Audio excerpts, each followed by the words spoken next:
Hello everybody, good morning, and welcome to the Don't Force Me Cup Group A. Happy Christmas Eve to everybody as well. How's it going? The tournament has started. We're watching a restream today.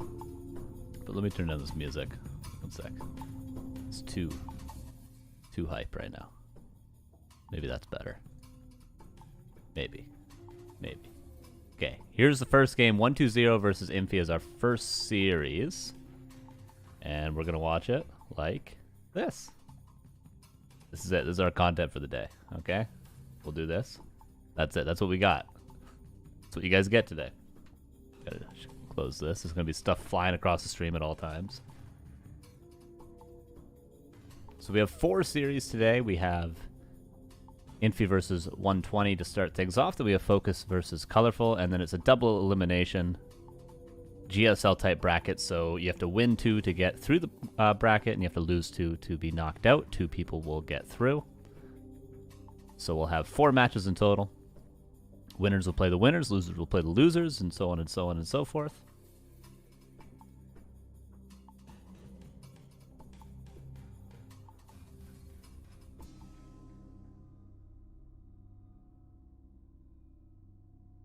How's it look? Everything working on your guys' end? How you guys doing? Oh. It's going to be a lot of this today.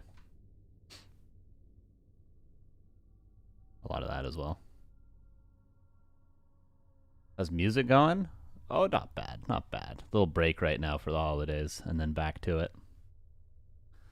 So far, this fast expansion for Infi.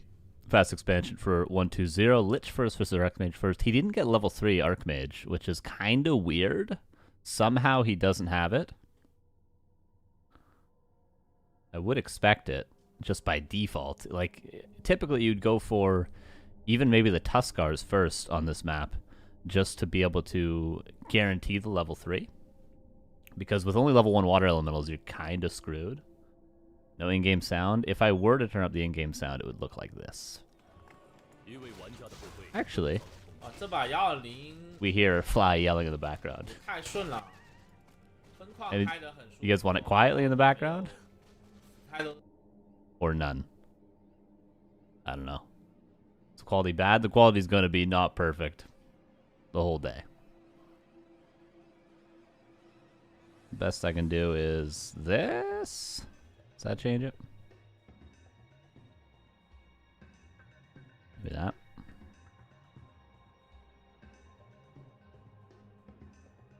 Anybody speak this language? No Flow TV? No, it's on KK, and they don't let us. And they don't let us in the games. So this is what we get. Quietly in the background's nice. Am I getting one guide, or is it? Or is that actually what you guys want?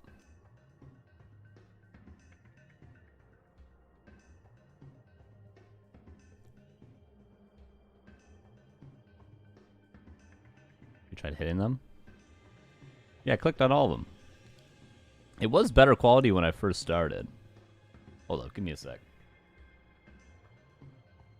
Yeah, I'm aware of the quality. But it's better at first, and then it changed to this. One sec. Infi's stream is actually better, but Infi's playing, so we tried hitting them. Oh, I thought you meant the buttons. I was like, yep.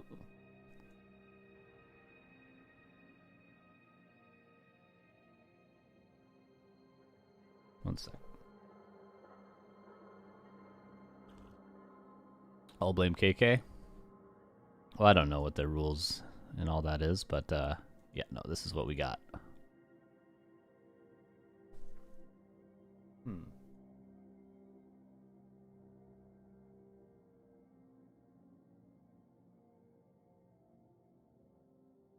Maybe Laliat stream?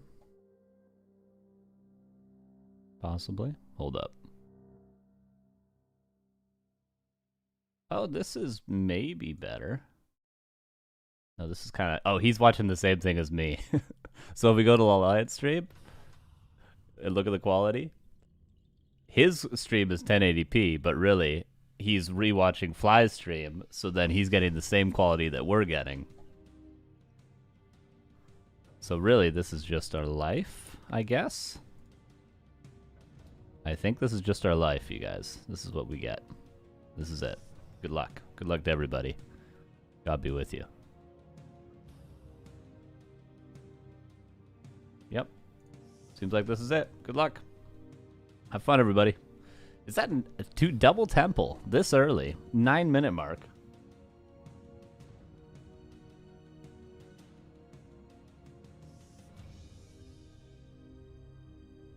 And seems to just be for Banshees, but that's super early, don't you think? Before Infi's even done tier 3, he has double temple. Try Yumiko's stream? I'll check it out after this game, Starbuck.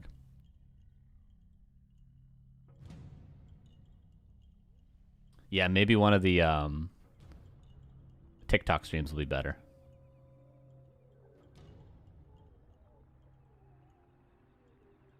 Yeah, I'll check that out after this game.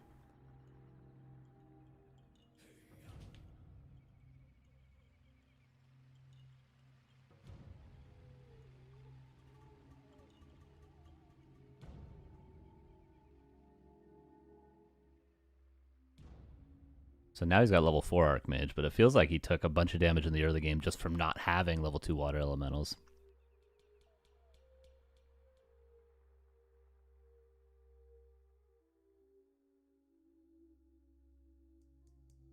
Yeah, no, the thing with the quality on this website is you need to have an account to have quality options.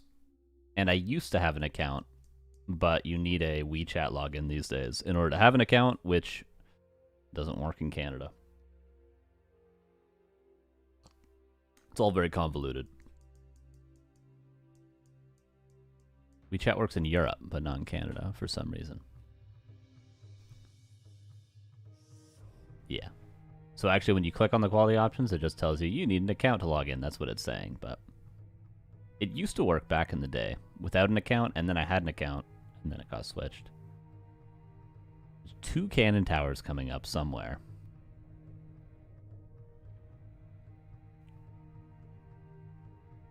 And a lot of Banshees.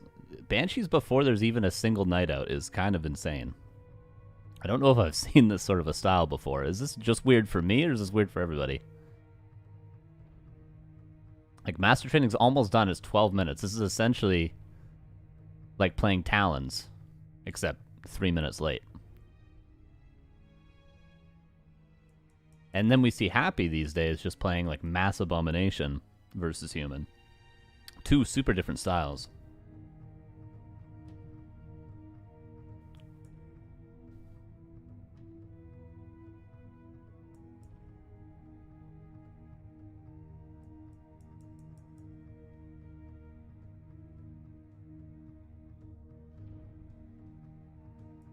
Level 5 Lich already. Very early. Guess he could possess the water elementals. Is that even possible? I don't think you could do that with summons, can you? Happy was playing a lot of casters today. Oh, really? Did he go back to Banshees? And then we see Infi with super early mortar teams. Instead of just building any flying machines, obviously, instead of building any tanks. I don't think we saw any tanks. Just goes straight into frag mortar teams. And he also, I guess those cannon towers are just to never allow 1-0 to actually push his expansion, because obviously you can't fight with Banshees into cannon towers. He did 1 game of Necro Wagon too. The meta in this matchup at the top level is so strange right now. It feels like what it is just undeads really looking for answers a lot of the time, and then the humans just playing reactionary.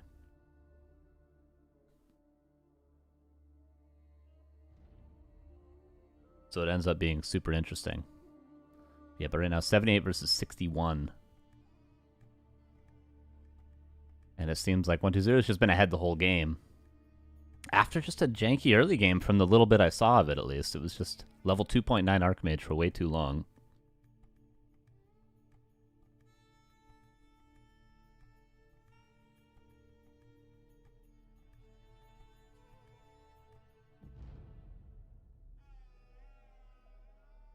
I like the Breaker edition. That's something we don't see too often. I feel like you could go single Sanctum always at tier 2. And then you have the option of Priests, but you also can just start pumping Breakers immediately and have some units. At least by the time you're tier 3, and then you're not just sitting on footmen the entire time. Maybe it's too much resources to invest, but...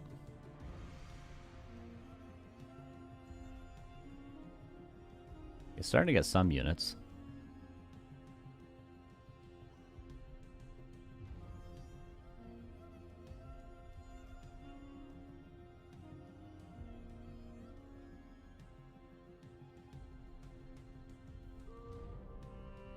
The 4-1-1 versus 5-3-2. Not really any chances, really. He's killing one fiend here and there, but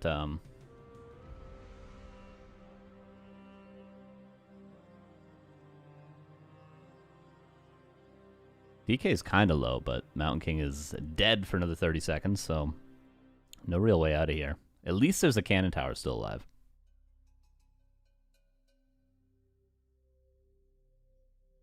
Two more Knight's Breaker on the way, and now Abomination's coming out. Disease Cloud just finished. A Meat Wagon's on the way, even.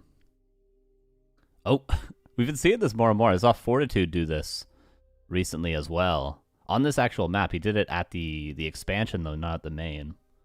Are human players doing this all the time? It seems like, again, I use the word, it seems like too convoluted. It's not really ever going to achieve much, I feel like. Maybe force a TP. Actually does quite a bit of damage, though. But yeah, he's got... Okay, that's why he builds the Meat Wagon. And Meat Wagon's still not a bad choice later on just to have in the army. And just like that... Almost just like that. Actually, he might kill the gold mine. Is he even repairing? Okay, he is repairing.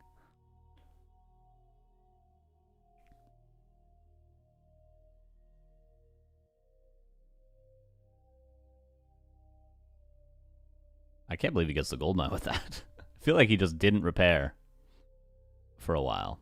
But hey, maybe it's just a good play. Who knows? Yeah, red camp as well, based on the distraction. He's trying to get double cannon tower.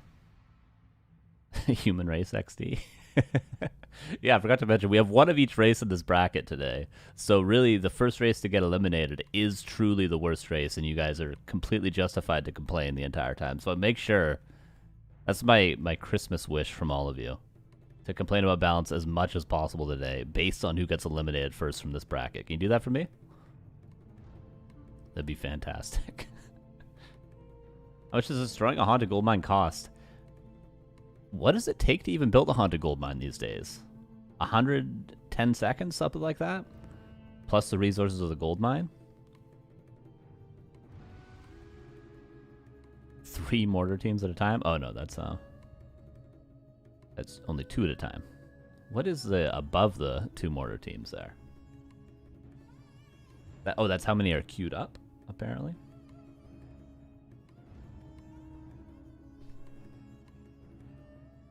Oh, by the way, thank you to Fuha at the start of the stream for the 46-month sub. Don't know if you're still here. Appreciate you. How to gold mine 105 seconds. So for every second, it's 10 gold. What was this, Warcraft 2 music? And then plus the resources of the actual gold mine itself is what you lose from that. So definitely worth it, obviously. And he killed an Acolyte somehow with that cannon tower.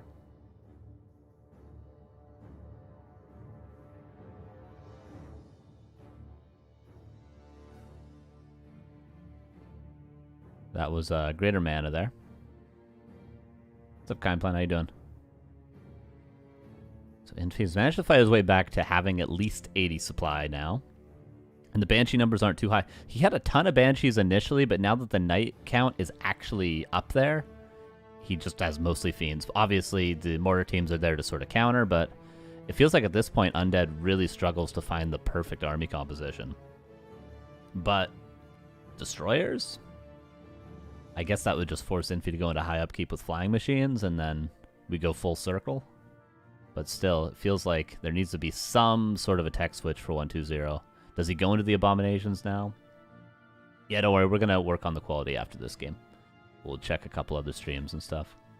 This is just the first thing we jump to get into the game. Don't worry.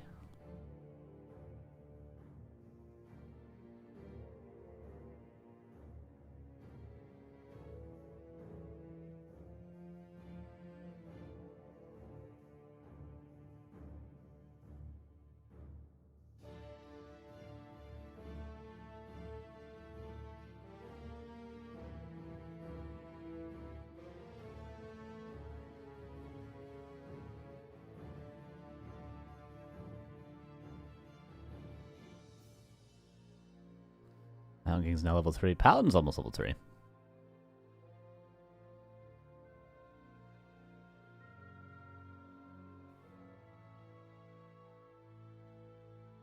A lot of mortar teams are going down, but all the Banshees have been traded out anyway, so they've done their job. 4 more being chased down.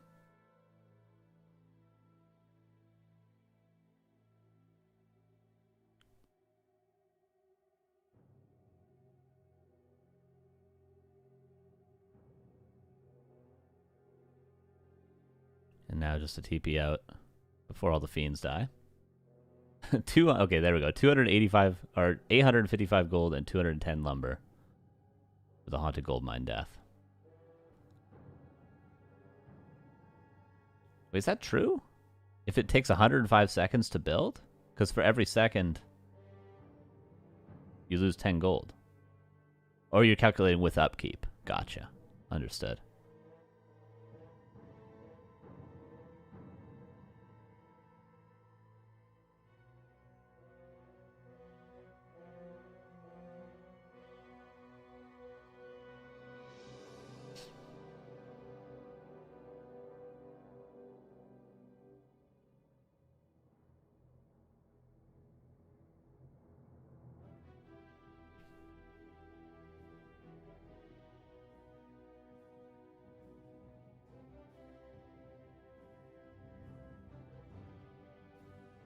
Town portal back.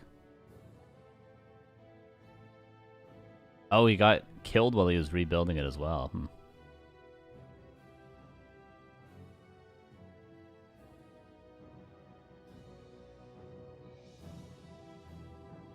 Almost 2 more fiends going down, but just 1 Banshee.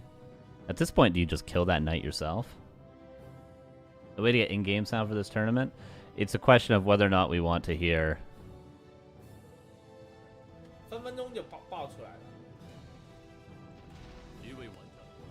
for the in-game sound as well in the background. Doesn't matter to me. I'm fine with either way. But after this, we're switching streams anyway, so we'll see what the casting's like on the other stream.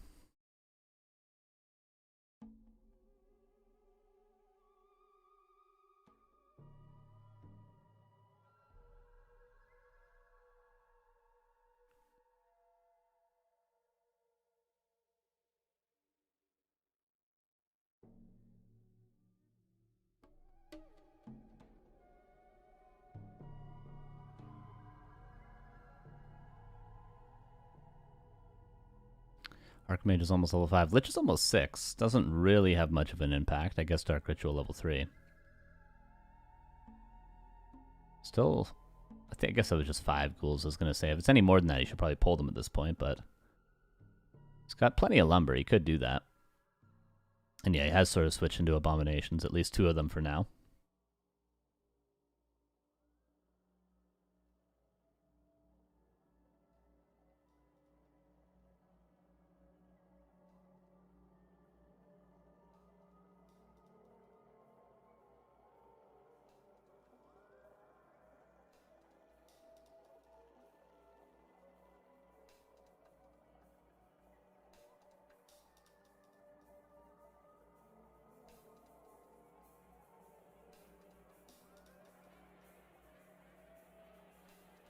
This is a terrible positioning for 1-2-0 right now. He's about to lose every single Banshee, maybe?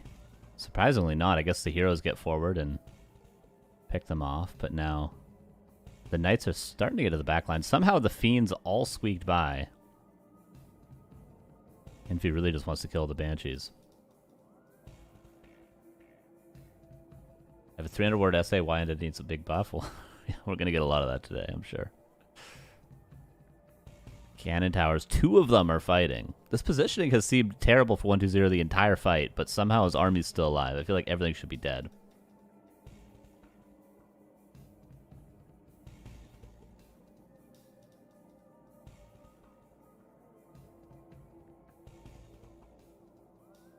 You don't have to log in for the best quality? Okay, let me click these again.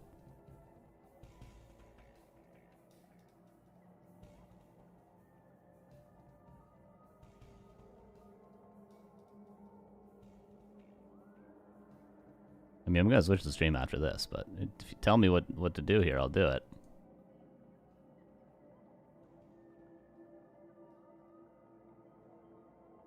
Tell me which of these buttons. The 1080p button that does this and tells me to log in? That one?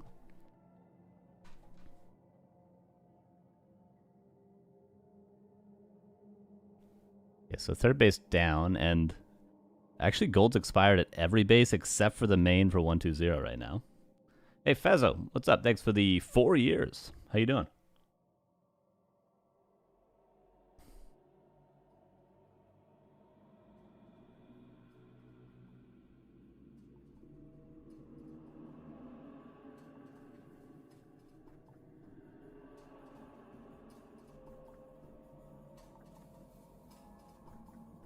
Yeah, we'll say when I first opened the stream, it was better quality, and then it went down, and the button stopped working. But I said I'm going to figure it out for this game, okay?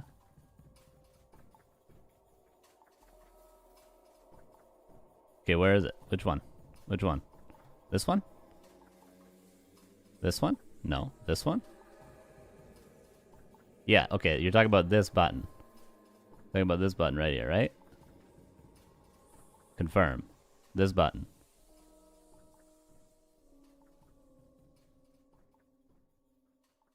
Click on it. Oh, that. Okay, and then what?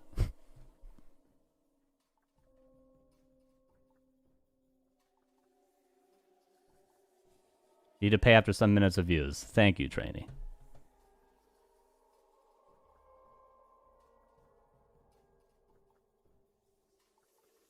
This one? Yeah, this one also gives me this. So does this one. I've tried every button, you guys.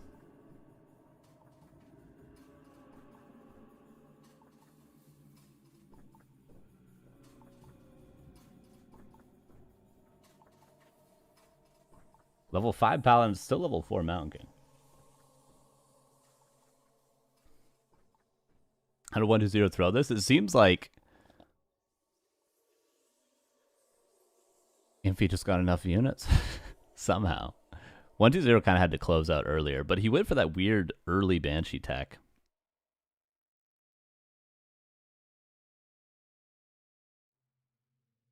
Leon RA tried to get 10 minutes of free HD, and that turns low quality. So restream Laliat's Africa stream. I'll try that, but Laliat had the same thing when I went to his stream. He was restreaming this stream with the same quality when I went to his. But don't worry, I'm gonna try everything you guys are saying. After this game.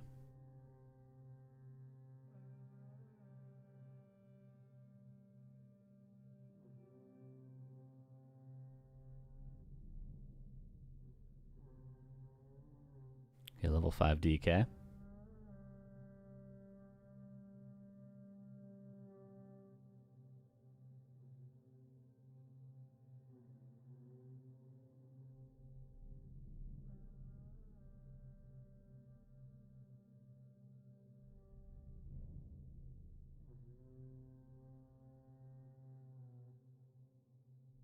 Mountain King, okay. Alive. But now there's no MK here. Honestly, the heroes might be able to do it.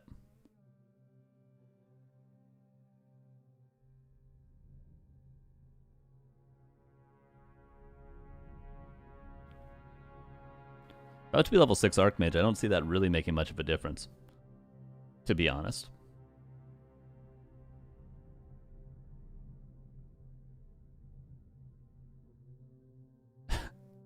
Just no gold for either player. 138 for 120 with the ability to unsummon things, but he probably shouldn't because then we're in some weird base trade territory with the flying machines. And now 29 gold as Infi spends the last of it on something. I don't know what it was. Level 3 aura would help? Probably. It's starting to unsummon. But I think you need to be careful not to unsummon too much as the undead in the spot. Then it's like what you squeak one tank out and start base trading. And it can get scary. You don't say too many games end like that, but it's a possibility.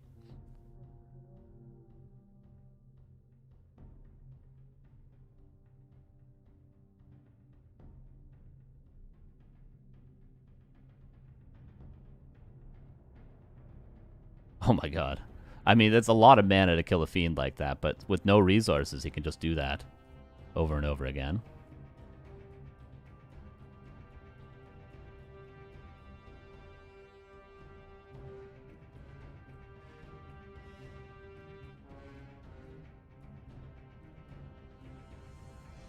Anti-magic on pretty much everything that's actually nukeable at this stage.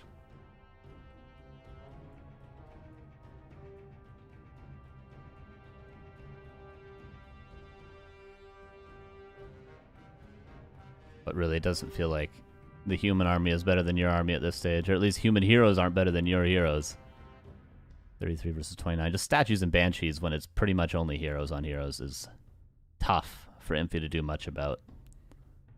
Maybe he can get a hero kill himself, though. Maybe. If he can somehow break the anti-magic shield or it runs out by accident, but if not, it seems really tough. Mountain King staffed out. Luckily, or I guess not luckily, his base is built properly. Staffed to the back. But yeah, Infi's about to lose a hero, and that's going to be it. Almost the Holy Light. Was that 1-2-0 getting 1-0? Seems likely. Nice first game. Infi was so far ahead at times. Fighting into the towers. Okay, anti-magic shield runs out on the DK. Does he have enough? No, he doesn't even have a bolt. If he had a bolt here and a Holy Light, maybe there's a world in which he kills the DK and then the Lich is exposed, but...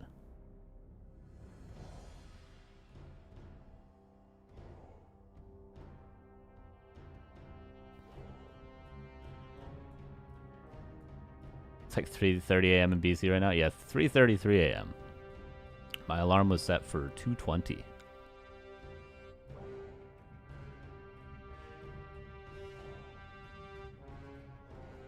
Okay, gets to the shop. He's still trying. What a crazy game.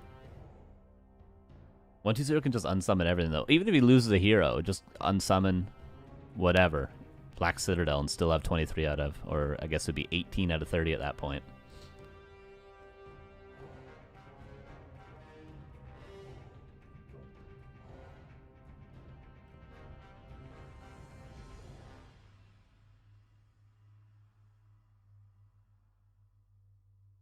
Poor Infi. This is kind of like a poor Infi situation. But really, I mean, 33-minute game.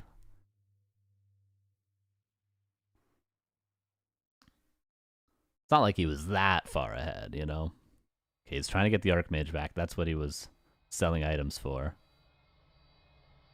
Garbombs could be really good here. Yeah, I agree. I thought earlier. Once if he gets Am back, he's ahead. It's kind of true because he managed to pick off all the Banshees. He needed to maybe try to focus more on the statue.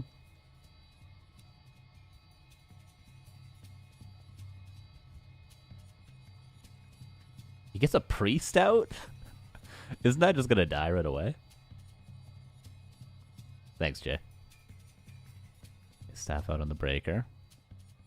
It won't make it out. Yeah, he's got to sort of commit if he wants anything to happen here. Oh, 1-2-0 is aware. He knows. He knows he's just got to kill the altar. And there it goes. Banshee did go down. Statue might go down as well. Okay, and Infi leaves. Okay. All right, let's switch some streams around.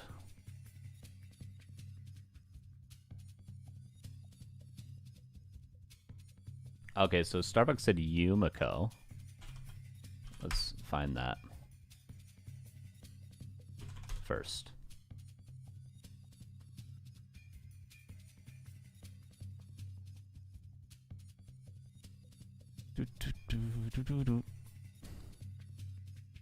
Someone said Laliat. Even though I've already looked at Laliat, I'll look at it again.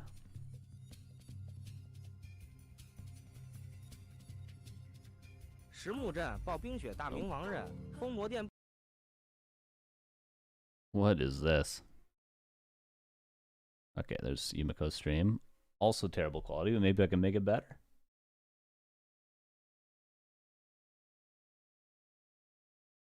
Gamba, please? Yeah, once we figure out the stream thing, we can start doing that.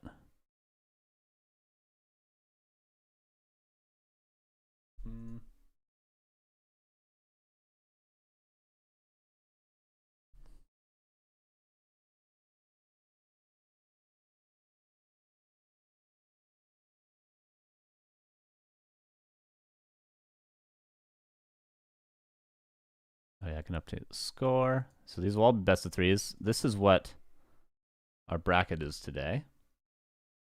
There's spoilers for Group B and Group C.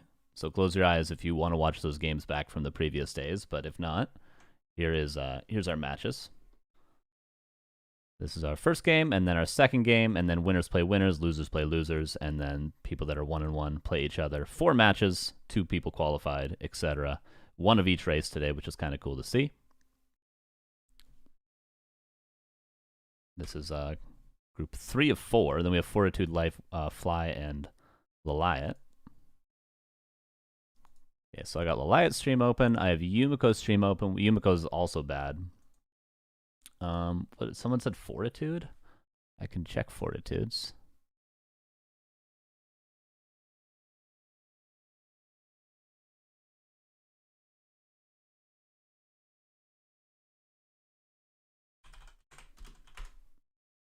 Got like 20 streams open right now.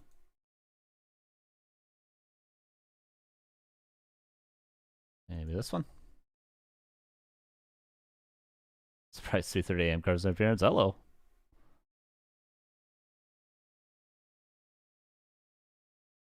Actually not that tired, surprisingly. Maybe in 2 hours I will be. Okay, Fortitude stream is not on unless it's the wrong link. Maybe it is.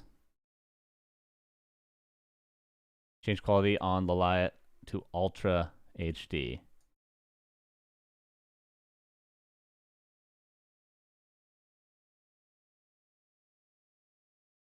See the button. Yeah, I'll go to... Wait, this is Yumiko. One sec. I'll go there, and I'll show you what I'm looking at. Yeah, Yumiko. Yeah, that's what I have open. One sec. Pausing the 20 other streams I opened.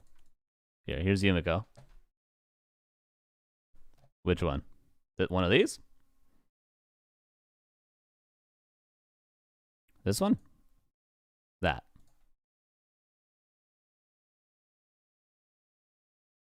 This one? Oh, maybe. Maybe. Better. It's an upgrade.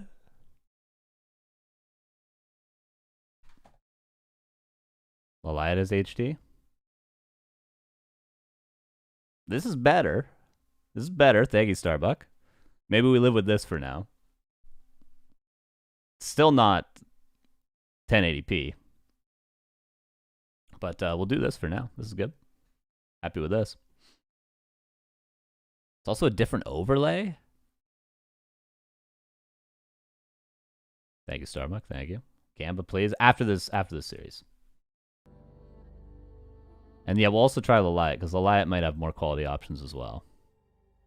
We'll slowly improve throughout the day.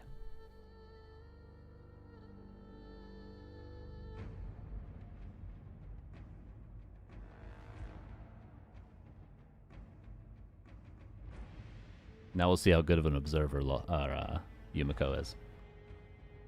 What overlay is this? I've never seen this in my life. I don't think so. Well, gift subs every month on Back to Warcraft. What about gift subs on your own stream, Starbuck?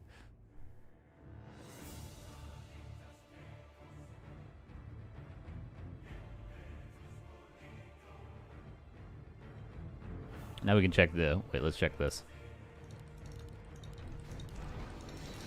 He's clicking a lot. Anyway.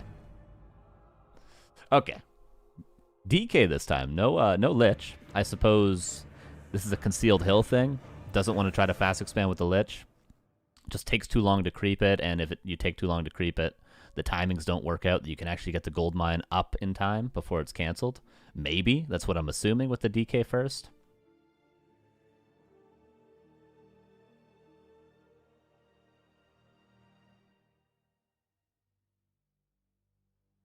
Let's go for the water elemental. That would be level 2, but he doesn't want to waste his time. That water elemental is probably expiring soon anyway.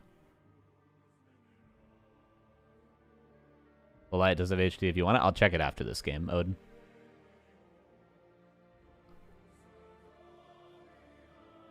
That was some sort of a last hit there. Gets one militia. Oh, look how much time he's buying with the DK movement, but he actually does get surrounded at the end of the day. But then counter surrounds the Archmage. Can he coil it? Maybe force double TP? He lets it die? Oh my, he lets his level 2 DK die. He could have just coiled and forced the TP for sure. And also, yeah, he could have moved to the trees with the ghouls as well.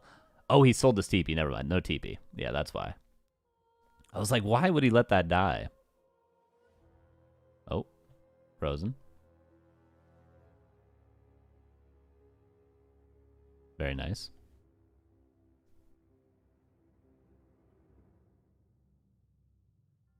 Reloading, don't worry.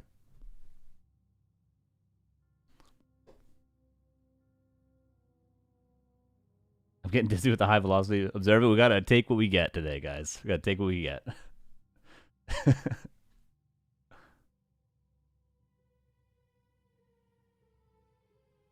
Okay, so Tavern Revive. Really, the only play was to Tavern Revive the DK there. Are you just gonna cancel the Town Hall? This is the most wild game ever for 1-2-0. And he has aura. Like, the Archmage does have boots as well. Okay, so he can't really just chase it down with auto attacks, but he definitely forced it away consistently.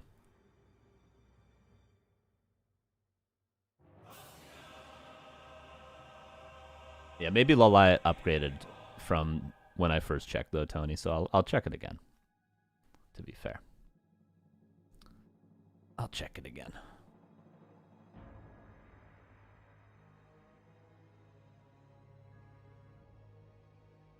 Okay, so Tier 3 wasn't really delayed due to the Tavern Revive. I don't know what would be delayed. I guess Slaughterhouse and Lich, as it turns out. But Tier 3 not being sacrificed at all for 1-2-0. He wants to get that as early as possible. I reckon Lalai as a Night Elf player would be more peaceful observing. He sold Pendant of Energy. That's become more and more common.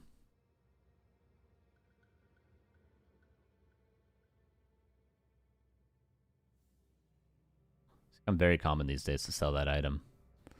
Sobi Mask, never, but Pendant of Energy, just because players are so active on the map these days, when they have full mana, they're using it to creep, that you never really get to utilize that bonus mana in a way, unless you're like dropping it and using mana potions. So it's not really as valuable as you'd assume compared to things like mantles and pendants of or Sobi Mask, etc. Okay, let's see if I pronounce this properly. Beer Humpen 27. Thank you for the 19 months. Appreciate you. Merry Christmas to you as well. How you doing?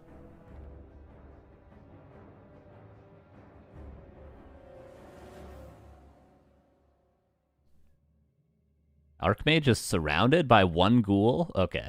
He staffed out. He was terrified.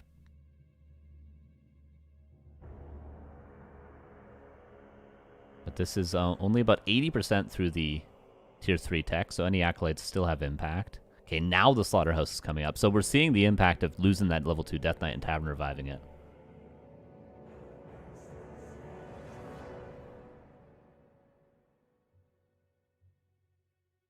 Goes back. Love the shop timing. Now we have a Lich out. Why is this happening? It's going to make me press play every once in a while, I guess. Okay, we learned.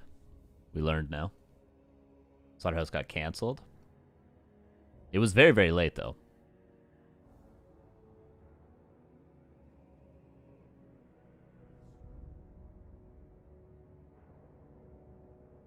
Like, generally you can afford your Tier 3 Lich and Slaughterhouse almost all at the same time.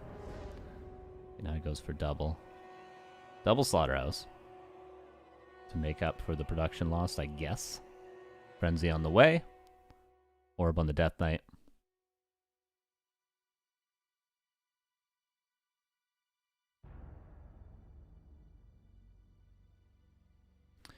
Still no level 3 DK. He kind of needs to get that upgrade, or else it's going to be hard to really clean up any of these footmen. Generally, by now, you'd have Lich, you know, level 3.5 or something to clean up this amount of footmen. This is the downside of playing Death Knight first. You kind of can just get bullied really easily. There we see another Slaughterhouse cancel. And he's going to need to invest all of his mana. The Lich gets surrounded. This is just a nice game from Infi so far. Luckily, level 3 Death Knight swaps the orb back before the Lich dies. But it still does die. It'll be Back in a, tiny bit of time. And now Infi starts building towers. He doesn't build them any earlier. He could have probably even delayed them a little bit more, honestly, with the amount of damage he's done. Because he's still not going tier 3. I see a meat wagon on the way. Staffing back now to the footman to creep the lab. Is he going to grab a Zeppelin? Zeppelin Shredder, maybe? There's the Shredder.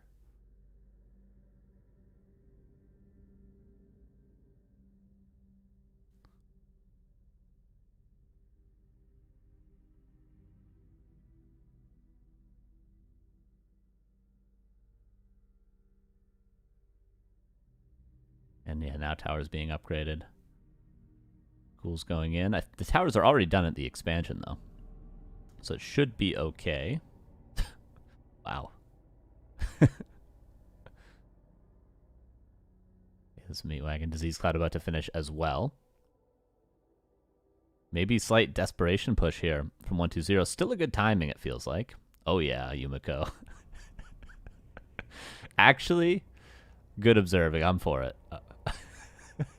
Best stream is Laliat. We'll switch to it after this game, Toxie. Before, when we checked his stream, he was just he was restreaming Fly at low quality, but maybe he's in the game himself now.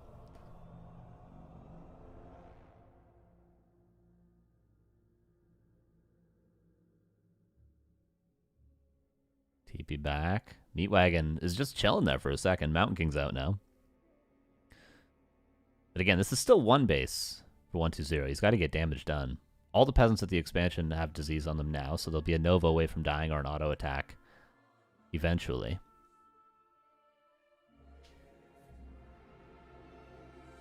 Oh, Bolt. Does he even have 4 units to surround? Doesn't look like it. No, the other footmen lag a bit too far behind. But there's no coil. Lich should still die. Yeah, he lands the bolt. Lich dies again. Naga third, going for the Archmage. This would be the Archmage kill. Staff doesn't seem to be on cooldown. But yeah, double heal scroll and potion was purchased earlier by the Mountain King, so he'll be able to save the Archmage via those items. And Infi, seems like he's going to do it. A weird strat, maybe a weird map choice? I don't know, it's hard to say. Okay, Mountain King dies, but Death Knight will die as well.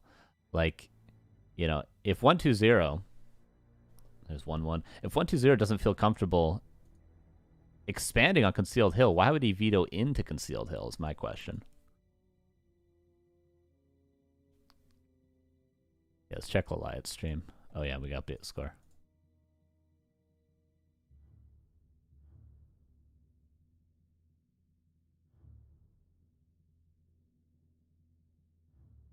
So 1-1, best of 3. Okay, we'll see what... Oh yeah, Laliat's in the game now. Okay, so I think Laliat just wasn't in the game for the first one. Which is why he was restreaming somebody. Okay. Yeah, this website I do have 1080p on. Pog. Very nice. Very good. Impressive by Infi. It was really massive footman count and precious hard. Yeah, it shows the difficulty of playing with DK first. Again, to reiterate, like... Nova, the big thing with Nova is, one, it's better later on than Coil high level. You know, Coil kind of caps out at level 2 in terms of actually winning big fights. Like, yeah, Coil's good against heroes, but when you're 80 versus 80, it's not making that big of a difference. But Nova, level 3, makes a huge difference in big supply fights. But also, very importantly, having a level 4 Lich in those situations... you just Nova Dark Ritual, and you don't get pressured too much by the footman like that. But what are you supposed to do? Coil down individual footmen with a Death Knight? It's not going to happen, right? You don't have the mana, which is what we saw. There was always a healthy number of footmen. Even at the end of the game, there was like 6 left over. Early DK surround was a big deal too. Yeah, I mean, even though they traded the town portals and then the town hall got canceled, that was a big thing. Selling the TP. Selling the TP? Why do you need to sell the TP? He didn't even buy a circlet. Did he? Like, what did he use those resources for? Maybe I'm misinformed as to why you need to sell the town portal there. Do you get extra ghouls? Did he get backpack? Did he buy an early second rod with backpack? Because, you know, if you're going to buy the circlet, I see the town portal sell be justified, but if you're just going to sell it just to sell it, why not sell it later when you actually need those resources for something, you know? I could be wrong, though. Maybe I don't know. Maybe I don't know what he needs the gold for.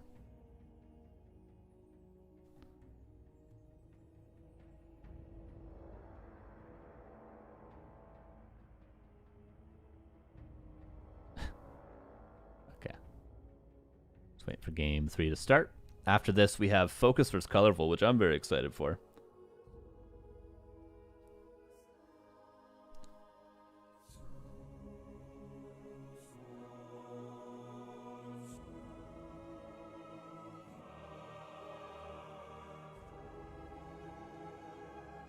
Gonna need more coffee soon already. Stress slamming my coffee trying to find a good stream. Here we go. Oh yeah, this quality. You guys are gonna be happy with this. Whoever that guy that was freaking out in the chat earlier is not gonna be freaking out. Check this out. Check this one out. Oh. Oh. Was there a dono I missed? I'm sorry, I missed a dono. It doesn't actually pop up for me, but I appreciate you. I saw it for a second there. Thank you for that. Sorry I missed it. Appreciate you. Merry Christmas.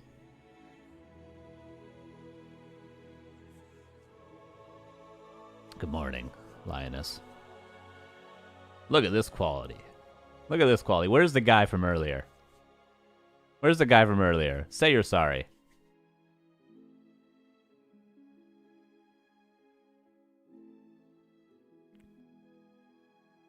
Wanted to play the message. I'm sorry. Yeah, for me, because the alerts are so broken for me, because obviously on my side of things, I'm not logged into anything because it's not my stream. You know, I just have the stream key and just stream from Neo's thing.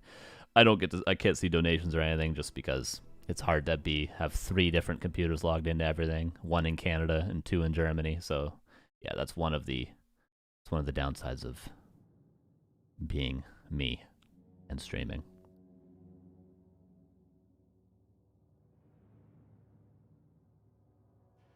What the guy told you Lalai has HD? Doesn't he get some credit? All the credit in the world. Because you know what? If you hadn't have told me, I wouldn't have checked, because I checked Lalai's stream at the start. But he was watching the same thing I was watching. But I wouldn't have checked again, probably. And Lalai's a good observer, because he's actually a caster. Maybe Yumiko's an actual caster too, but he just doesn't care.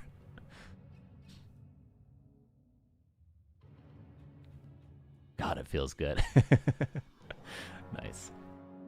Okay. Now the stream actually begins, everybody. Welcome. Yumiko's a movie director? Yeah, maybe you like that style. Maybe. Okay, now the only question in terms of our side of the stream is, do we want this? Probably not. Okay, so Infi goes for 5 militia for the first creep camp. And then into 4 for the expansion. Strange choice. Wonder if there's some way to use AI to filter the voice so we can get game sounds. That seems possible. But it would probably filter out my voice too. Or no, I guess you just use it. You just feed the stream desktop audio into it.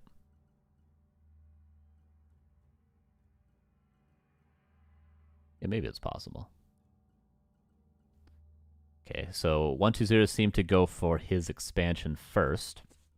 Are people really done with doing the rock golem first? Is it just in this matchup people don't do the rock golem anymore, or do people switch it up as a sort of a meta game?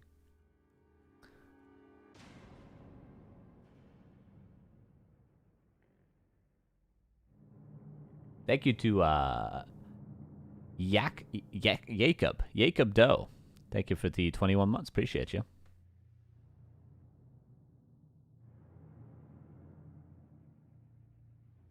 Thanks, Stefan. Appreciate you.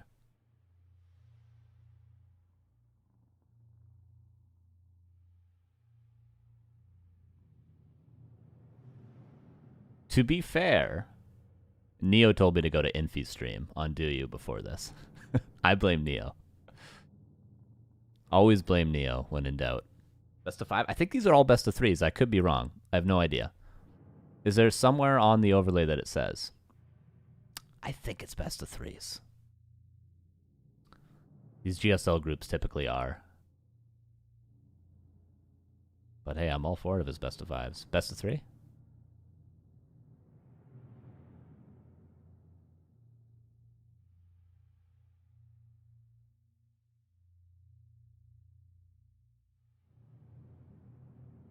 All best of 3? Yeah, I would assume so. Can check the Liquipedia as well. Exclamation point grid. Probably more info there. Ooh. That's level 3 Lich. Yeah, he lands a Nova on all 5 peasants. He's going to deny the Town Hall here. Militia already called, but he has more than an opportunity to kill all these peasants. I don't know what more than an opportunity actually is, but he's got it, whatever that means. Can he cancel the Town Hall? How much duration are on the Militia? How much health can he actually tank on these ghouls and Lich? He's still attacking the Town Hall, and he's distracting with the Lich now. 1-2-0 might just win here. After so much fight from Infi in the first 2 games, he's just getting destroyed, which honestly is very human versus undead of these two. Okay, no, the ghouls get forced back. Archmage is 1 Nova away, though, and a couple of auto attacks.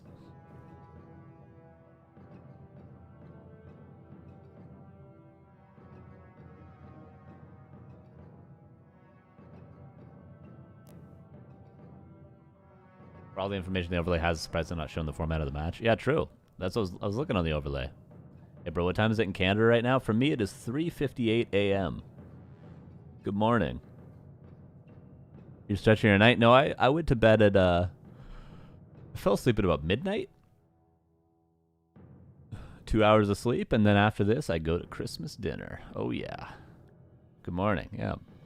Lots of coffee today. West side of Canada? Yeah.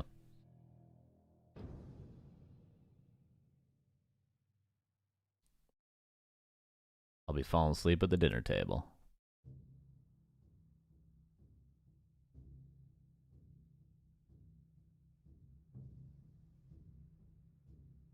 All right, we see pressure now on 1-2-0's expansion. Finally, was there any sort of cancel of this, delay of this?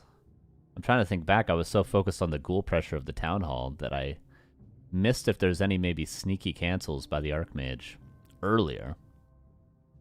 Lich finds the Archmage staff back immediately.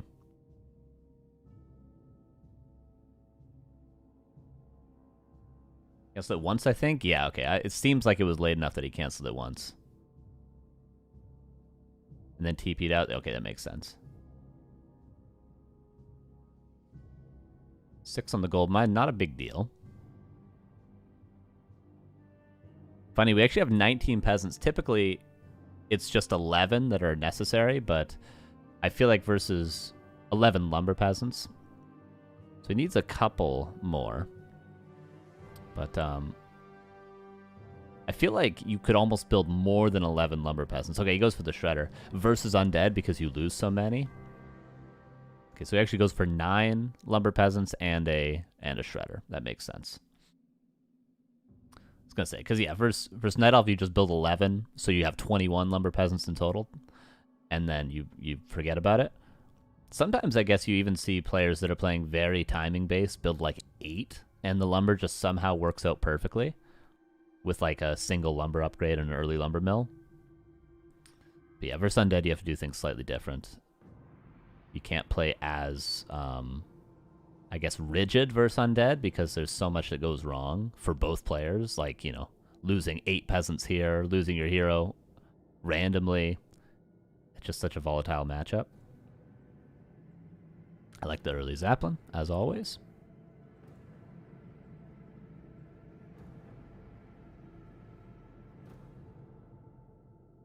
And we do have that early lumber mill. But lumber will no longer be an issue for either player. I just assume it's not going to be a problem for 1-2-0. Got 11 ghouls.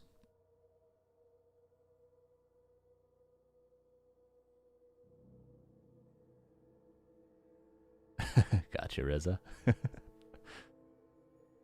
Shop creep. Is he going to be level 4? Yeah, that will be level 4. And that'll open the shop up to all the items. Oh, we could see. Should I say it? Blizzard retrain? That would be such an Infi play. Is that something that Infi is willing to do? He used to do it back in the day. And by back in the day, I mean like 3 years ago. Last time we saw him play human. He's got the Zeppelin already. He's in position. Clears the shop. Blizzard retrains, Zeppelin drop harass. Maybe not. Maybe that's better at 1 base versus 2.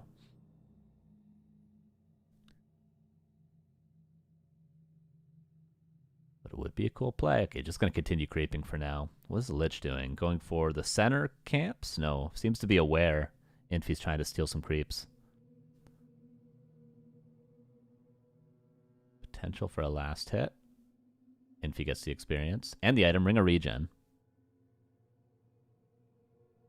Zeppelin comes in. Not really much 120 can do just yet about that, but we do see all the tech coming in. Slaughterhouse. Web for the Zeppelin, just in case, I suppose. Death Knight and Tier 3. And then just Tier 3 Mountain King. Was that a Griffin Aviary? Yeah. It was a single Griffin Aviary and double Workshop coming up. Interesting. Again, another thing I haven't seen a ton of, triple Workshop. Okay, so he's just going to go for...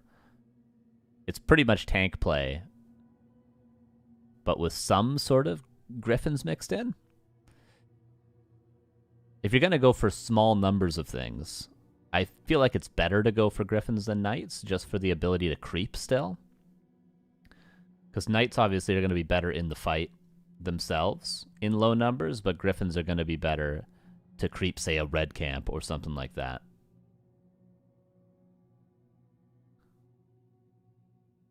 When your Mountain King and your Paladin are out and you need to snag some of those. But, hey, who knows? Who really knows at the end of the day with this matchup? It changes every 12 hours. Double Cannon Tower coming up now. It's such an interesting timing. He goes for those double Cannon Towers right before 120 hits Tier 3 every time. Pretty sure, at least, that's at the expansion. Yeah, it is.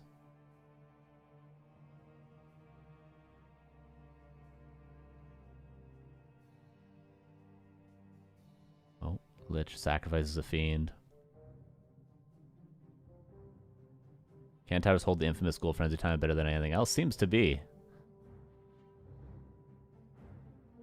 One mana stealing there to get another bolt. Could still get that Fiend, I think. Yeah, he's going to try to confirm it. 3 tanks, Paladin on the way, +1 attack on the way. Cannon Tower is being rebuilt. Staff was purchased, so he's able to save the Mountain King. Archmage is going to squeak out at the top. Love the pressure on the statues. I always feel like human players should put their water elementals on the statues. Just right-click the statue at the start of the fight, and then forget about it.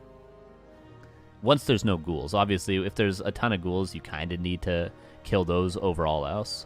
But in these situations, especially when the fights are a little bit more messy, just summon a water elemental, right-click it on a statue, and hotkey it. Just leave it there. And then, you know, best case, they don't micro their statue and they lose it. Worst case, they have to micro their statue all the way out of the fight, and you're only sacrificing a summon to do that. So I like the pressure consistently on the statues with those.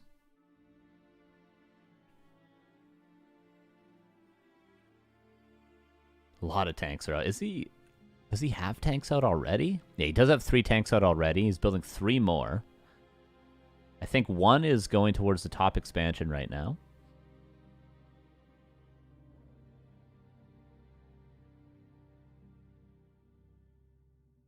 I don't know where the other 2... They must be in a Zeppelin somewhere, right? Oh, yeah. Zeppelin dropping now. And he's got +1 attack. If he had +2, I think these tanks can kill the gold mine. But with only +1, I don't think they do it. And yeah, 1 already dies. They probably should just get out, honestly. Is he just going to sacrifice all these tanks? What is he making space for right now? He's trying to creep the 3rd. Okay, that's what he's trying to make space for. Because, like, you're sacrificing these tanks, you have to do it for a reason. You can't just lose them for nothing. He's losing these tanks to try to creep the expansion, and then he's going to use the next 3 to try to make space for towers at this expansion, I'm pretty sure. He's building another 3. This is 9 tanks in total. Yeah, the only way tanks work is if you get a third base here. But it doesn't seem like he knows about 120's third base. I mean, there is Zeppelin going towards there, but I guess he just never scouted it. He definitely never scouted it. Maybe he sees the blight now?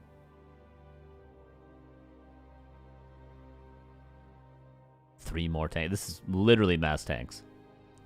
But he's got to get something done soon. Like a gold mine kill. A supply block, something. Even a supply block wouldn't really do it at this point.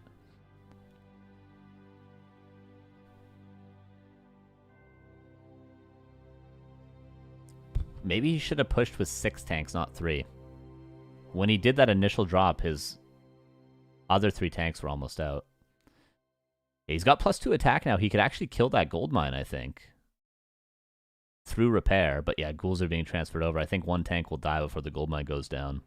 Towers are coming up at the third base. Triple cannon tower, that is. But 120 is going to get there before they get up. Maybe. Okay, he turns around. 120. Maybe being forced in a couple too many directions, but it's that third base. If this was 2 base right now, Infi would probably be happy with this exchange, but he doesn't know about the third base. At least I don't think he knows about it.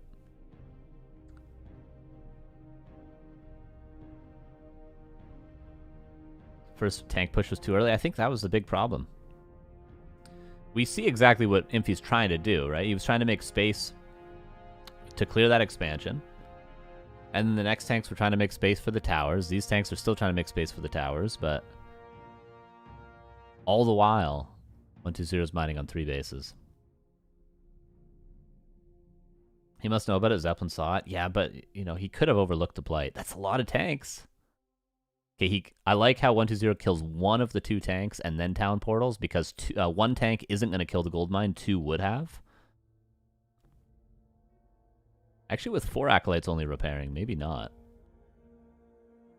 Okay, so 1 base goes down, Nerubian goes down. I think this is where you TP after you kill that Nerubian as Infi. Staffs out the tank. We're starting to make some plays. He's just losing all the tanks? Griffin's now here. Okay, that gold mine does not go down. Maybe with this new tank arriving? No. Yeah. Nerubian goes down. Infi's whole army pivots over to the... Okay, Infi. He might be doing this. He might be killing the next base. What is 120's best play? There's just so many tanks everywhere on the map right now that 120 can't actually move across. He needs to stay at home, essentially. Damn, kills another Zig. The army is so much bigger for 120. The fighting army, that is. Dude, he's going to kill another gold mine. He's got 3 more tanks on the way. His tanks are 2-2. He's sacked so many tanks. Somehow it works. Infi, man. And now the third base is up. You know, late, but that's fine.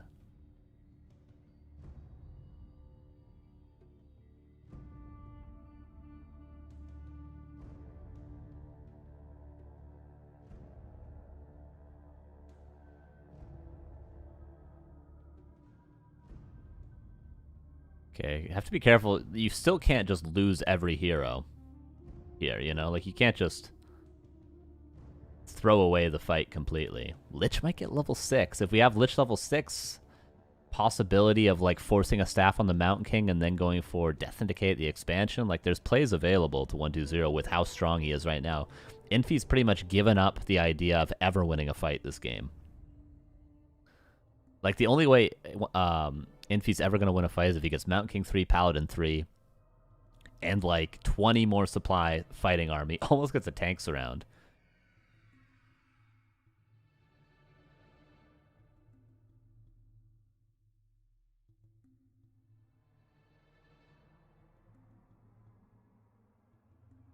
So 1 base versus 3 right now. From 3 versus 2 to 3 versus 1. Acropolis goes down. Into the main we go. And is Infi fine with just sacking this base now? The issue becomes, when are the... Oh, Dark Ranger. Okay, he's cool. It's 1-2-0. He's paying attention. Is he fine with the fact that his main and his expansion is about to run out? I think Infi only has a little bit of gold. Yeah, he's got... this is 1,600 in each base around. This is still close. Because 1-2-0 is going to lose his gold mine when Infi loses both of his. Oh my god. Are these tanks plus 3 attack? No, plus 2. 1 goes down. There's still 3 attacking this. 1 Acolyte's about to die to the water elemental. A 4th tank comes in. This is going to be a close Acropolis kill. In the meantime, though, the ultimatum. Fiends are dying. Because all of 1-2-0's DPS is going onto the tanks. Okay, he saves the Necropolis, just barely. But that was, I think, 2 Fiend kills in the meantime. Level 6 now.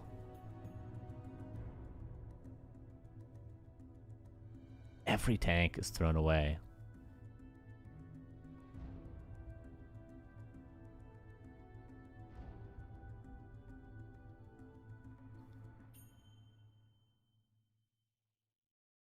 Yeah, but keep an eye on the number next to the gold. That is total gold left in the mines. So they're both at the same right now. They're both going to have the same amount of gold. Was the rest of the game? 1-2-0, though. No upkeep. I think 1-2-0 is doing it. I mean, he's running out of buildings, though. He's running out of... He's about to Dark Ritual, or Death and Decay, the expansion. There it is. Mountain King... You could swap the Staff of Teleportation to the Mountain King. Is he going to do that? That could be a good play. He would lose the Mountain King, but instead he's just going to trade.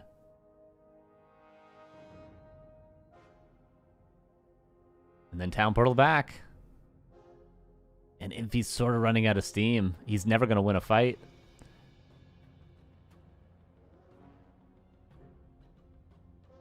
Oh, it looks like the 3rd base is up again. It just finished. 1-2-0, 1,500 in his main.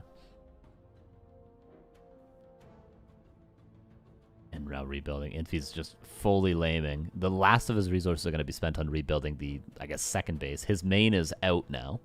Obviously, 1-2-0's isn't because of all the hit and run. But 1-2-0, even if he loses his economy, he's still strong enough. Like, he's not really losing that many units. He's losing a Fiend here and there, but for the most part, 1-2-0 is going to be stronger in the fight for the rest of the game. Even on no economy. Oh, he's towering as natural. Yeah, you're right. If you look at the 9 o'clock. No Arcane Tower. It kind of sucks here.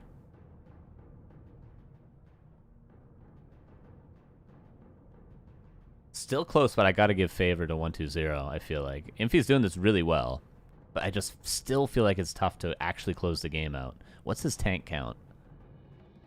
3 currently. I don't know, what do you guys think? I mean, this expansion's dying again. He's got a Town Portal. How many TPs can he afford? When Town Portal's back, he can afford another one. Friends, thanks for the 1 year. How you doing, dude? TP back. That's just an expansion pretty much for nothing right now. Like, these 3 tanks, I don't know if they're going to get any real kills. Okay, 1 Fiend's going to die. Oh, double level up. It's an easy win for human, you think? Another Fiend dies. 1 tank left over. Still, he rebuilt the... Infi rebuilt his natural. Only 1,000 gold left in that.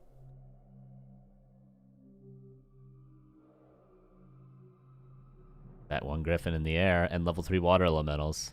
He's killing the Abomination now as well. Heal ward somehow. I feel like you should sell those instead of using them, but Griffin goes on the statue in the back.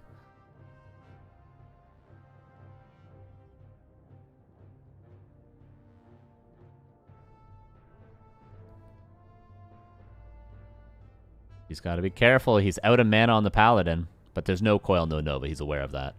Oh, the tank? Could it get TP'd out? No, unfortunately not.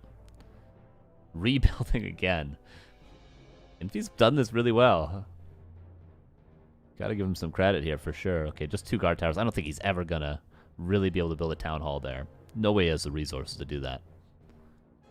Okay, that base is up again. Almost.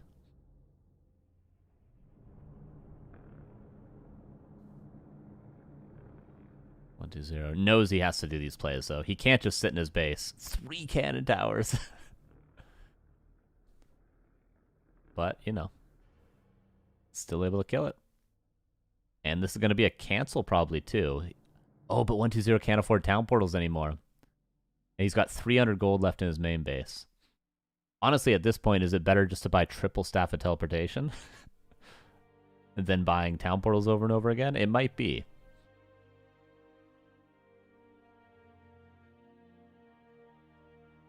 One tank squeaked out as well. That base gets up. Ooh, okay. Infi might have this now that he manages to get that base up. Still can't lose heroes. Staff out.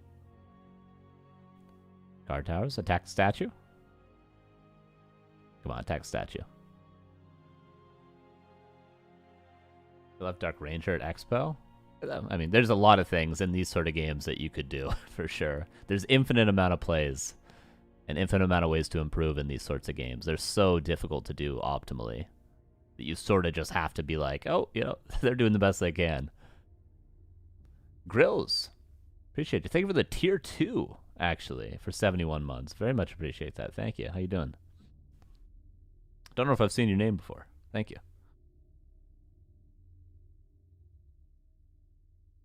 Ooh. All 3 cannon towers going down. I thought he wasn't going to notice that shredder for the rest of the game. He gives up the Death and Decay. Surrounds the Death Knight? Oh my god, Infi. Passed something to the... Okay, that was an item swapped. This DK is dead. Infi's winning. Holy Light again. DK dead. Oh my god. Like, you just don't expect... You don't expect him to just 3-point surround your DK against the trees. Doing great. I'm just a lurker. Appreciate you. Appreciate the subs. Thank you. You don't expect him to just 3-point surround your DK at the 25-minute mark. Great series. Great series. Okay. And now we got the quality figured out. We're good. We're in a good spot. Okay, 2-1. 2-1 for Infi. Well done. As double elimination, though. So 1-2-0 will move to the loser's bracket. Infi will move on to the winner's match. And he'll play the winner of Colorful versus FoCuS, and 1-2-0 will play the loser of Colorful versus FoCuS. So neither player eliminated or through the bracket so far. God, what a good game. Infi, man.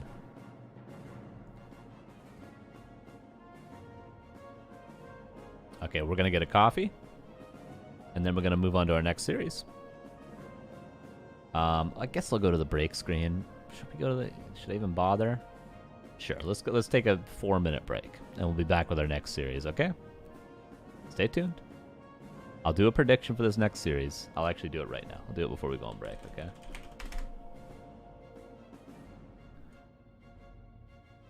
Oops. Who will win this best of 3?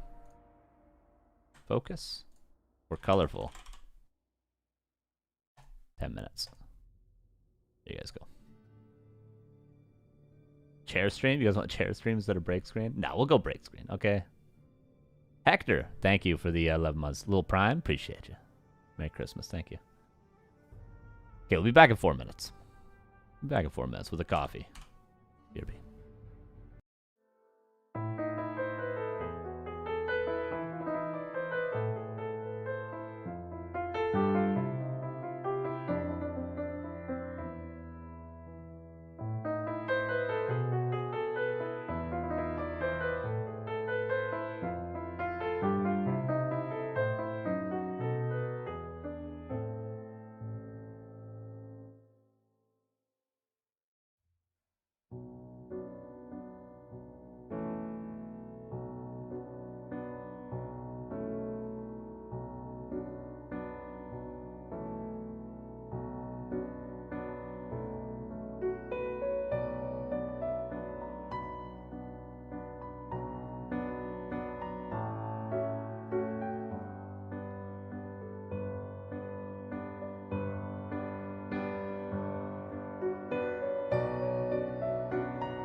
Okay, we're back. We have another match. Here we go.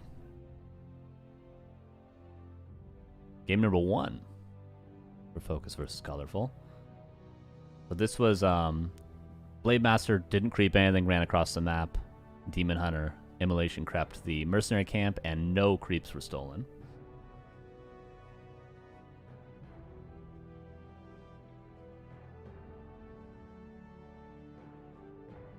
Cunny Burn. Thank you for the 9 months. Says, it's my brother's birthday. Can I get a happy birthday from my brother, Mike? Happy birthday, Mike. You have a good one. The double birthday? The Christmas birthday?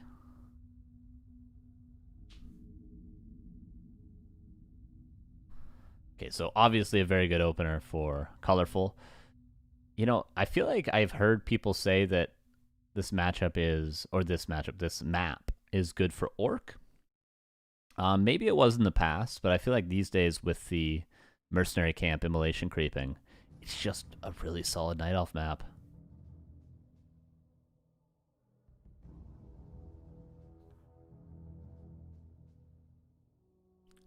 Just having that free level 2, getting the mercenary access right away. And then you just, you creep the Expo, and then you just pivot the Ancient War over to the Murloc camp, and you get level 3 pretty much immediately.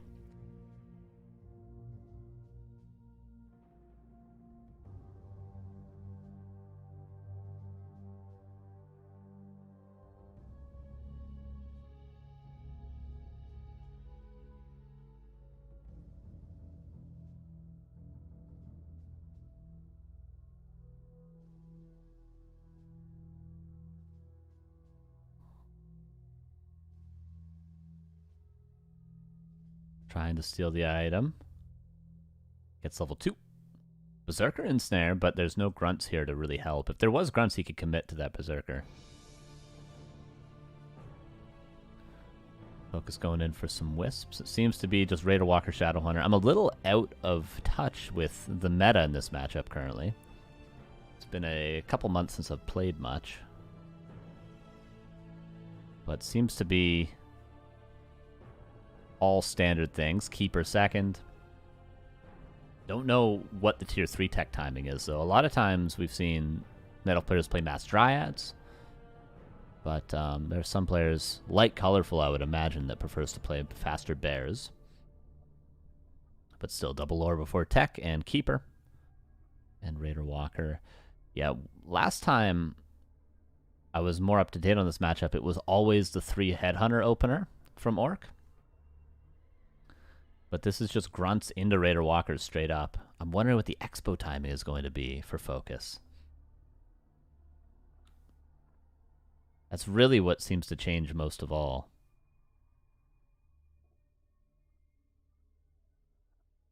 Because the 3 Headhunter build is literally a 31 supply expansion. This is already 37 supply.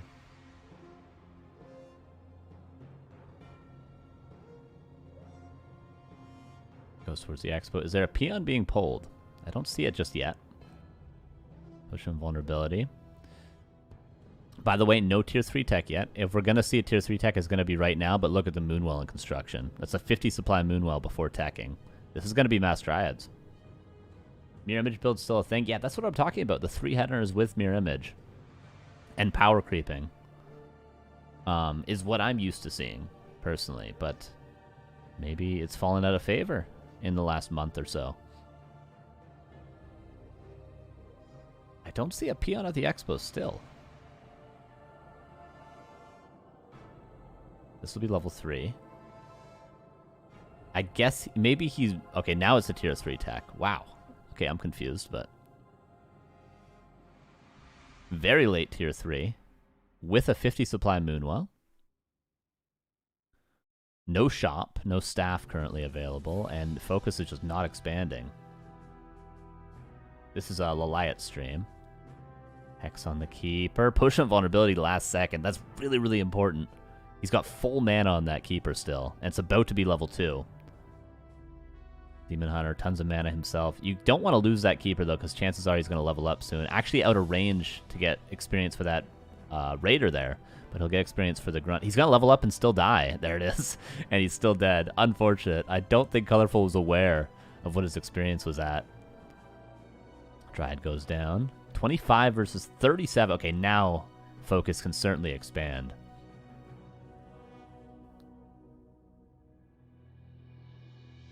No town portal. Hex. One crit and he's dead. Oh, Colorful. Oh, he didn't break Windwalk quick enough. I think he could have broken Windwalk and gotten one auto attack. That was Colorful's mistake there. That whole fight was really Colorful's mistake. Oh, our quality just got mega ripped. Come on. Come on. There we go.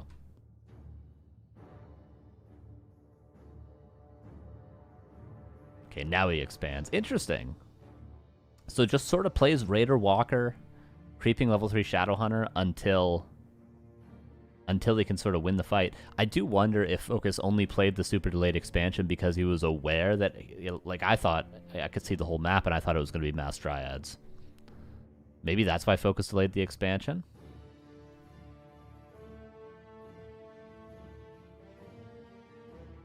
But yeah, I really don't know. 1-1 to 0 or Infi. It was 2-1 for Infi.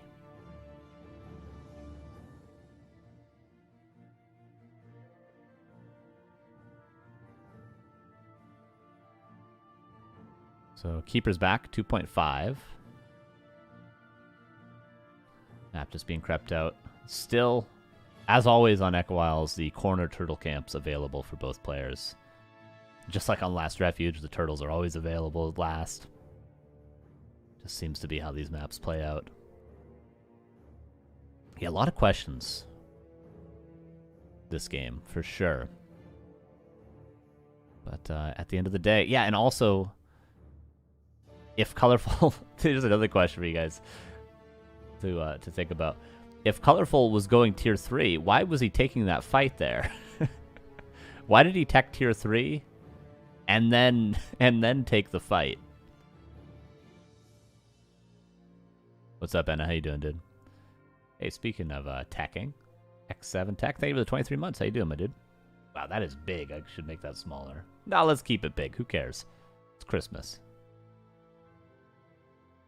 Yeah, that's very strange. And now he's taking the fight with bears, but he already lost his entire army earlier, so this isn't much of a timing now, is it? I'm confused. Am I wrong? Am I wrong to be confused? Am I missing something? Or was this just poorly done by Colorful? Maybe Colorful, like there's no excuse to not have a scout if there's an expo or not. He should have a wisp down there in the corner. Just to periodically check if the expansion's coming up to see if he has to push.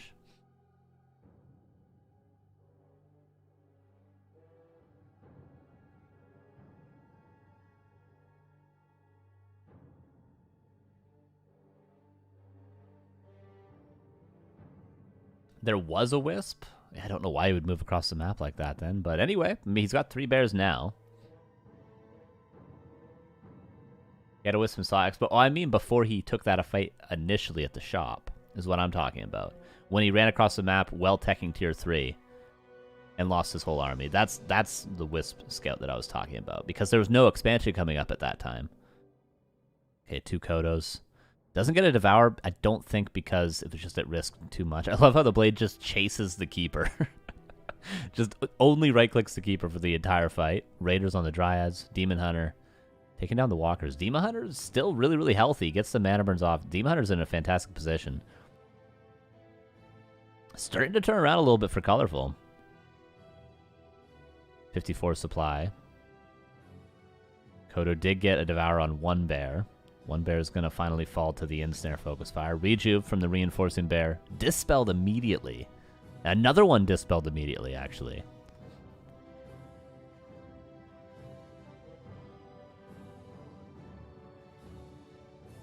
Push and Vulnerability. Demon Hunter staffed out. But with that... Okay, there was no Town Portal to begin with. Demon Hunter comes back in with pretty much full health.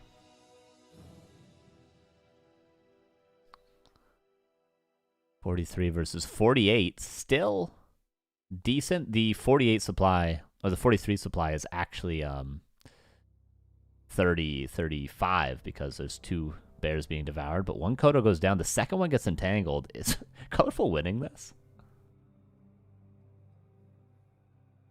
Easy for captions. Really, thanks, Mr. Chris. No worries.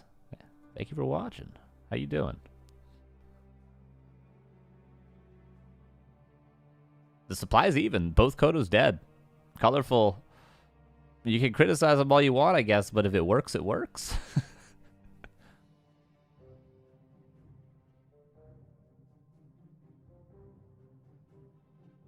That Demon Hunter really did a lot in that last fight. The positioning was fantastic. You got all the mana burns. It just... The ensnares, I feel like we're going on Dryads when they really should be going on the Demon Hunter the entire time. I think if you watch Lin take these sorts of fights, he's controlling the Demon Hunter a lot more with his Raiders, as opposed to maybe trying to dive on the Dryads. Maybe I'm wrong. Maybe I'm wrong. But I feel like if you just let the Demon Hunter right into the backline, it's tough.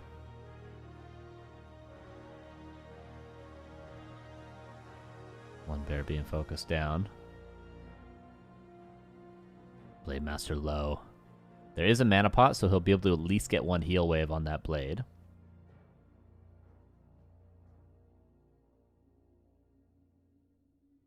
Bear in Druid form actually being focused down. Big deal there.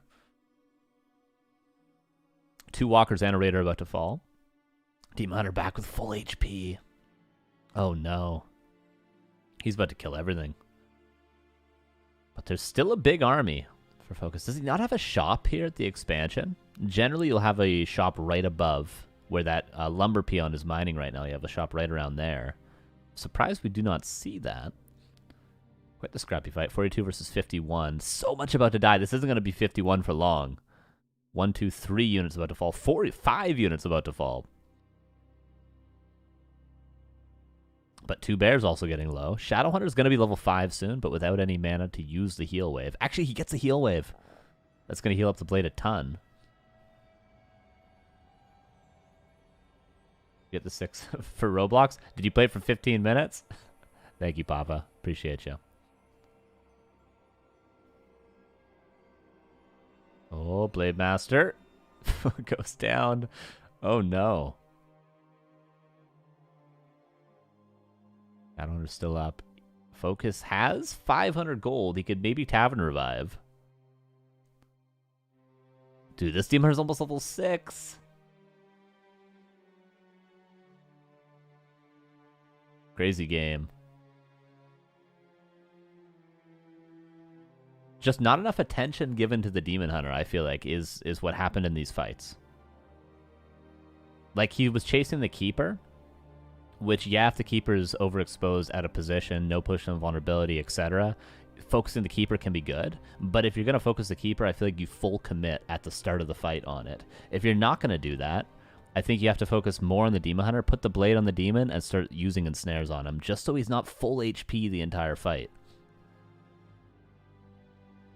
It's one or the other. You either full commit to the Keeper kill, or you at least have to pressure the Demon Hunter. Like right now, he's got the blade on the Demon. Just leave it like that. And at least put 1 ensnare on him. Because if not, he just runs rampant and kills everything. But notice, Blade just right-clicked on the Demon Hunter at the start of the fight there, forced to be staffed out pretty early. Yeah, he's going to come back with more health. But still, it's, you know, he's out of the fight for a while. It was quite the early staff, though. I'm surprised by that.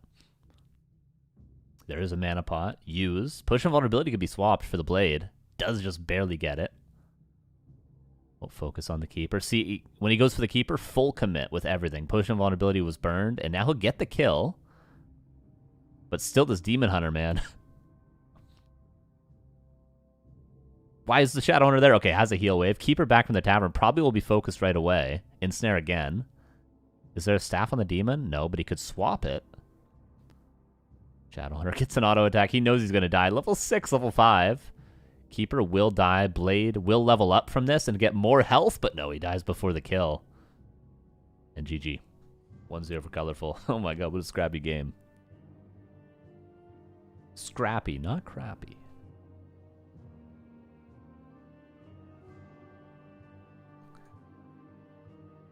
Now, you know my thoughts on that game, okay? You don't need to ask me my thoughts anymore on that game, okay?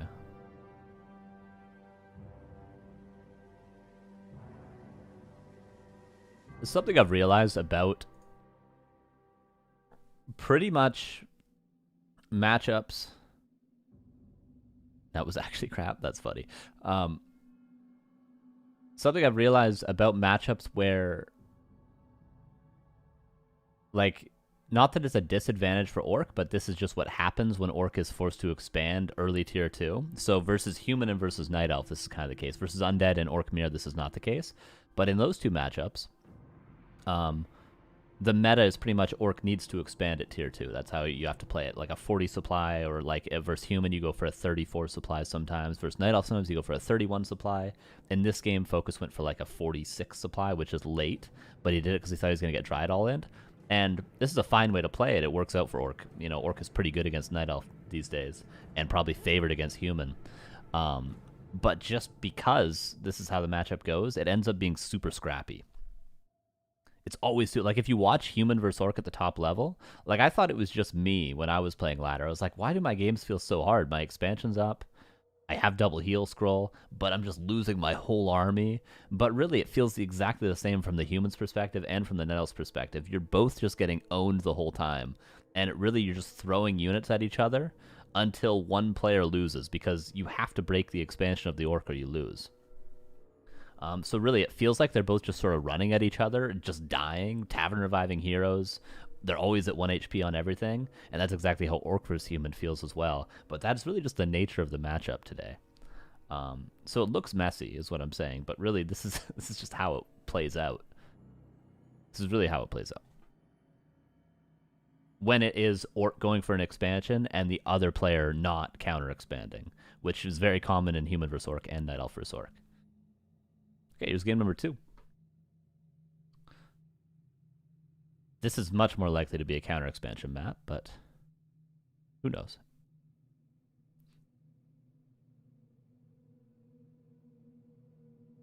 Yeah, it's very much more obvious in Human vs. Orc than it is in this matchup.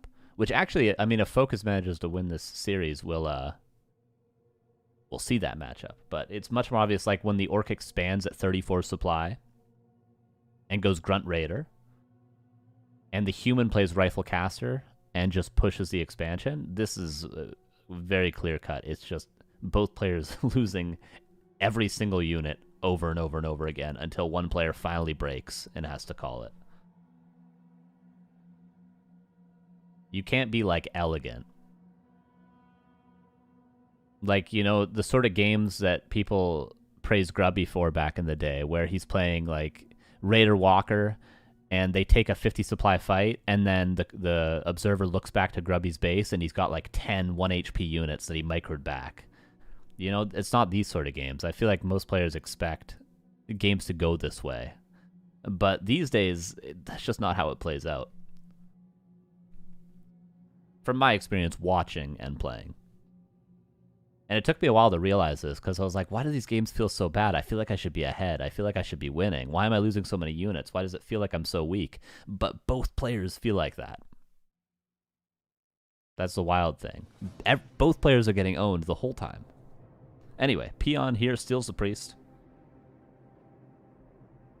Nice little opener from FoCuS. I like this. Skips the shop. And he's going to have to have cut 2 lumber peons for this. No last hit there. Oh, wow. With a Windwalk, he can maybe kill the barracks? No.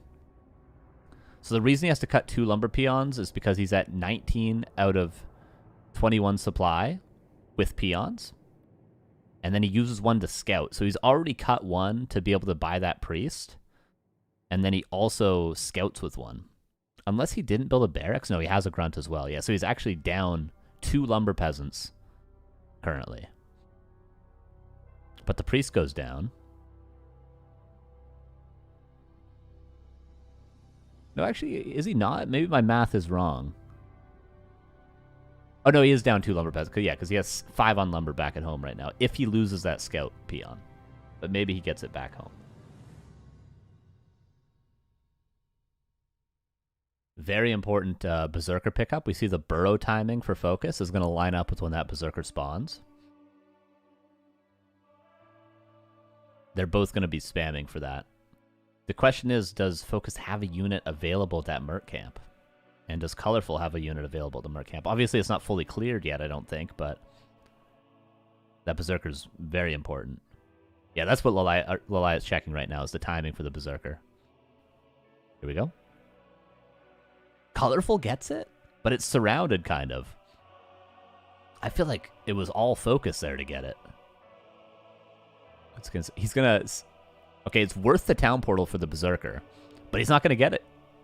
Oh, he does, just barely. Oh my god, that was a high roll on that auto attack. That was the highest possible roll, I guarantee it. That was 46 to get that last hit. Get the replay, half speed, I'm telling you.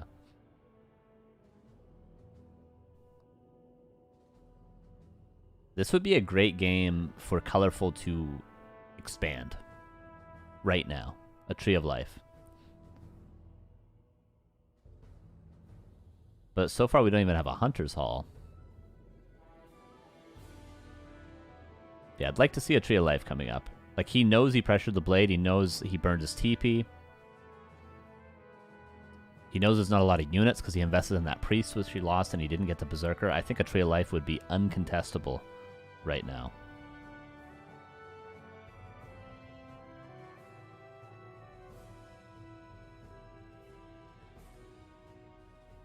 Are there so many Night Elf players in the pro scene when the race is on the third place on ladder as number of players? I guess it's just because like the average MMR is like 1500, right? I guess it's just not as popular at the 1500, but more popular, you know, above 2000 and stuff.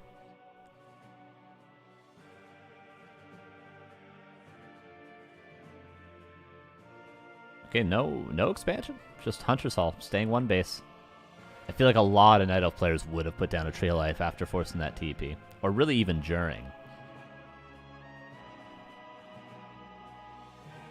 But hey. Ooh, this is a War Mill and Bestiary. This is typically the answer to Mass Dryads. Obviously, Walkers aren't that good against Dryads, so... Blade. Has a greater heal. Steals the mantle. Excellent. Keeper, double lore, and ultra vision. No tech, but again, last game he went double lore. He built Dryads up to, I think it was 37 supply, got his 50 supply Moonwell, and then teched. So we'll see if Colorful does the same build again in terms of timings. There's no reason for him to really not do that again. Unless it's a map-dependent thing. We'll soon find out. Obviously, the quickest way to go for bears would be to go for one lore, tier 3, and then second lore.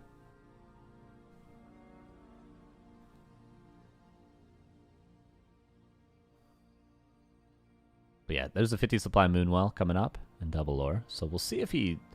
Like, he can afford his tier 3 right now, but then he would have to maybe delay one Dryad. And the Torn Totem is now coming up for FoCuS. He was just a little delayed on that because of the resources. Because remember, he only had 5 on lumber for a super long time. So that's why we had the War Mill into Bestiary and delayed Torn Totem. Oh, Ensnare from the creeps. Unfortunate, but he might be able to just barely save the Berserker. No, it doesn't look like it. Does go down. And now Entangle on the Raider. He's going to have one more Ensnare before it dies. There he goes. Oh. Entangled. The Shadowhunter needs to get that auto attack. Greater heal passed. And TP forced. And Shadowhunter does get the last hit on the Demon Hunter. I don't think Colorful calculated that greater heal.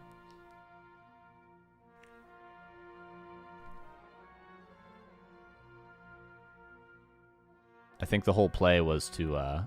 kill the Shadowhunter and maybe swap the TP to the Keeper or something like that. I'm not sure, but yeah, I don't think he realized there was a greater heal.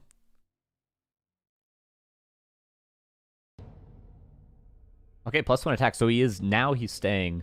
I'm so confused. Now he's staying on tier 1, tier 2, and going Mass Dryads. Okay, so here's my analysis of what happened in game 1. So he must have realized that he was preparing for a tier 2 all-in against the expansion of FoCuS. Colorful was. But then he pushed and scouted at the same time, realized there was no expansion, and then tech tier 3, but still got forced to fight. I think that's what happened. So when I was saying, like, why is he teching and fighting? I think the idea was to stay tier 2 to try to kill the expansion, but then there was no expansion to kill. So, like, right now, Colorful's staying on tier 2, because he probably thinks there's a Great Hall coming up. So when he scouts and confirms there's no Great Hall, he'll probably go tier 3. So FoCuS kind of metagaming a little bit, with just not expanding. Which in the long run, FoCuS will be disadvantaged. But for now, he's probably fine. Dryads against tier 2 Orc is chill. See, he's scouted now, there's no Great Hall there. And now he's going to scout the bottom left and see no Great Hall. And then he'll probably tech tier 3.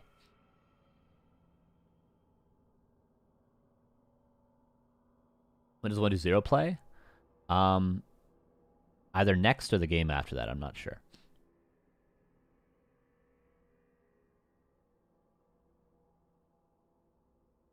Okay. Gonna take the fight. Still a good fight for Colorful, I feel like.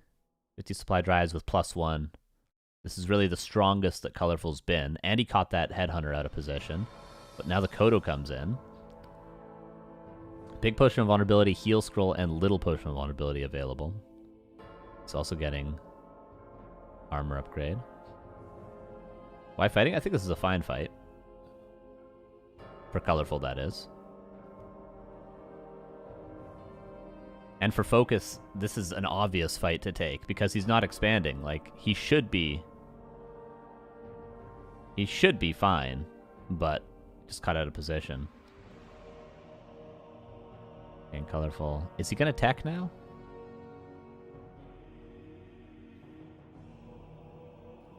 Colorful. He has one Dryad that is supply blocked in production. Could go tier 3. Is he going to try to end? There's no reinforced defenses, but it's about 20% done.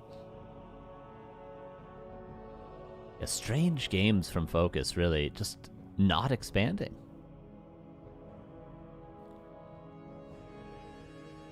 Like, obviously he expanded the first game, but it was so delayed that Colorful even lost the first fight and still was able to hit a timing on it.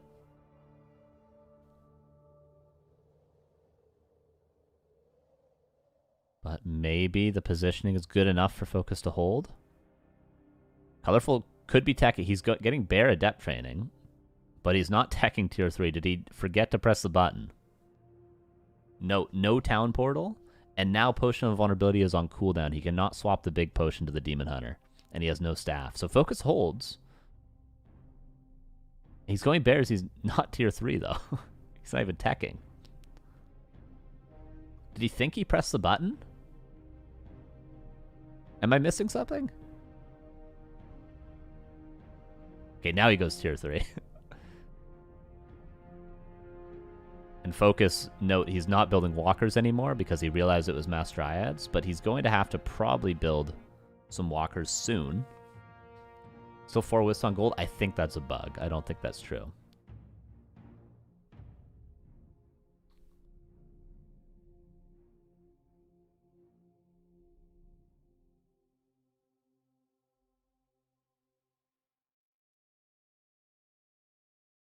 No, I said nice fight for Colorful, unless I misspoke. I meant the Expo was a nice fight for Colorful. Like, it made sense for FoCuS to fight there. Like, FoCuS should be able to win that fight because he hasn't invested in a Great Hall yet. Like, he should be able to. But FoCuS was missing a mana pot and a heal scroll and stuff like that, whereas Colorful had the consumables that he needed. So it was a good fight for Colorful, bad fight for FoCuS. But, like, if FoCuS had the appropriate items, he also could have won that.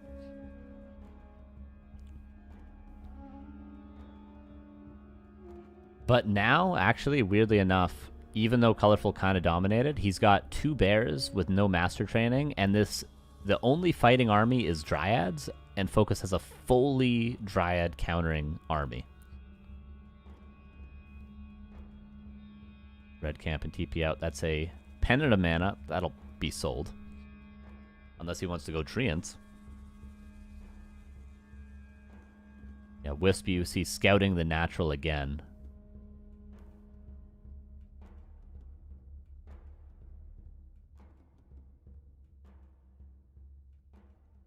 One, two upgrades already for colorful. Yeah, it's quite nice. Okay, 2, 3 about to be done.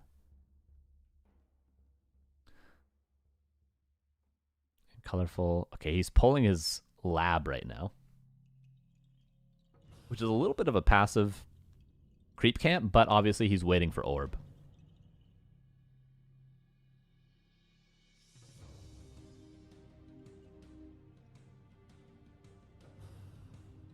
Okay, now okay, now he's building a Great Hall, but Colorful is breaking upkeep, getting Master Training in 30 seconds. Oh, and he's about to sapper it. But also, he's going to have Orb. Like, FoCuS, this Expo timing isn't going to work, my dude. Oh, it's going to get canceled. Look at the Expo. Look, it's okay. No cancel for the Expo. Dead. Really nice sapper.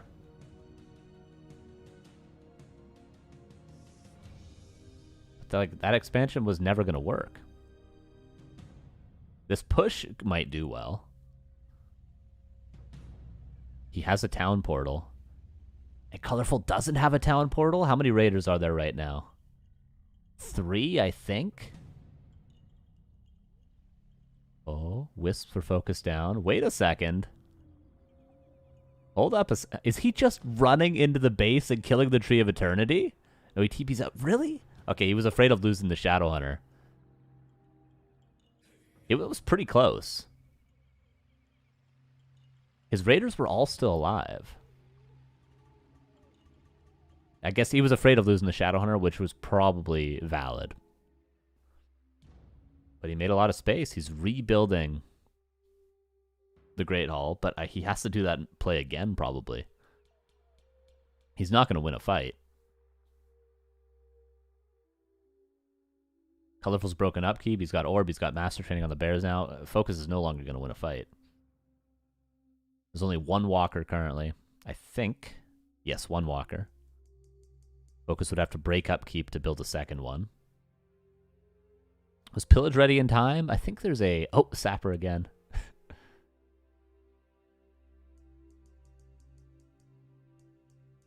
think there's a little stat on the screen for how much gold was gained from Pillage, and it's hasn't showed up yet, so I don't think it was done. Oh, retrains the Serpent Wards. So Red Camp. Orb of Darkness. Not good.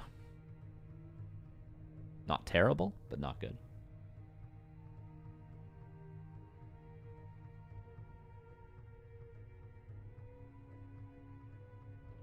Okay, now FoCuS breaks upkeep. No TP, so his expansion is canceled. But he's getting decent creeping done for this.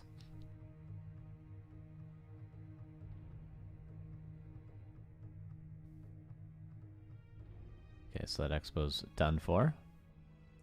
But Blade's about to be level 5. There we go. Gets a belt. Not terrible. Am I going creeping when Expo? Well, because if you look at around where he's expanding, there's not really anything to creep there, so he'd be giving up all the map while AFKing at his Expo, most likely. Unless he were to hit the main again, which probably would have been the better play for FoCuS, would be to hit the main and trade TPs one more time. Or he could have expanded to the right, but that wasn't cleared yet. He had been building the Great Hall for a long time, so... 63 versus 63. Level 5 Demon Hunter, level 5 Blade. Kodo out of position. Is there a Walker there to dispel? I don't... This Colorful seems hesitant to take this fight against the Burrows as well. Shop, is that being rebuilt? No, not yet, right? There's no shop here. And no Serpent Wards established yet. FoCuS on the Demon Hunter a little bit. See, notice Ensnare in the front and Blade Master attacking it. All it takes is a couple of crits. He got 2 crits, and the Demon Hunter is nearly out of the fight, but the Blade in the same position as well. That was a big potion of invulnerability, so another 10 seconds still available on that. Demon Hunter is really doing a lot, but as soon as that invul runs out, I imagine the Blade will go back onto the Demon Hunter. Do we have a heal scroll? No heal scroll for either player. Entangle. Oh, making that blade not get a lot of auto attacks there. Notice the focus on the Demon Hunter, though. 1 crit, and he might be out of this fight. But there's no disenchant for the rejuve. There we go, 232, and he's forced to be staffed. Now the Keeper is going to be forced to TP here in a second. And FoCuS holds on, but he's still 1 base. FoCuS does win that fight. It's all about pressuring that Demon Hunter. You can't allow the Demon Hunter just to be full HP the whole time. It feels like a hard task to actually get him out of the fight. But a couple of crits, and you got to staff him out.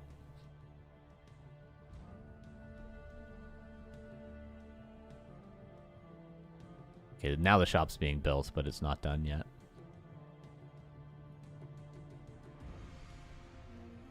Yeah, Wisps would have been good there, for sure. But Colorful doesn't have a ton of lumber, so he could have pulled maybe 2 or 3. Is he really going to try and get a Zeppelin right now? Level 5 Shadowhunter. No, I don't think he's getting a Zeppelin. Kodo's still devouring, so that was given some information now to Colorful. Colorful looking for that next red camp, but not going to. What's up, Baron? A nice game from these two. I mean, the Orc heroes are high enough now that FoCuS has a real shot despite being down attack. We still need a second orb from Colorful. And he could start thinking about Nature's Blessing. There's gonna be no gold soon in a minute and a half.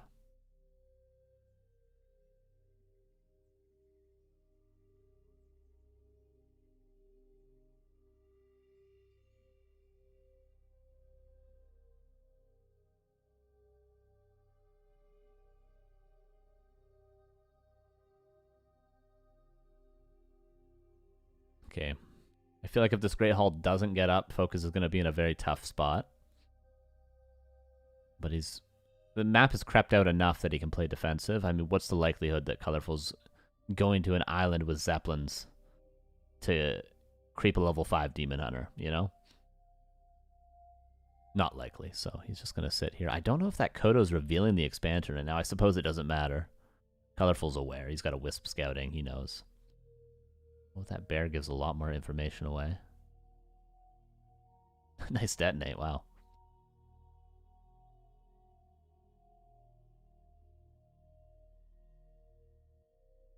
Colorful. Saving up gold right now. Still hasn't gotten Nature's Blessing. Should think about it now, definitely. Just a mistake. I mean, is he not going to move his tree and just all in? It's a possibility. I'd be really surprised to see him either not build a Tree of Life or not move that Tree of Eternity. Okay, now he's breaking upkeep. Maybe he's just gonna spend the rest of his gold and all in.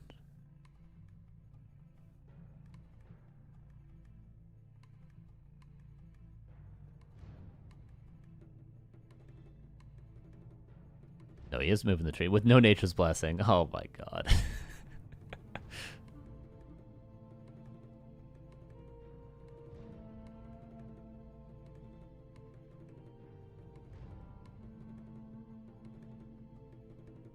Yeah, pulling some Wisps.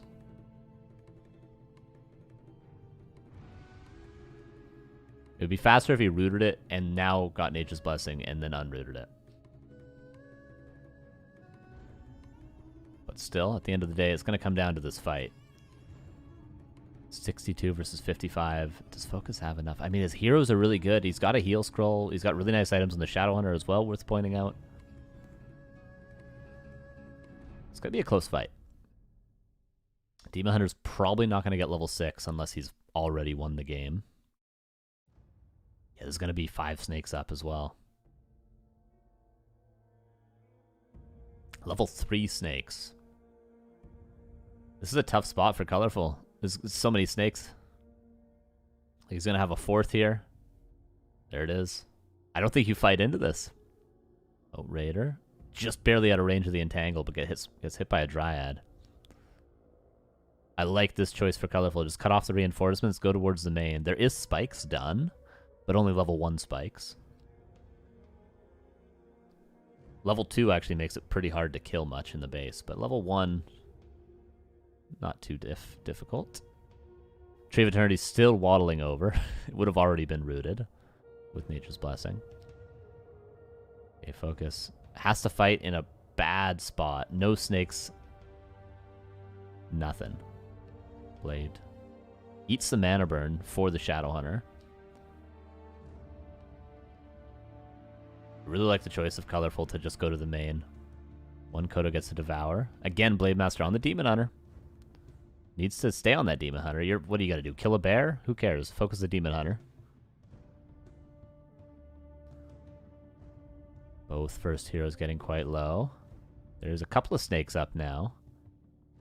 Still attacking bears with that blade. Both players have one potion of vulnerability. 60 versus 49, but a lot of that is in Kodo Devours, I feel like. Blade Master has a potion, does just barely use it. Is there another heal wave? Yes, one more. And a mana pot. A lot of bears still here. FoCuS calls it. Close game. But 2-0 for Colorful.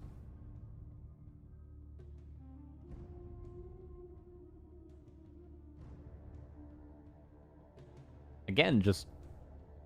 I mean, the fight was very close, but you can't attack bears with your blade at that point. Unless your whole army is focusing down one bear at a time, your blade is going to make no impact on the fight attacking bears like that. You got to attack the Demon Hunter, I'm telling you.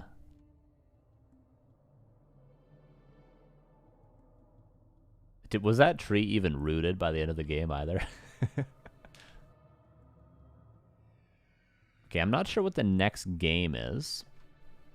I don't know if they probably play the winner's match. Stream, were you up at 3:30 a.m. to stream today? I was up at 2 a.m. to stream today. I think it might be Infi versus Colorful now. I think they'll play the winner's bracket match. Let's assume that. So, Infi versus Colorful. And then we have 1-2-0 versus FoCuS. I actually don't really like Orc vs. Undead too much in the Windrider meta. I would much prefer to see some Orc vs. Human. But hey. Still 1-2-0 versus FoCuS. So I think this will be our next match. I'll show you guys what the bracket looks like.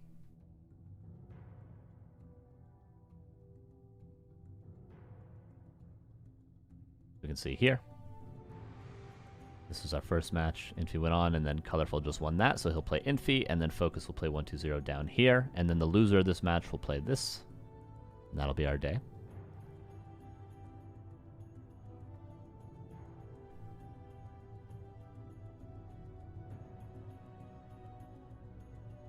But for now, we're just waiting for our next game.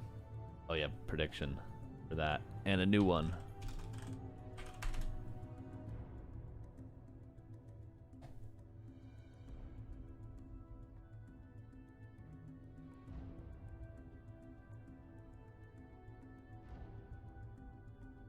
We'll wait and see what the actual match is before we do the next prediction.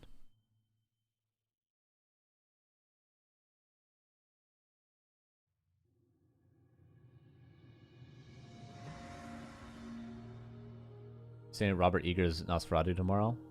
If wants to know, I really want to see it. I don't know if I'll go watch it tomorrow. But definitely going to see it for sure. I was going to go see potentially the Bob Dylan movie tomorrow, depending on what's playing in the theaters. Potentially. Because that comes out tomorrow as well. But I didn't realize that Nosferatu came out tomorrow. That movie looks really good. Very excited for it.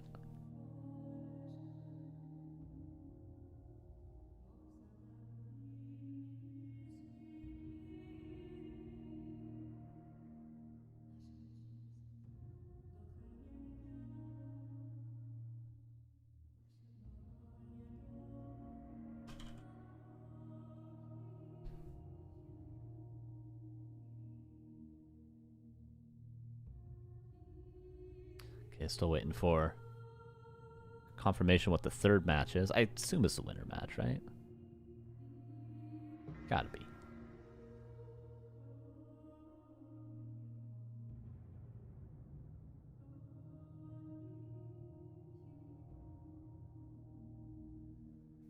January 1st in Germany. I don't know. I have to see. I have to see what's playing in the theater.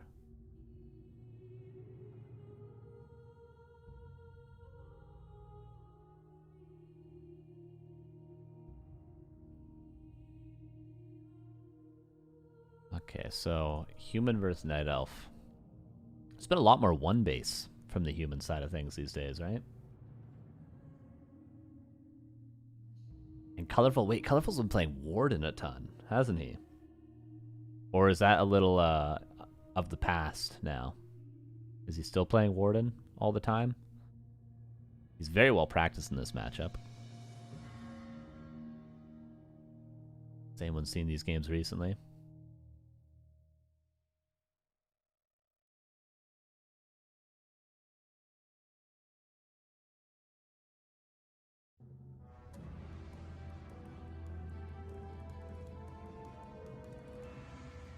Merry Christmas,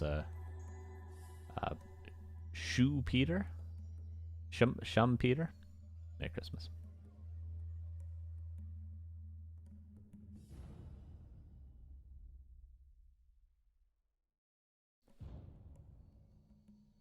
Okay, still no match. Maybe a break on the mainstream, I don't know. And then tomorrow, there's a group with Fortitude, Life, Fly, and Laliat. I believe Mr. Remo Demo will be casting that on the day of our Lord, Christmas. Who better to spend it with? So that'll be tomorrow. And then also B Cup starts up this week as well. So there'll be lots. I'm pretty sure there's streams every single night around this time. Which if you're not in my time zone, you'll get to enjoy.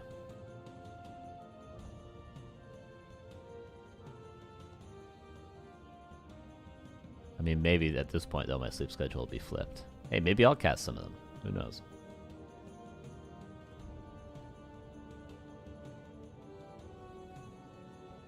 But yeah, so there should be a stream on Christmas. I'm 98% sure there's a stream on Christmas with Remo Demo. Surprise Elf managed to win a game. There he is.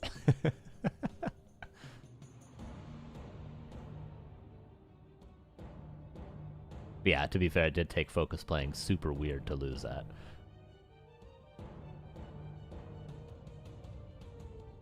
Yo, Merry Christmas, Caselaw. How you doing?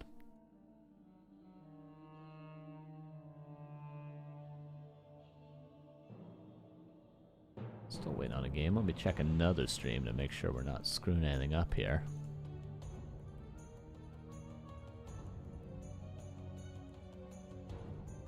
Why do you think orcs aren't using mirror image? I'm surprised by it too.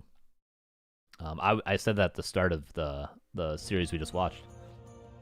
Surprised to not see the 3 Headhunter build with the 31 supply expo. I think that is the best way to play. I don't think that's necessarily abusing mirror image. There's more to the build than that. But yeah, the 31 supply 3 Headhunter thing. 31 supply expo 3 Headhunter blade creeping with mirror image, yeah.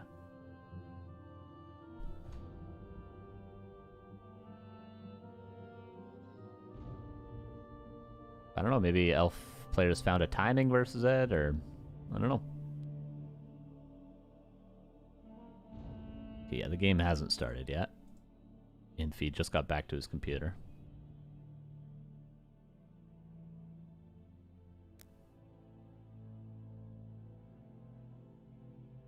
So you putting out a Christmas album? You know, if you guys are familiar with like recorded music at all and stuff like that, or like sync placements or anything, Christmas music does really well. You make a lot of money if you put out a Christmas song.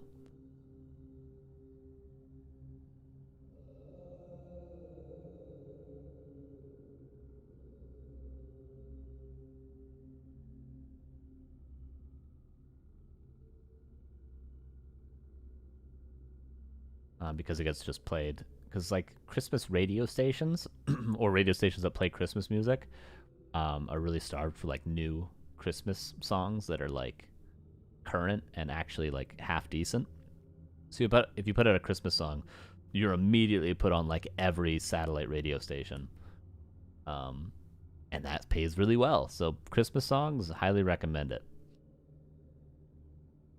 But you also need to release it. Or you don't need to release it, but you need to have it done by like August normally. Like July, August, so that you have time to put it into, submit it for rotation and all that. So if you plan ahead about 6 months with a Christmas song, good money. There's a pro tip for anyone in bands that is recording music.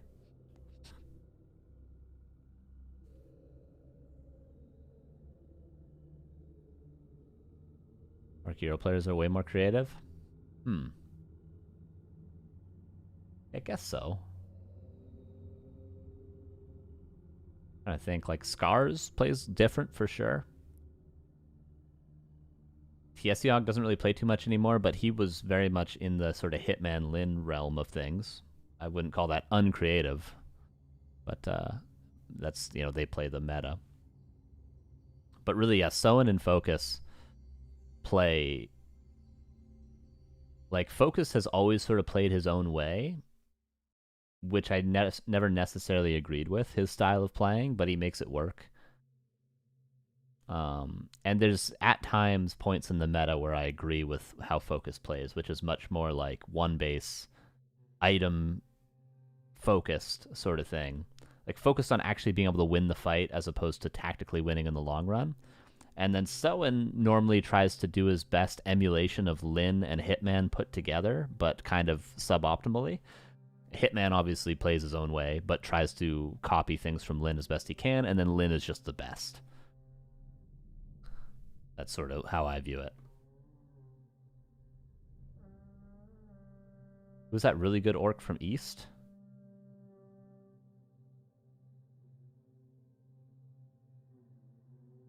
Really good orc. Kibikaki?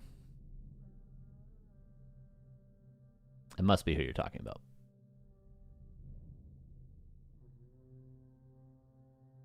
Yeah, every orc player has their different way of playing. And then there's Linguagua, who I think is actually very creative and really solid. I feel like if Linguagua, I don't know what it is. I feel like he could be a tier 1 player at his best, but we just haven't seen it from him. Anyway, though, enough about orc. Human versus Night Elf. Demon Hunter versus Archmage. Colorful versus Infi. The winner of this match will make it out of the group. And the loser of this match will be playing either 120 or FoCuS. But happened to Instop, I guess just taking some time off streaming.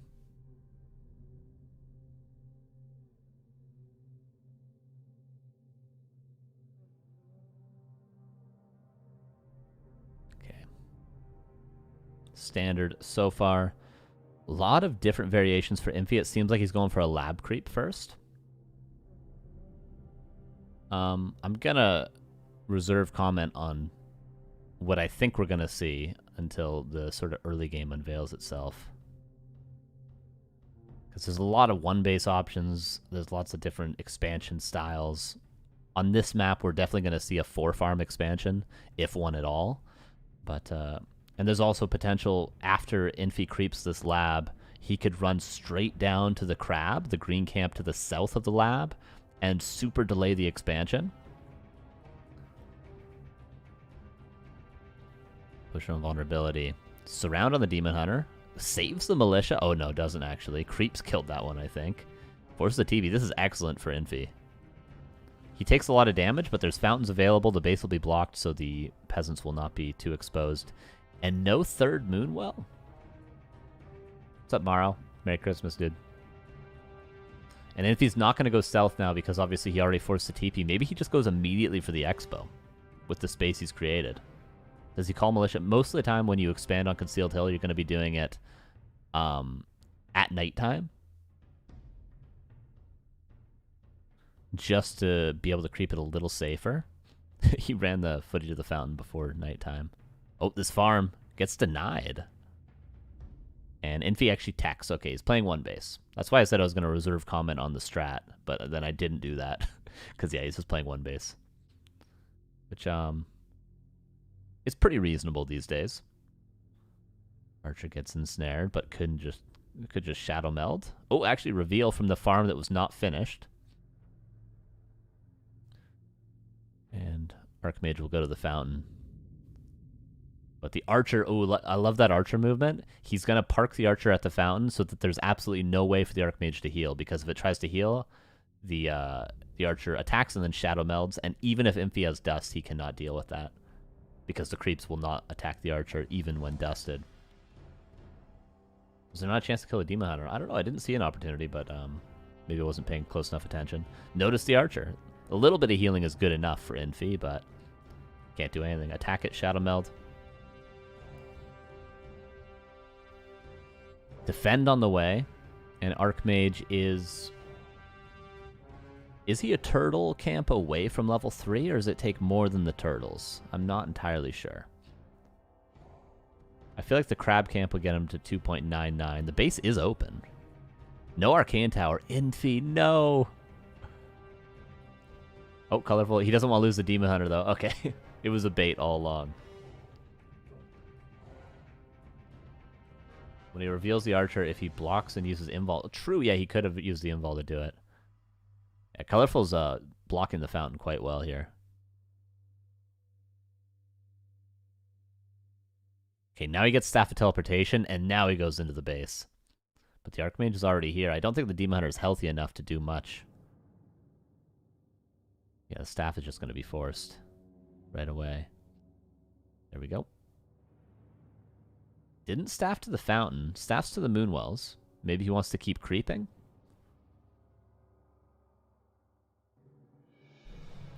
I'll go second. And yeah, the Demon Hunter kind of needs to get level 3, I feel like. Blood Mage second, and it'll be Rifle Caster. A sort of slow Rifle Caster. He's got Defend, and he overbuilt Footman. He delayed his tier 2 tech, but Concealed Hill sort of forces you to do those more defensive measures. But he hasn't gotten value out of any of his early creeping yet. He's only now going to get level 3. And he hasn't gotten value out of Defend either, but it will still be nice, even if he uses it later on in the push. It's going to be a lot of piercing damage.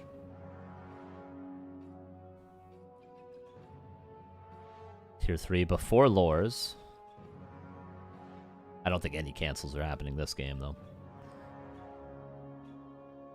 Yeah, this is good for Colorful. Despite the surround right away, he's managed to not take any damage from this one base human. Oh, he just fully forgot his Hunter's Hall. He just never built it. Okay. Well. Okay. Well, you can't really say much now if Colorful loses this. Because he might not even have a lore up by the time Infi pushes. At this point, do you just build Dryads and and get 2 shops? Or no, not Dryads, you just build more Archers, sorry, and get 2 shops for double orb immediately.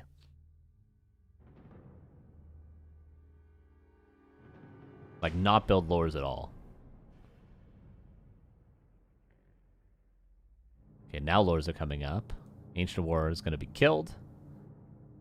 Level 1 Blood Mage. I typically advocate for level 2 Blood Mage before pushing, like taking the red camp. But yeah, what you see is what you get in terms of units. You make 2 shops and go MGs, pretend that was the plan all along. True, yeah. I think that would be the best follow-up, but you want some more Archers if you're going to do that. Which now the Ancient War is dead. Tier 3 is done, but 700 gold and nothing to spend it on, other than a single orb. But yeah, like imagine he built a second shop, didn't build those lores, or built 1 lore instead of 2, got double orb and built a Priestess third. Imagine a world in which he did that instead. That's what Infi would have done if he was playing Night Elf.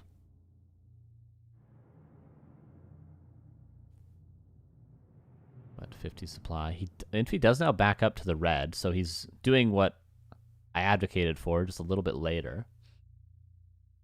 What about upgrades? Can Night Elf upgrade? You can get Wellspring. Not a bad thing to get. that's about it. Ultra Vision's not going to get a lot of value. Nice Fork Lightning. Jesus. Feels like Infi didn't really play around that enough. Didn't respect the possibility of a last hit. That's another steal. He gets level 3. That's huge. Okay, Colorful's back in the game with those last hits. Level 3 Naga, just like that. Infi just crept for him. He's got another Fork Lightning to, again, deny this. Okay, he's got a little too fancy there. He should have just Fork Lightninged. Because if he did that, he would have denied the Blood Mage from level 3, or level 2. But Blood Mage gets level 2, and that's the level up that Infi wanted. This has been really well done from Colorful, despite the macro errors, the Demon Hunter positioning, and those last hits.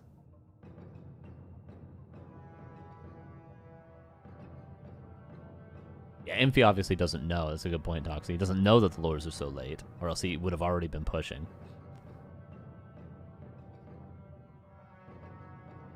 Heal Scroll, push him, invulnerability. And Master Training finishes, and it's as though the lures were never late in the first place. Well, I mean, he's got a couple less bears than he would like. He would like to be 50 supply right now. But he's just one production cycle away from that.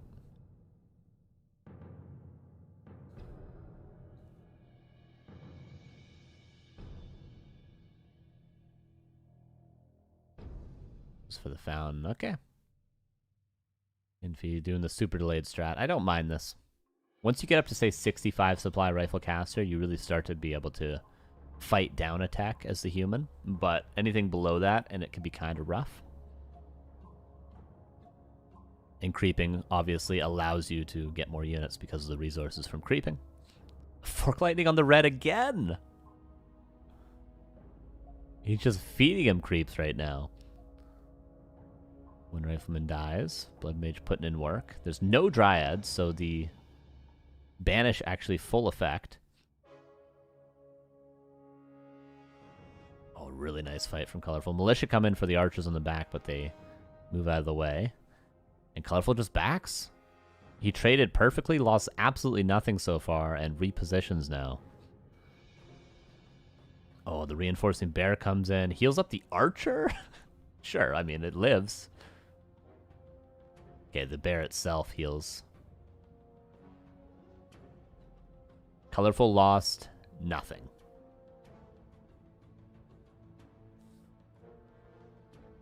Really nice fight from him. Just a nice game. Like, we could talk about the Hunters all being late all we want, but he does everything else nearly perfectly.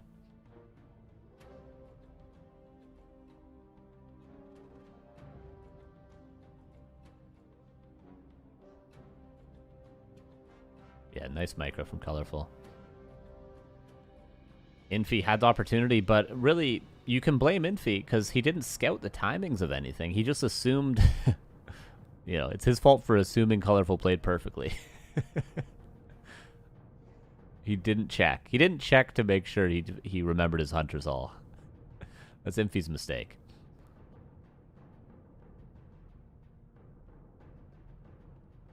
Wow, the base just open the whole time. This is free. This is a Staff of Teleportation. Colorful gets level 4. AP is up. Just a nice game from Colorful. There was one mistake, or two mistakes. He got his Demon Hunter surrounded. And then he forgot the Hunter Saw. That's really it. Blizzard retrain. Okay. Oh, we ever see a human go tier 3 against Night Alpha? Just a little bit too slow. You go tier 3, the Night Elf starts playing a little hit and run, killing peasants. Just a little bit too slow. On one base. On two base for sure. Go for that, but...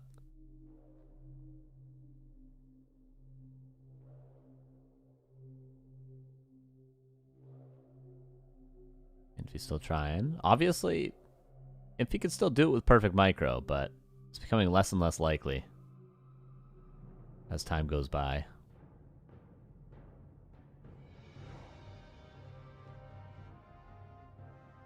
And look, he's just not engaged. He's not giving him the fight he wants.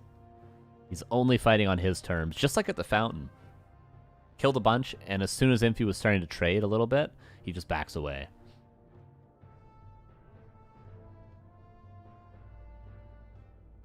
Really nice from Colorful. Very impressive. And now it's 65 against 51. There's just simply no way for Infi. And look at the bears to the bottom side of the fight. This seems like a bad position for Colorful, but he wanted it. He moved the bears around, and it works out.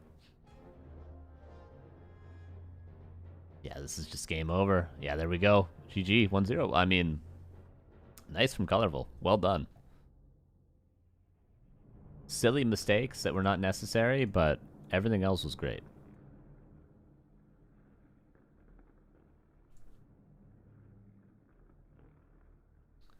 Colorful really going to go 2-0 in this group. Dodging 1-2-0, which would have been his toughest match.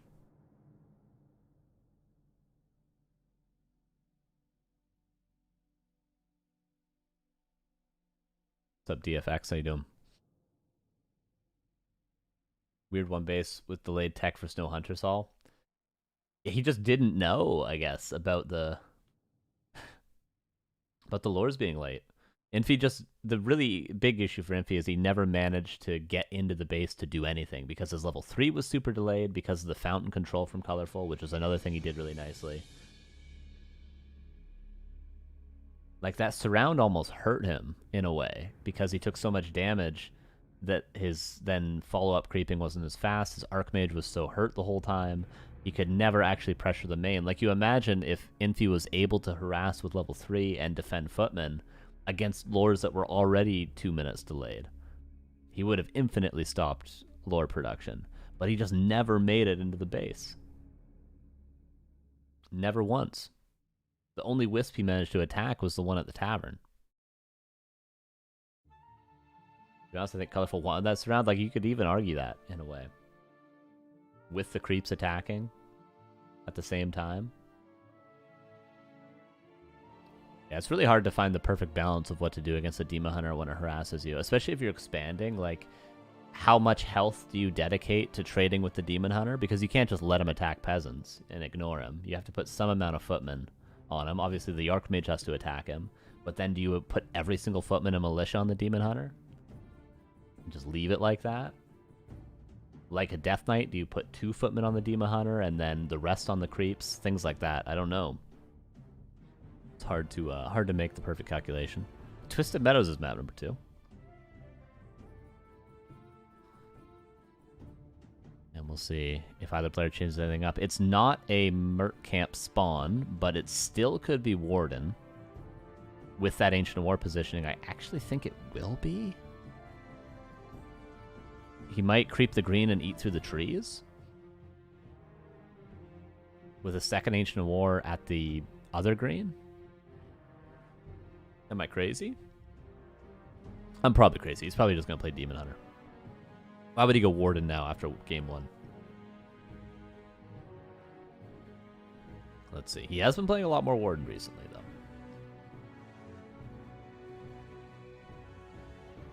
Okay, this is Laliad observing, so he's right now pointing out what he thinks Colorful's going to do, and that was him talking about eating through the trees.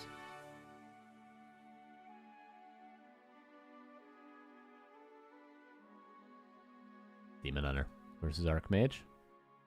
But what can happen with Demon Hunter as opposed to Warden is he can Immolation creep the green, because it's a small green, while eating through the trees, and then creep the Merc Camp pretty much immediately, if he would like to. And even when the Ancient War is eating through the trees, it will still tank some of the damage, just not all of it. Maybe that's what he goes for. Let's see. And for Infi, base fully open. Doesn't care at all.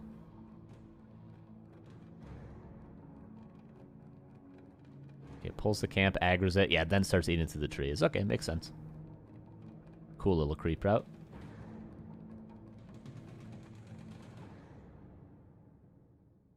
Yeah, there he goes. Yeah, so he gets the best of all worlds. He hasn't gotten through the trees just yet. Ooh, 3-farm expo from Infi. With the Footman Scout to confirm what Colorful's doing. Wisp is following the militia. This is nice scouting from both players. Yeah, the advantage of the 3-farm expo is you creep the expansion without being harassed, because the Demon Hunter is always going to take at least one camp before coming over. So if you take one camp and that first camp is the expansion itself, by definition, you get it without the demon harassing. But Colorful, as soon as he saw this, the militia move out, he just ignored the creeping and ran across. So it showed the importance... Oh, the double ensnare. It showed the importance of Colorful's scout timing with that wisp. Reacting. If it was 4 farms, Colorful probably would have finished the camp and then crept the Merc. But since it was 3 farms, Colorful ran straight across. Really, really nicely done. Double wisp value? Yeah, he had a wisp at each expansion. Is that what he did? Or did he double detonate? Not sure. Why did he pick this expansion? I guess the bottom one... the bottom one's further? Probably, yeah, slightly further. He double dettoed? Yeah. It's really nice from Colorful. Again, very nice from Colorful. Sells the TP by his dust. Got both LMLs and both wisps. Oh, I didn't even see that. Jesus. That is a little sloppy from Infi to allow that to happen, but... It didn't finish that creep camp at all. Can go back now for level 2, if he wants.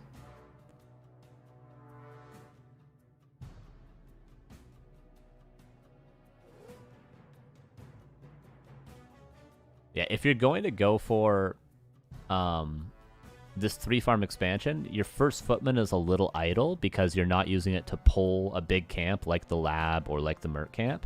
So you have that footman free a little bit. I feel like with that footman, you should try to find that scout wisp. So it's not able to detonate like that, but obviously what Infi did with it was confirmed where the Ancient of Warp was positioned. Which is fine, but in hindsight, I feel like you need to find the wisp that is going to detonate in the future. Okay, Colorful didn't forget that Hunter Soul this time. There we go.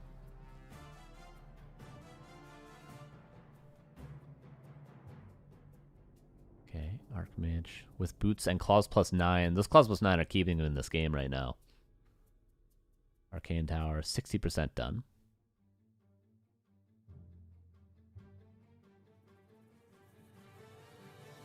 War 8 to the trees. Chop coming up. Can Infi stabilize? The real question is going to be when tier 2 hits for Colorful, is Infi going to hold versus the Naga?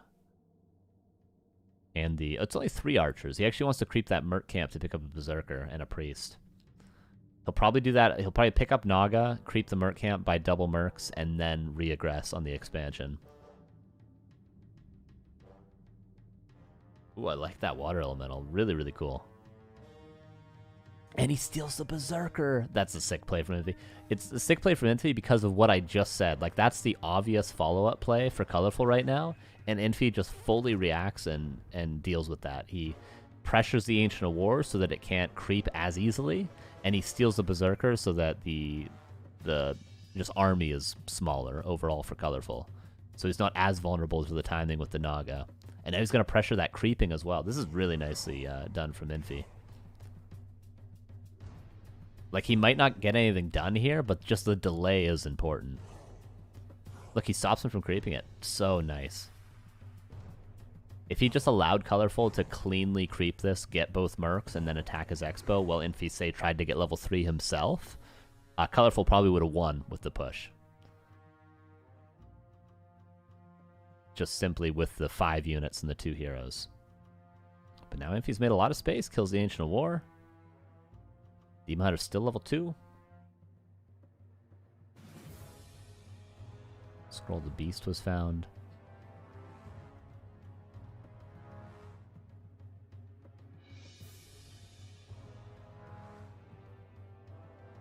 Now Infi, is he really going for the lab? That's ambitious. But Shredder and Zeppelin would be very useful.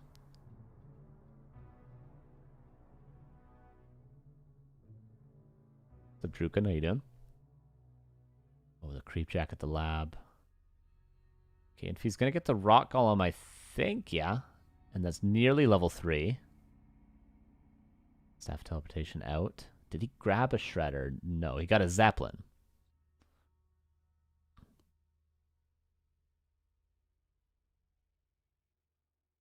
Zeppelin will be helpful.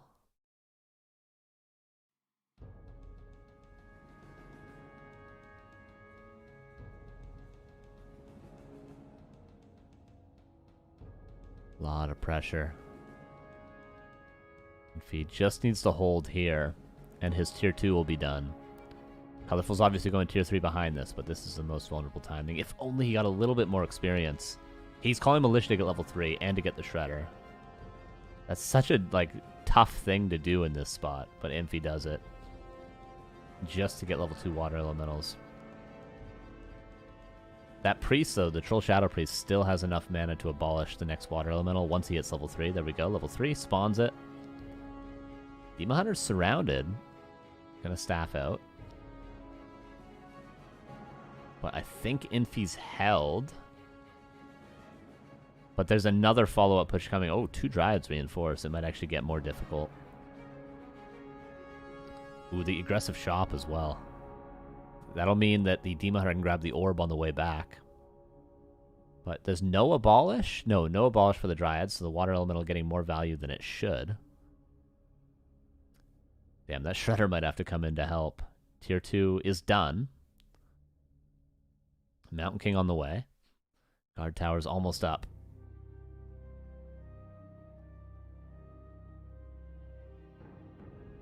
Militia called. Okay, Infi barely holds, but I just want you guys to look at how exposed the Town Hall is right now. If 4 bears come in, they are going to kill that Town Hall. There is no buffer to the surface area. But Colorful should have to back up now for a little bit.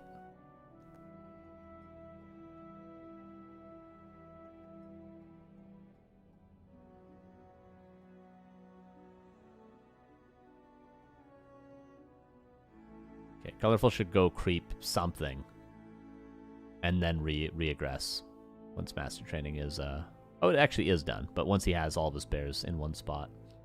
Tier 3, Workshop coming up. Is Colorful just going to keep going forward?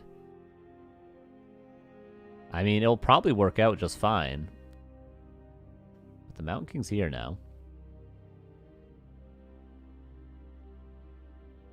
Is Infi going to put down Griffin Aviaries, I wonder?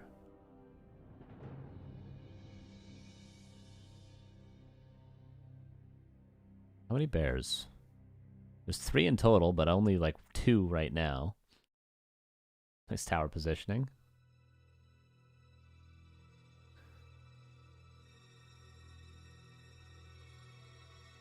Just letting the music play for that Naga almost dying there. Oh, Zeppelin. Getting lots of value. But really, I mean, Colorful's not doing a ton here. I feel like this wasn't the right play. He should have waited a little bit longer. Like, not a ton longer, but like 1 creep camp. And then he would have had all these bears in one spot, like he does now. But still, tier 3. 80% done. There's no big boost to Infi at tier 3, though. He's got no real production. He's not going Griffins. He's not going tanks. He's gonna, what, get a Paladin level 1 at tier 3? I don't think it's gonna be good enough, Infi. Okay, 1 bear. Gonna go down. No peasants to repair right now. But there's 2 more towers, actually, that are... you can't really attack them. Dryad Falls. Damn, Infi's just barely holding, it seems like. Because he's going to have 5 towers. Those guard towers are going to finish. Infi. This is very similar to what he did against 1-2-0 early. Just barely hold on until you have enough. His tier 3 is done. Those towers are finished. Paladin's on the way. But again, I asked the question of, like, what are the units you're building? If he was going Griffins, I would be, like, afraid for Colorful. But currently, I'm not afraid of the army that Infi's building.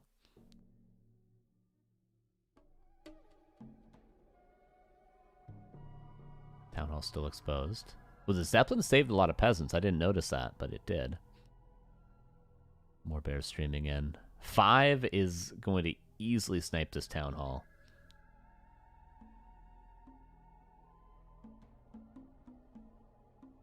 Okay, trying to pressure the Naga away so that he can repair without being fork lightninged. Yeah, that's a really nice choice. See, now he can drop those peasants and not be afraid for them to all just get sniped. He needs more farms around the town hall. Yeah, for sure. Naga almost dead, but now Infi can just back away and repair the town hall. Look at how he's doing this. As long as the Naga isn't there, the town hall will not die because there's no way to get to the peasants that are repairing. If the Naga is there, the town hall dies. It's simple math. Now the paladin's out. But again, like, he's got one breaker. Okay, one knight's on the way. I hope Infi's using this time to repair that town hall. Staffing back. Did he retrain? No. He could have retrained to Blizzard. He's just trying to heal up the peasants.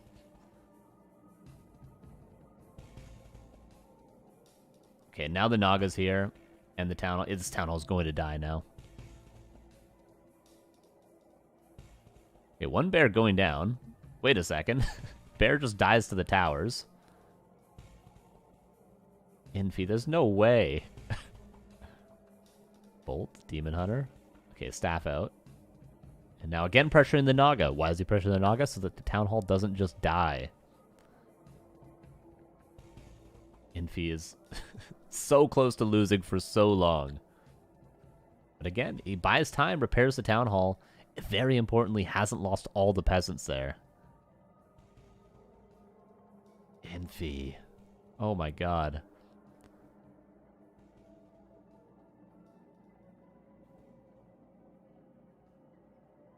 This is very impressive from Infi.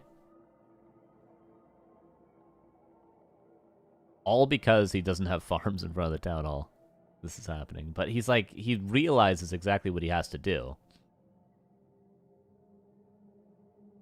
Like right now, he's got to dive on the Naga. That's his only play. He's got to pressure the Naga so that he can repair the town hall.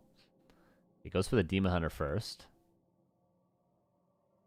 He misclicked the staff. Okay, never mind. I thought he misclicked the staff. He's fine. He's fine. He's fine. But now the Naga. And there's no way out. There's no way out. He's killing the second hero, Infi. Oh my god, Infi. And now, what can he do, guys? Repeat after me. Repair the town hall. And Infi's gonna win. Oh my god.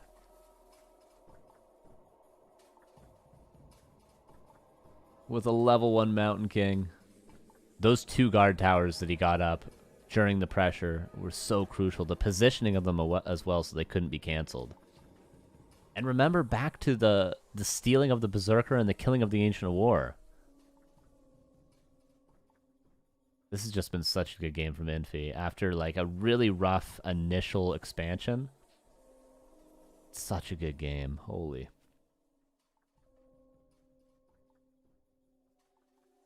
Very, very impressive. Colorful. Almost level 5 Demon Hunter. Still 50 supply. I mean, he's been really efficient. And what's important for Colorful is that he's kept Infi below 50 with not much of an army with low hero levels. And the main bases are going to run out of gold pretty soon. Not super soon, but like 5 minutes soon. So if Colorful can continue a little bit of pressure, continue trading with his superior heroes, it'll be one base because then Colorful will walk the Tree of Eternity and Infi will have just his expansion. So there's still opportunity for Colorful. Double Workshop. Have to imagine just for mortar teams.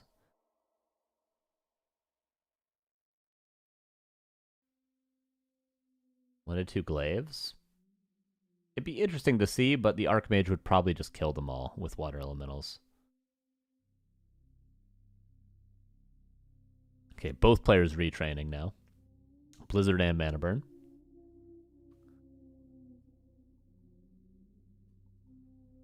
Wouldn't the play have just been to go to his main? There's 3 towers at the main as well, but it's a question that should be asked for sure. Okay. He's got Blizzard this time, so You're not going to break that expo any longer. But again, Colorful just has to keep doing this. He forces a TP there, kills some buildings. He's still being efficient. And the main bases are running out. And Colorful is expanding. Yeah, so Colorful just has to be efficient below upkeep for a couple more minutes. And then Infi's going to be the one pressured to make a move, because it'll be 2 base against 1 if he moves the Tree of Eternity. Flying Machine Cheese? Is he going mass flying machines? He built 2, but I don't know. He's going to lose the workshops now. Look at this from Colorful. This is a great play. He's forcing the fight because this is really all the production for Infi.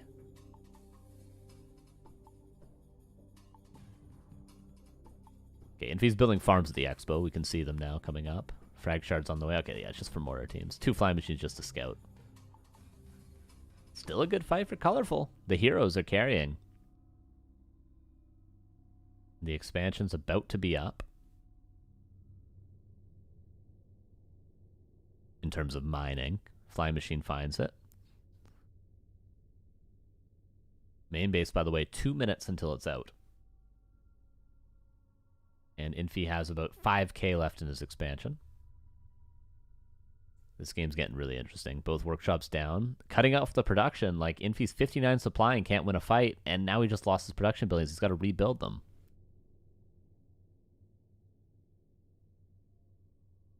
You can't put these 2 minutes ads when it gets spicy. I did delay them 3 times. That's as long as I can do it.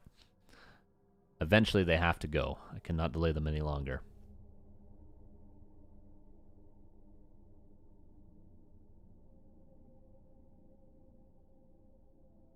$64 versus $59. Maybe Infi just took too much damage. Despite holding so well. Maybe he took too much damage.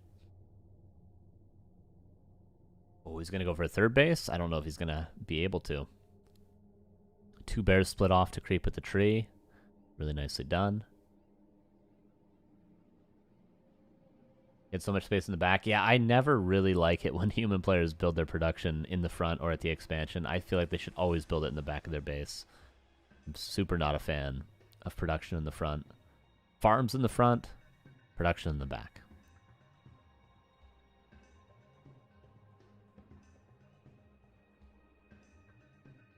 Tanks now coming out. Tanks are a nice choice in this stage of the game. Mr. Brappy, thank you for this 16 months. How you doing? This is Merry Christmas, Carson. Have a wonderful day tomorrow, bro. Thank you. Appreciate you. Merry Christmas to you as well. Town portal out. Supply even. Both players leaving, and both players are going for another base. 60 seconds till that tree is mining, and Infi might go for that 3rd, but it's scouted by a Wisp, that cannon tower coming up. Ooh, this is going to be 4-3-3. This is a huge creep camp for Infi to get right now.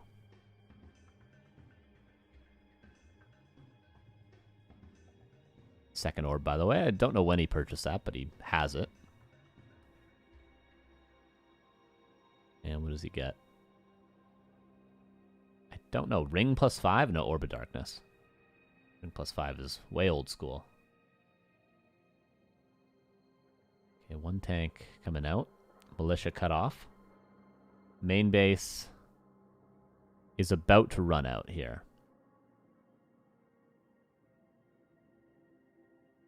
In fact, I think it is out. Yeah, both main bases are gone. So we're down to 1 base, but Infi only has 4k gold.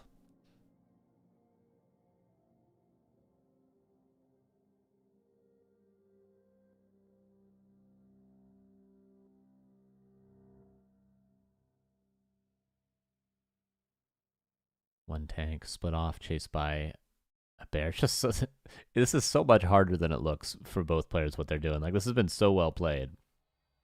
Like, all the multitasking and, like, the perfect scouting from Colorful the whole game. The barely holding on to the expansion for Infi. Like, this is so difficult. Both players are doing this so well.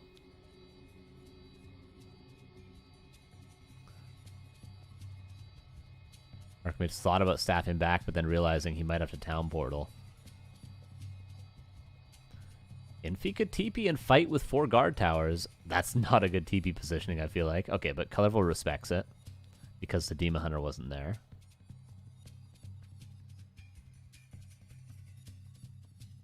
Yeah, no clap for the Mountain King. I'm a little surprised by that, but he's against Mana Burn, level 3, so... Okay, tower's coming up. How long until Colorful scouts that this time? Oh, we're missing the fight right now. Laliat. Okay, there we go. Archmage. Level 2 Holy Light. Look how important... Oh. Look how important that level up was. For both heroes.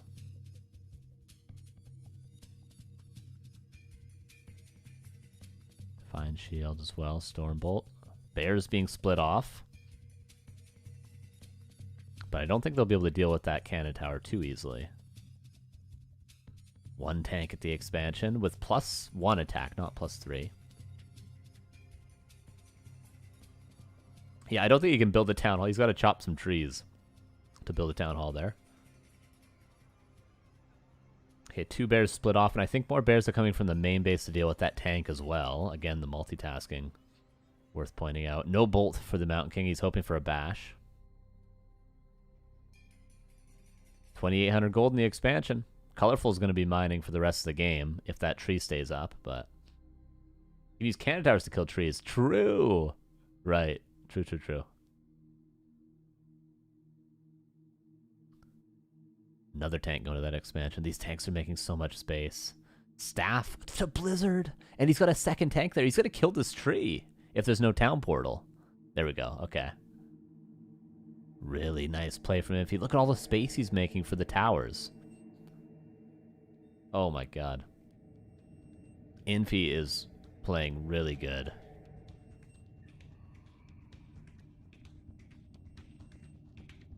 Infi and Fortitude are just different. They're just different, man.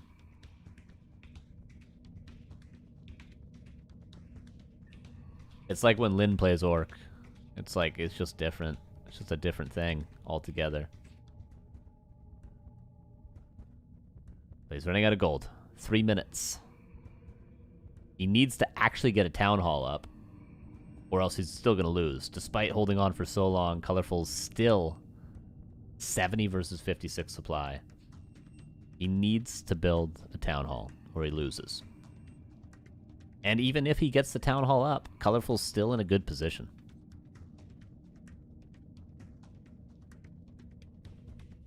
And then Infi risks having to play 1-2-0 again in the lower bracket. What a good game. Oh my god. It's so impressive from both. Really is. Naga out of position. He had a bolt, but he didn't use it. Level 5 on the Naga. Look at the Blizzard. 1 bash and the Naga could die. Staffs it out. Blizzard again, but the Archmage a little exposed. Has to give it up. Heal scroll value. 1,500 gold in that expansion. That's like, this fight's important, yeah, but really what's more important is Infi's running out of gold. What's up, Tech? How you doing? Oh. Demon Honor. Heal scroll heals him up. I think that was a heal scroll at least.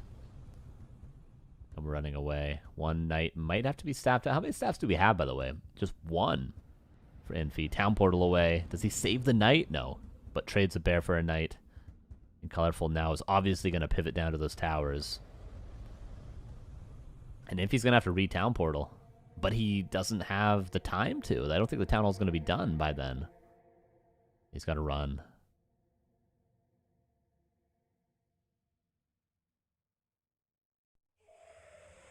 That expansion has 1,000 gold left in it for Infi.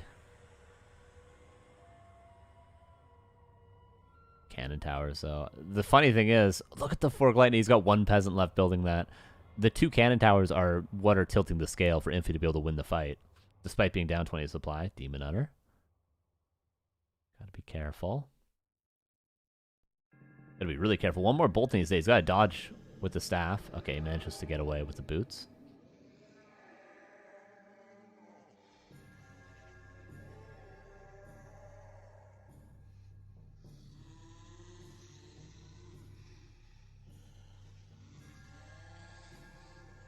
Okay, when they were recording this song back in 2002, they realized it was a little silly. They must have been laughing when they were recording this.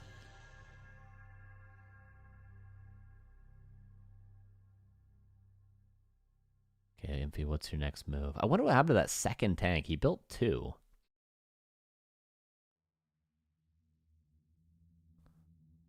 Oh, he goes for the Moonwells. Does Colorful have to respect this? Or does he just kill the Town Hall? He is coming back. Demon Hunter's going to be level 6 soon. 1 knight, but there should be a staff. There we go. But still another knight slowed down. Town Hall's up. It's so far away. I didn't even realize that until now. That's like an 8 peasant expo. And the other expansion is about to run out of gold. In 3, 2, 1. I think it's out now. Town portal away. We might have to... I don't know if he can retrain to clap. Don't know if he's going to have the mana the whole time. Yeah, he should have killed the trees with the cannon towers, like you guys have been pointing out. But he didn't. But he's got enough peasants. He's got lumber for the rest of the game. He can just put all the peasants from the main base on there. It's okay. 79 versus 59. It's really been Colorful. So close to winning the whole time, and Infi barely holding on. But Colorful has probably been efficient enough. It's going to take Colorful being super out of position and just eating Blizzard to lose this game, I feel like. 1 more tank in production. Trying to, again, maybe get that Tree of Life kill. I don't think Infi has this anymore, though. It's the fact that he's made it this far is something else, but he's going to need a big play soon. Nice Blizzard for now. Demon Hunter's going to be level 6. He hasn't gotten a kill for a while, but if he just Fork Lightning's peasants, he gets level 6.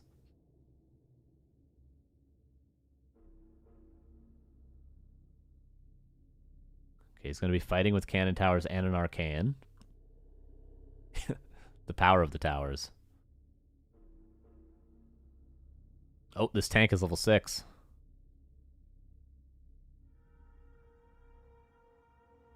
If he has to run for that Tree of Life, then pressure Moonwells. It's true. That's what he's going for right now. The 2 bears there. There is a town portal for Colorful. Does he? Yeah, he just TPs right away.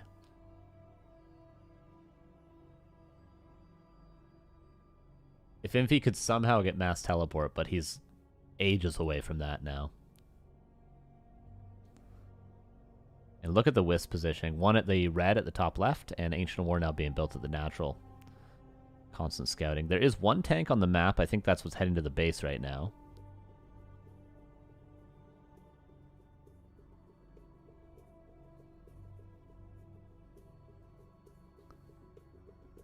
Divine Shield. Staffs out the tanks. He might have to sacrifice the knight for this.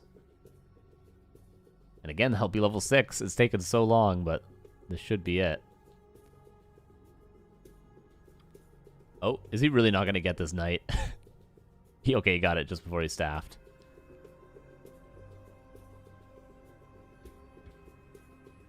Another tank coming out.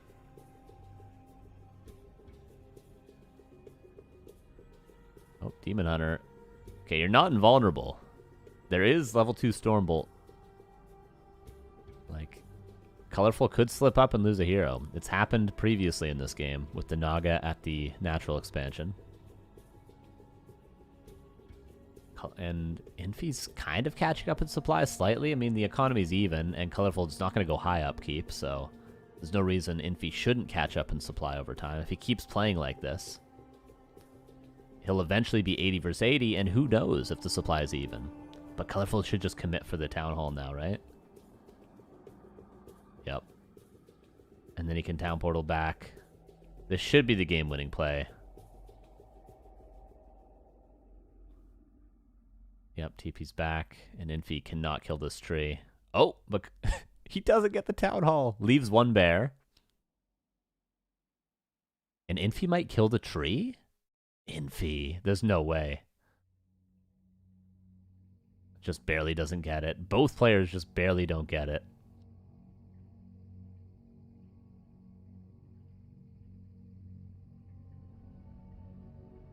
And 2 tanks. Those are going to kill a lot of Moonwells. Infi's so bruised. You can see where the TP is on KK. That's a KK edition.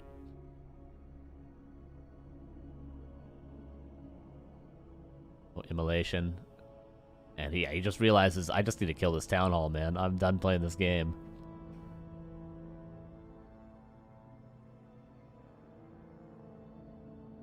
And he does get it. Finally, he kills a Town Hall this game. This is the first Town Hall to be killed. The entire game. After... That's really been Colorful's goal. And yeah, this will be 2-0 for Colorful. Really, really nice attempt. I mean, Infi was playing from behind the entire time, but solid series from Colorful. No major mistakes. Just a couple, maybe the Naga loss this game, you could argue, and then the Forgotten Hunter's Hall. But other than that, Colorful super solid with the 2-0. It feels like Infi waits until he's behind to start playing out of his mind. Okay, we've officially gone through the entire Warcraft 3 soundtrack, so we're going to restart it. There we go.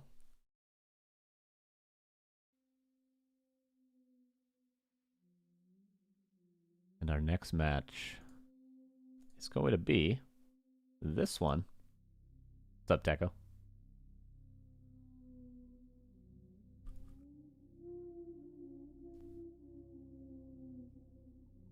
Human always behind until they're not? Oh, yeah, yeah. True. That is kind of the way humans played. It's fair. Okay, Orc versus Undead. Let's see some Wind Riders. Oh, you guys see my shirt? Wait. Wait.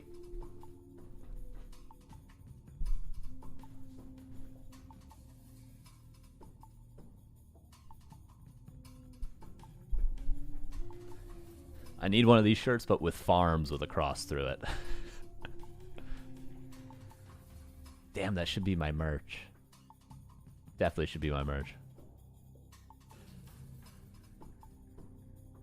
Even on Christmas, you guys really know no mercy? That's hilarious, Mind Flayer.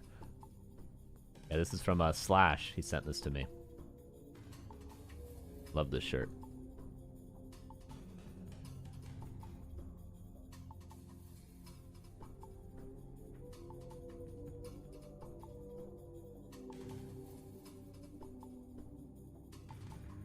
Okay, 2 more matches left for the day. We have FoCuS versus 120, and then Infi will play the winner. So Infi's not out yet. But Colorful has made it out of his group. Alongside Happy, Starbuck, Lin, and Kaho. There's one more player that will make it out between FoCuS, Infi, and 120.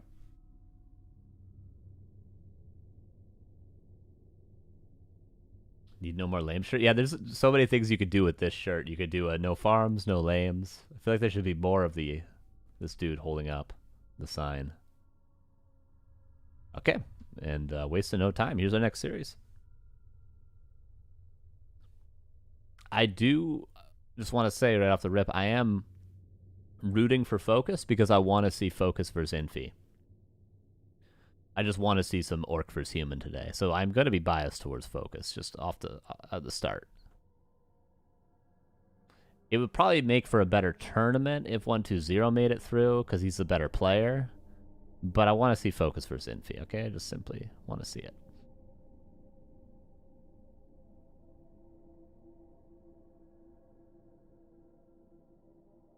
Okay, Death Knight versus Blade Master. It is a fast tech with a shop. Probably just going to see Wind Riders, man. I don't see any reason to not play Wind Riders. It's a good strat. It's a really good strat. Has the meta changed in the last month or two? I don't think so. Orcs are still just massive Wind Riders, right?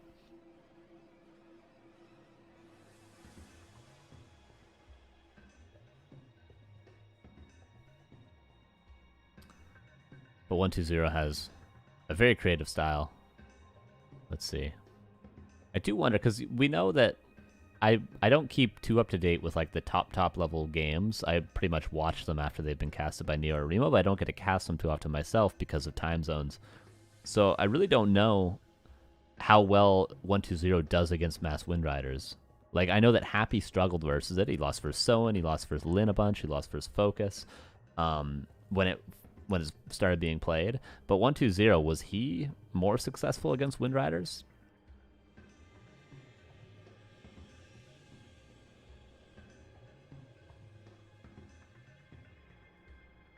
Because I feel like 120 is sort of better at those sort of lamey games, possibly. I mean, they both have their strengths and weaknesses. 120 is better in some aspects, and Happy's better in most, maybe. Lin started late games to switch to 2 Barracks Berserkers. That's cool. Okay, last hit there. He got the green and stole the creep. So far, this is great for FoCuS. He's going to force another coil. Actually gets a ghoul kill. Yeah, this is really good for FoCuS. He does all this before level 2 for the Death Knight. Actually doesn't force as many coils as I thought he would.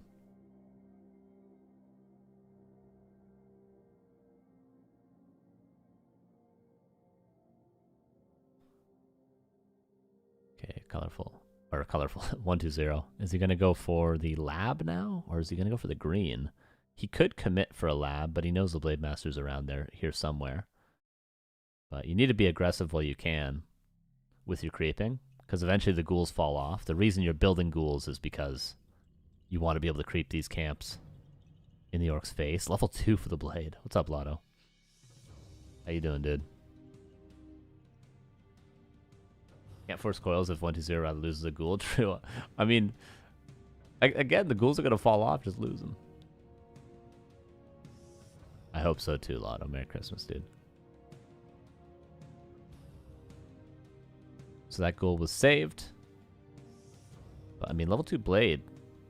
No complaining here if you're the Orc, right? And there's a double Bestiary Shadowhunter coming up. Tier 2 almost done for 120, and then we'll see what he has in store. I really don't know. Somebody mentioned Banshee Garg for anti-magic shield against Detonate, I guess. Honestly, though, Banshees are pretty good just against Windriders in general because Curse, there's no way to deal with it. Curse is extremely good if there's no disenchant. Even though it's Banshees against Windriders, still, like, pretty good. Blade. That was kind of cool. So, FoCuS gets the experience. 120 gets the item, but 120 tried to coil last hit it, but it's always going to prioritize the Blade there. So he just kills the creep. Really well done from FoCuS. And she gets rid of poison as well. Very strong. Wow. Yeah. That is really good. Yeah, so Banshees seem to make sense. The few times I was off racing Undead on ladder and I played against the strat, because every Orc is doing this on ladder these days, it's really hard to beat. It's a really good strat from the Orc side of things. Like, you have to be extremely good, or just better than your opponent, I feel like, to beat it. It gets rid of Windwalk damage too, not sure. That would be news to me. Banshees is where the Berserker switch comes in for Lin. That makes total sense.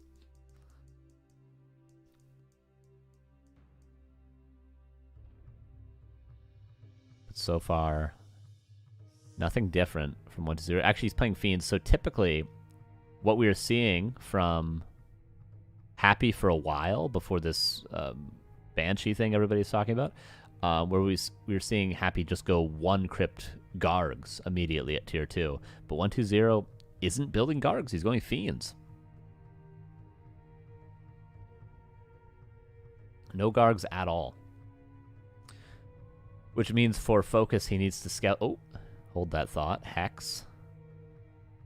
And again, he's on top of the creep, so he can't actually coil it, but he pops out. Hex gets the item. What is that? Greater mana. The DK's dead. He needed a different item. He needed a potion of vulnerability or a greater heal to live there, but he didn't get it. Death Knight's just dead to the Shadowhunter Hex. One Windrider gets ensnared. Another one is close to dying. Doesn't die, though. Yeah, what I was going to say is I feel like FoCuS will just not build any Bat Riders once he sees Fiends. But so far, I don't think he's aware of what it actually is, unless he knows how 1-2-0 plays. Death Knight back from the Tavern, but this is already really tough for 1-2-0.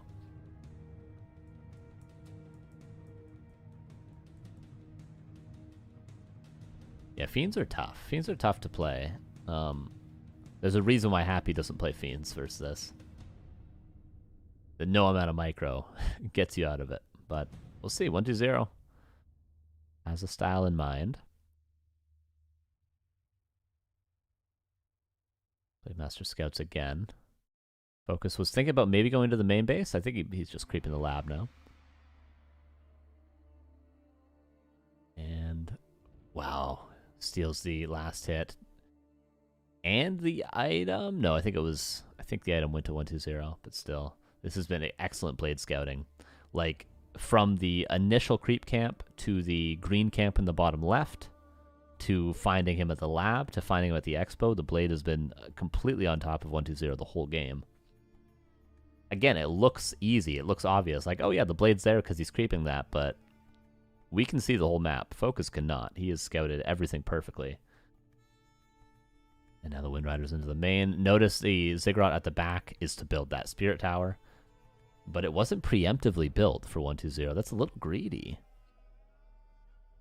This is the advantage of having Fiends, is that if it is Gargs, the Wind Riders can actually just fight the Gargs when they come back to defend, but if it's Fiends, you have to run away, because you get webbed and then you die to the towers.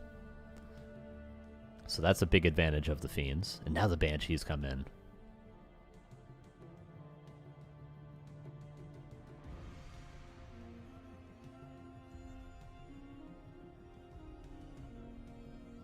Wind Riders get out of the main. And again, 1-2-0 starts creeping. FoCuS is already there with his whole army. One thing Happy was doing was also an early shade, which is one thing 1-2-0 isn't doing either. Maybe Happy's not doing that anymore, but okay, 1-2-0's got to run. He's just going to lose his hero if he sticks around. He might still lose his hero. From full HP to nothing? Perhaps. One more Hex might do it. Oh, saves the Fiend. So far, really nice micro for 1-2-0. Hasn't lost anything yet. Blade Master has a greater heal. If only he didn't have the greater heal. Both Fiends about to die. Dude, he's just hexing the Death Knight. Like, this has been perfectly microed for 1-2-0, and he still might lose his hero. Oh my god, the coil into the potion. That was crazy from 1-2-0. And look at the Lich in the back the whole time, attacking the Wind Riders. Surrounds the Shadow Hunter. This is insane from 1-2-0. This was perfect micro. Like, he didn't even come out ahead. Absolutely perfect micro on everything from 1-2-0. How does he do that? Do you guys just see what I just saw? That was insane. And still FoCuS is super ahead. But that was ridiculous. Should have lost he should have lost the entire game there. That is crazy. My god. Still FoCuS in a fantastic position. But you just got to applaud 1-2-0 right there.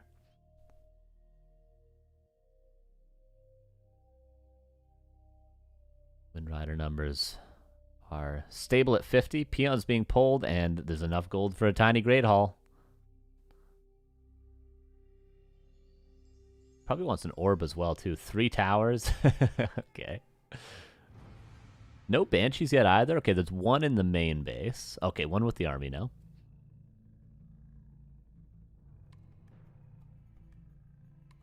But instead of going Headhunters, why not just mass towers?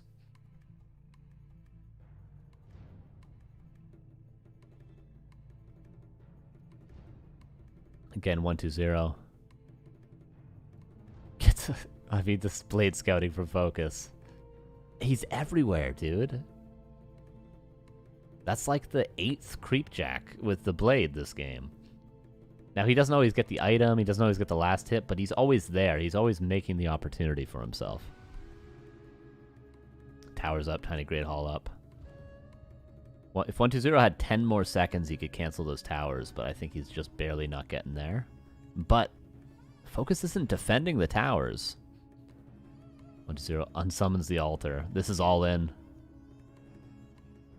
He realizes this. He has to go all in. Is this a good fight to take all in? No, but he's got to do it. But FoCuS just isn't interested. Isn't interested at all. Yeah, he can't even kill the towers. Kind of an ultimatum. FoCuS has a TP. Man. Really nicely played from FoCuS. Gets so much done with his blade. Shadowhunter gets the TP swapped. Kills every single Acolyte. Almost kills the Dark Ranger right before the TP, and there is GG. And what can you really do from that point? Nothing. Yeah, FoCuS.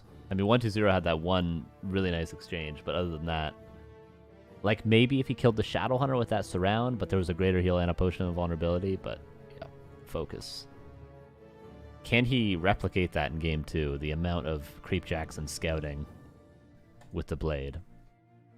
Probably, because he's FoCuS, but...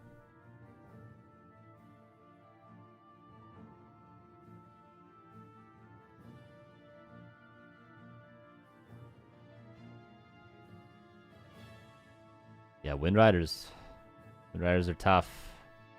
Undead's still looking for answers, and I don't think 120 has the perfect one, at least from that game. But maybe he just needs a cleaner start.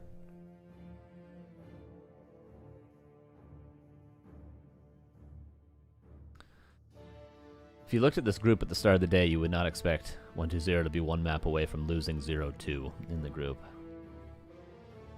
You would not expect it. At least I wouldn't.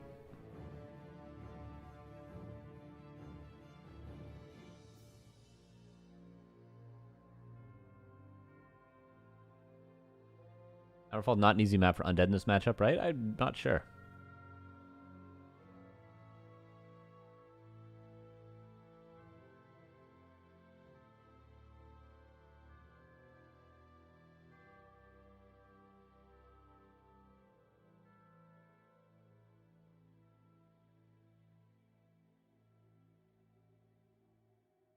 Dreadlord Gargs. All right, well, let's see it. Here's game number 2.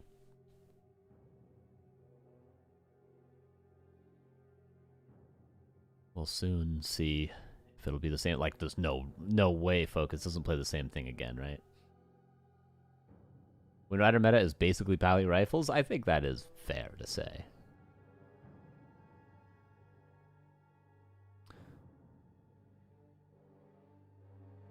Yeah, Wind Riders are extremely difficult to play versus as the Undead. There's no doubt about that for everybody. There's not a single Undead player that's like, yeah, I think Wind Riders are easy. Not a single one. Find me one.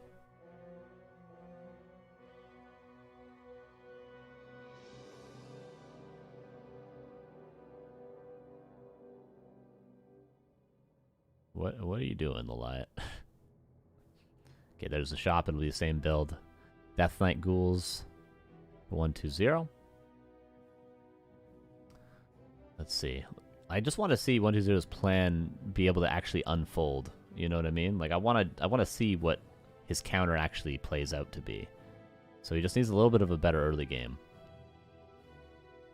Some Gambit going for game 2. Oh yeah, did I not do the predictions for the last game? I'll do it after this series. It would pop up on my main monitor, and then you guys wouldn't be able to see the game, and it would be a disaster. What's up, Knopf? How you doing? Merry Christmas, dude.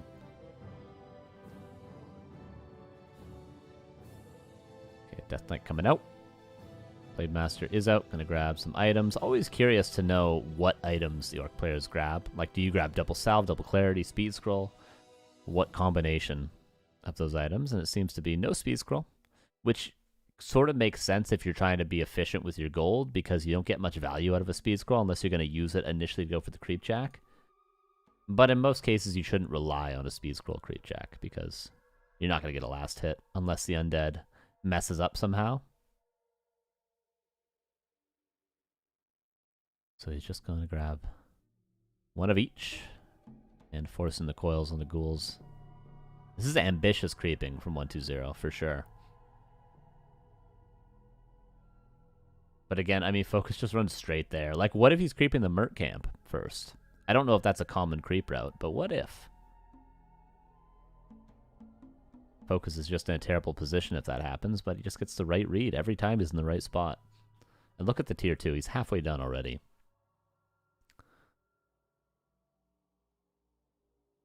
Uses the Windwalk.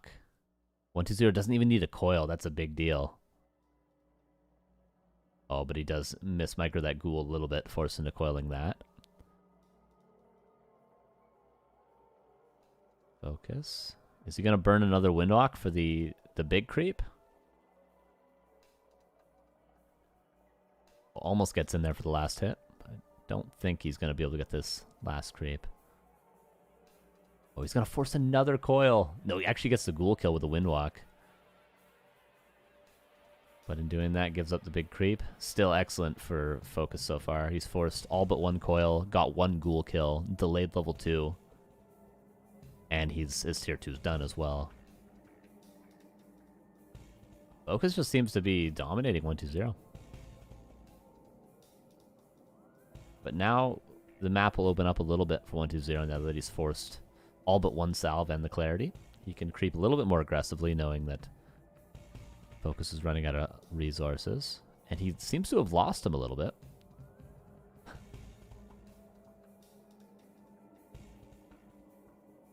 120 underperforming hard today. Yeah, maybe it's just 120, not 120's day. And FoCuS is here. Even though he missed him for a second, he ends up at the expansion perfectly on time. Last hit. Tome stolen. Yeah, a couple skeletons, maybe. Nice micro on the skellies. Denies one as well. Fancy dancy. And gets the last hit. Force the Windwalk, that was excellent from 120. And you just sort of have to be so on point with every creep camp. Nothing is for free.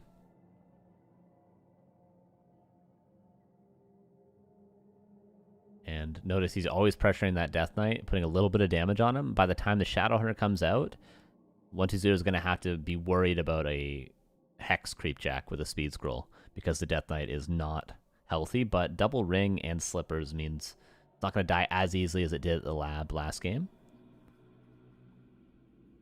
I like how 120 waited for... Oh, no, it doesn't matter still. 120 waited for that low HP ghoul to be out of range before going for the creep there so that he could actually coil, but then he just didn't coil it. Okay, Shadowhunter's here, but Blade has to run away. Careful with your Death Knight, my dude. And now he goes for a Garg. Different strat for 120. Is he just like... Is he just freeballing it? I'm confused. Why does he do one strat on Hammerfall and a different strat here? Is it really map dependent to that extent? I doubt it. Oh, look at the micro from 120. Saves the ghoul. Death Knight perfectly out of range. Okay, now he just hexes a ghoul.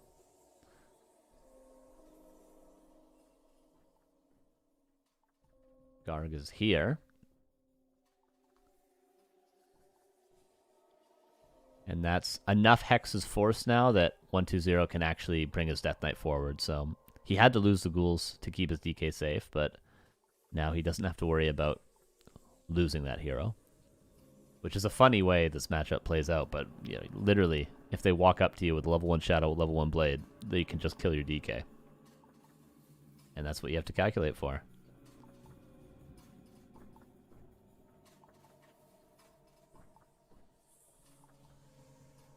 Blade is just here again. Like, the Blade is just always on top of him. No matter what. You just have to assume the Blade is just there. Another last hit. Like, so impressive with the scouting. he might as well have had map hack this game. If he had map hack, the game would have played out exactly the same, except for that one little misstep by the blade. That's how crazy this is. Nothing would have changed. X to deny the Nova.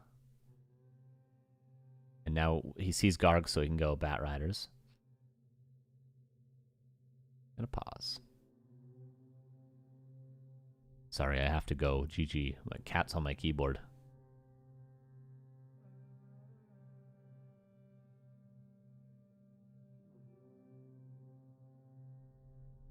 There we go. And it's gonna have to hex one Hero Coil Nova. And gets the item. And again, those hexes that were used on ghouls earlier are a big deal, because if he had full mana on the Shadow, the Death Knight is dead there.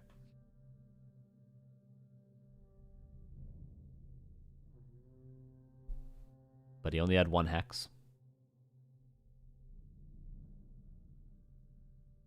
Tier 3 is now done. And probably Alchemist. That's one thing we didn't see last game either. No third hero. Didn't really have the opportunity to, did he, though?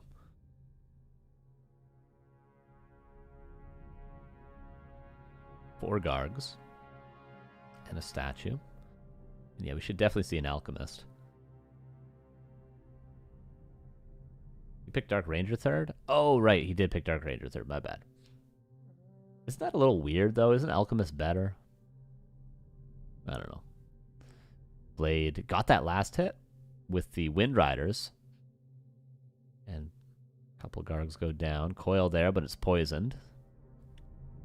What was the item? Oh, that was Ring of the Archmagi stolen by the Blade, right? He's just, again, like, it's easy to, like, take it for granted, but he's just there again. As soon as he starts creeping, the Blade's there to get the last hit. Like, it's ridiculous. It's every single creep camp 1-2-0 goes for 2 games in a row. It's just perfect. Devotion Aura? Oh, okay, so he did get that item. Gotcha. Okay, now we get the Alchemist. Notice that Garg that's 1 HP was coiled already. It was the poison damage that lowered it again. Oh. I don't know why it does this, but... Bat Riders detonate.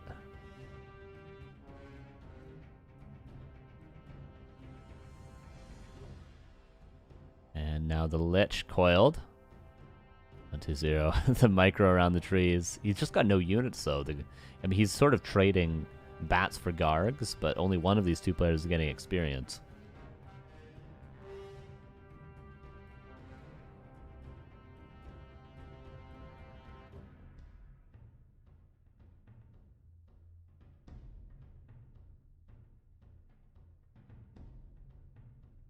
Okay, last of the creeps getting cleaned up. There's soon just going to be red camps left. And some scraps, couple greens, remnants of other creep camps. And once the map is nearly crept out, that's when FoCuS is going to think about towering and going for that tiny Great Hall. Tends to be the time that you go for that until you just contest creep camps. And look, FoCuS creeps his own side, but as soon as possible, he's already on top of 1-2-0. Like, again, he's just here. He just knows.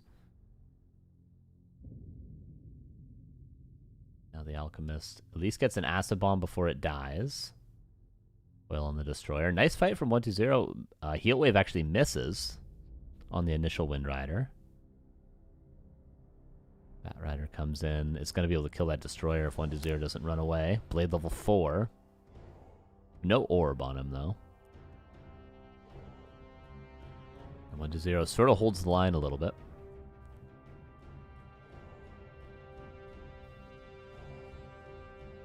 Crystal Ball just to make sure his positioning is perfect. More Gargs on their way out.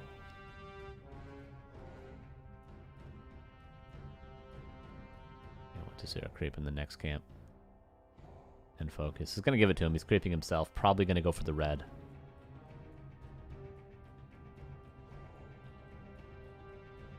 Crystal Ball to make sure the blade's not there. But he isn't. He is going for that red as expected. And then Is 120 going to run straight across to the other side of the map? Might give FoCuS the opportunity to go for towers, but I don't think he's going to tower up an Expo just yet. But make no mistake, he's going to eventually. Last hit by the blade. Claws plus 12. Bat Rider. Oh, yeah, he thought he was going to detonate on the Destro, but I think the Destro was just above the threshold. So instead he did it on a Garg. It cleans up the rest of the expansion to prepare. Oh, there is a Shade this time, so I guess when you go Gargs, you go for the Shade. If you go for Fiends, you don't. Okay, there's enough gold for a tiny Great Hall, but he spends it on something else. One more Wind Rider. He's going to slowly tower. He's sending 1P onto the expansion to start towering, and then he's going to contest the red camp while towering. A sort of an ultimatum for 120 that 120 can only be favored in if he actually wins the fight coming up. Which at 50 supply is very much possible. He's going to get Lich level 3, ideally. Oh, the crit on the Lich. Speed scroll. 1 coil. Acid Bomb lands.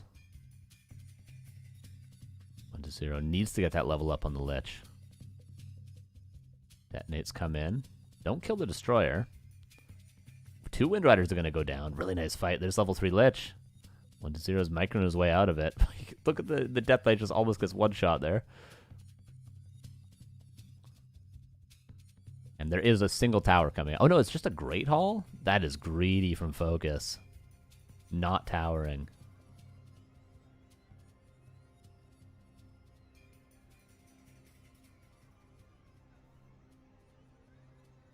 And we're almost crept out of the map. It's like 3 green camps.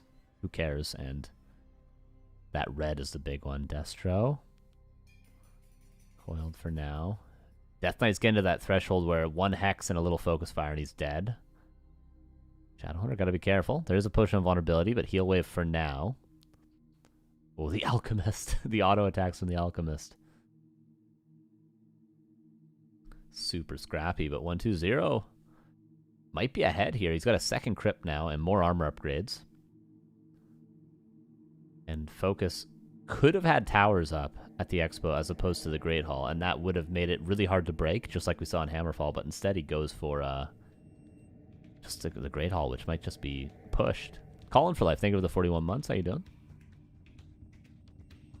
Careful with the Death Knight. This game is 1 Hex away from that Death Knight going down and the game being lost.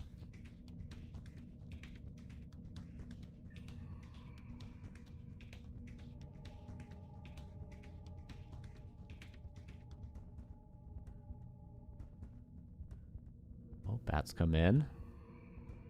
More Gargs going down, but more bats reinforcing because of the 2 crypts. More bats also being built. 2 at a time for both players. Destro morphed. Death Knight, 1 coil left. And a single Potion of Vulnerability. Someone's about to lose a hero. I'm calling in the next 30 seconds a hero's going to die for one of these 2 players.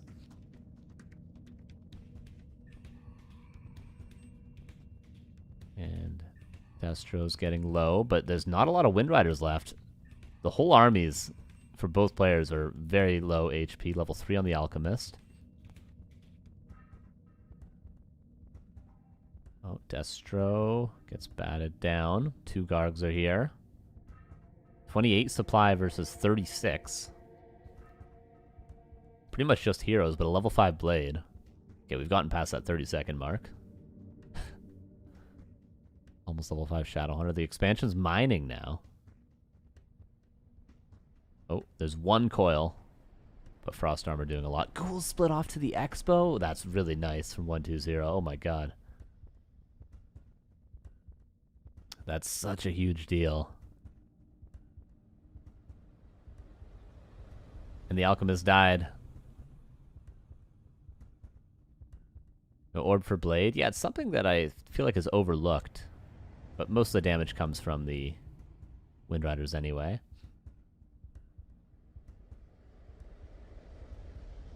Starbuck. God damn it. Blame Laliat, not me, okay?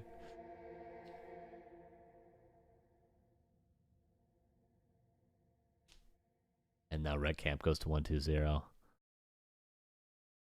That ghoul split is really good. Really, really good. Because if not, FoCuS recovers from that fight so much easier, but instead his expansion economy slowed down a ton. And now 1-2-0 is able to get air superiority, but oh no, he got bouldered on the DK. Now there's Raiders? I didn't even realize he transitioned into Raiders. This hero's just possibly dead to Ensnare, but the Shadowhunter nuke down, Mana Pot, and there's one heal wave left. He's literally just diving for the DK. There's nothing to be done. There's no saving. He's got 3 Raiders. It's just dead. Oh my god. It makes total sense, right? There's no items. The game is way too scrappy. You build 3 Raiders, and you just can't save your heroes anymore. Gargs aren't good enough to kill the Raiders in time. Dude, that's so smart. It makes so much sense. Like you need to invest all your resources into building Gargs because they get batted down and then you don't have enough Gargs to deal with the Wind Riders. So all your resources go into that. They don't go into items like town portals, like potions of invulnerability. And then out of nowhere, you just build 3 Raiders. And then they're stuck on mass Gargs and they have nothing to save their heroes, and you just chain and snare the DK and it's dead to level 5 Blade. Makes sense. 1-2-0 is not out yet, though. Oh, no, he is out. Sorry. FoCuS has to play Infi now. Yeah, 1-2-0 lost twice, yeah. GG. Right, there's one more match. One more match left for the day. And we do get our Human vs. Orc. Which is what I was sort of waiting for and hoping for.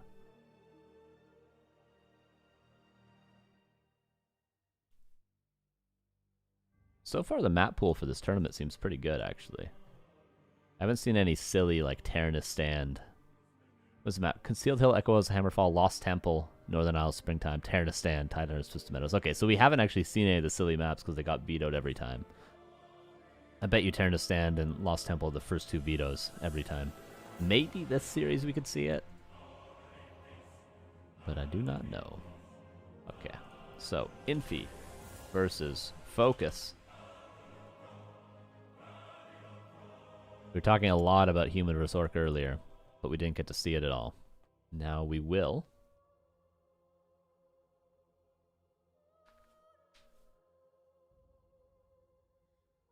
One more best of 3.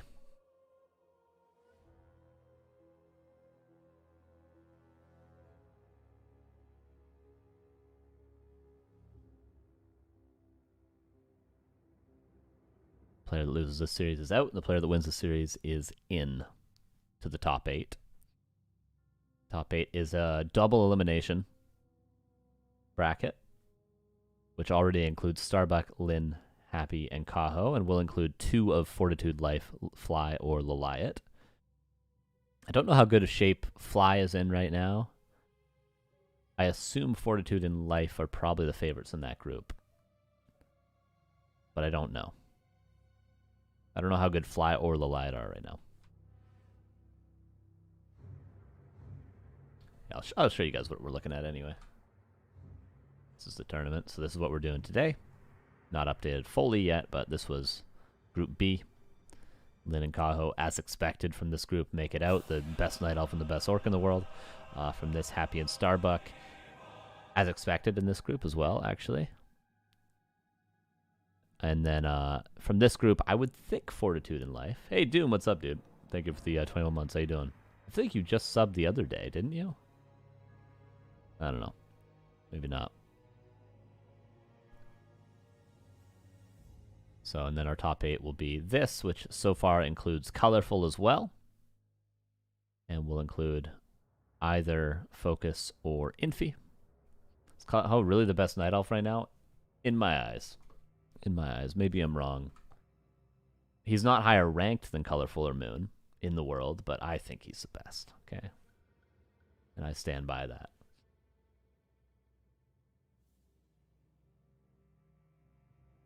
Life over Laliat? I think Life is in better shape. I think. Fortitude is going to completely dominate that group. There's no doubt about that. Going to absolutely own everybody without dropping a map.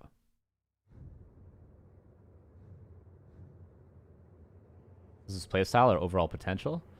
I think both. I like his strategic ideas more than any other Night Elf that I've seen. And his mechanics are really solid. And he's like one of the newer players. And he's already that good.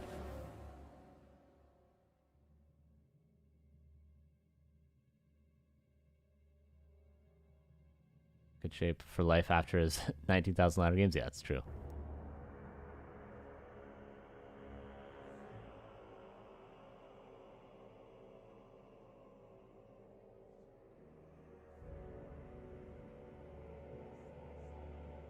Okay, still waiting for our final game.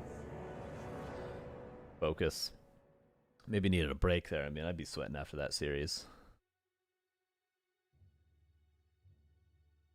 The amount of times his blade was right there as 1-2-0 start. I guess that's just what you have to do to be successful at this level. You just have to assume your blade is there at all times. But it's so difficult to do that so perfectly. Everyone in this group has played really impressive today. I guess 1-2-0 is a little bit of an upset, obvious, but he still played good.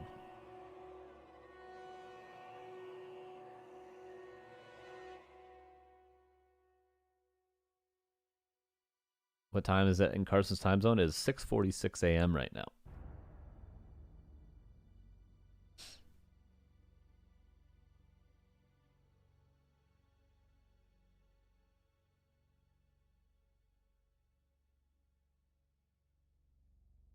Ah, yeah, I can do predictions for this. Good call.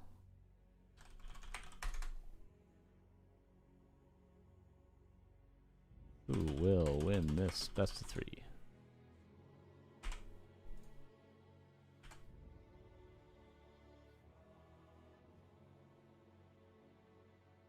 Yes, very, very early day. Very early indeed. Hasn't really felt too bad so far. Probably be tired in like 2 hours, but 2 hours of sleep apparently enough to make it through the stream. I feel like the real killer is like 5 hours of sleep. I think like 2 and 4 is chill, but like 5 hours of sleep or like 1.5 is too little.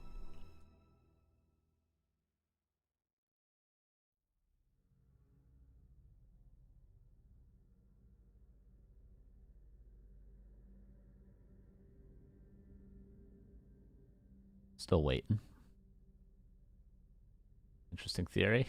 Yeah. Not scientifically backed at all. Just a nap at that point. It's true. I went to bed early. I just couldn't sleep for a while, so here I am. Okay, we are in the series. Okay, here we go. Last game of the day, or last series of the day. Infi vs FoCuS. Human vs Orc. We talked so much about it earlier. The scrappiness of it. We'll see if we're able to expand on that a little bit in the game, but to be honest, Infi will probably just expand. Let's see. Twisted Meadows.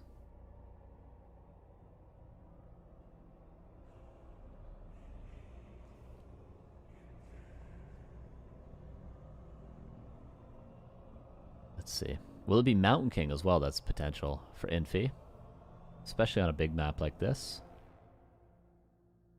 And for FoCuS, it is just straight up Headhunters with a Farseer. So standard opener for FoCuS and Archmage with just 2 farms so far. We'll wait and see if there's a 3rd farm.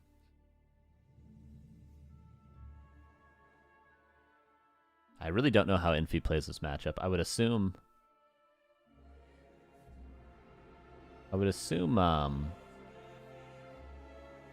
he would expand. Stop prediction when game starts, please. I mean, it's not a big deal, right? It's whatever.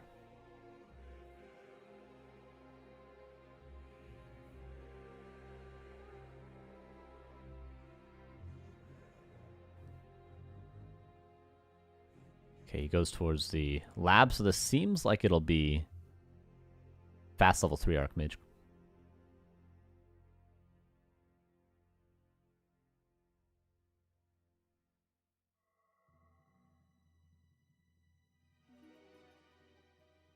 Which either means 3 farm tech into Dual Sanctum, or it means fast expansion with 4 farms. One of two. I would probably exclude Rifleman from the playable strats at this point, but I've been wrong before. And I'll be wrong again probably in the next 5 minutes, so. What item? Bone Chimes. Pretty good. It's okay. And here is Farseer. No last hits at all. But 2 militia kills are probably expected. There's 1. Bone Chime's helping out. Keep him alive.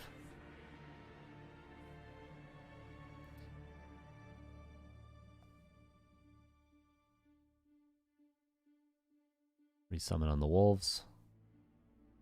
And Arcane Tower coming up. No 4th farm. As the light was just pointing out. Tier 2 started. Headhunters coming in. Let's see. If he builds the 4th farm now, it's definitely an expansion. If not, he's going to be teching in the next 10 seconds.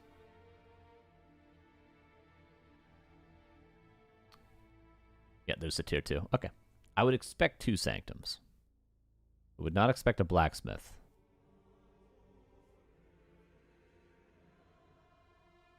But let's see. Also, we'll probably see defend on these footmen very, very soon. Militia being called. Is he going to try and create both these camps at the same time? I think he is. Yeah. And that'll be level 3. And defend on the way. This is all lining up quite well for Infi. I'm a little afraid for FoCuS right now. Gets a Berserker as well. Is he going to build a 5th Headhunter behind that?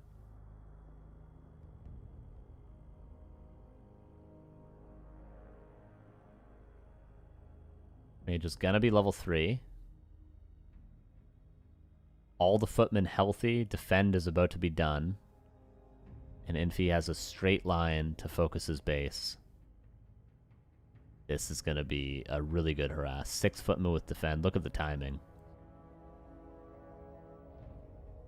Thanks, Original Chill. Appreciate it. Same to you. Shop canceled. Nice peon positioning, though. Blocks all the footmen. Water Elemental can't even get in range. That's really important for FoCuS. If he hadn't pulled those peons preemptively, he would have lost both burrows. Very important. But still, like, how do you deal with these footmen? He's got Chain Lightning, I guess.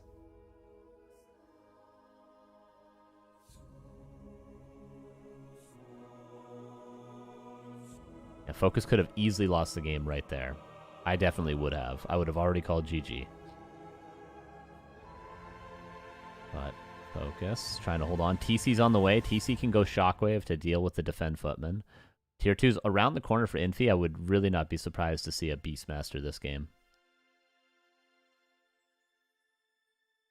But he's got to bide his time for the Torn Chieftain.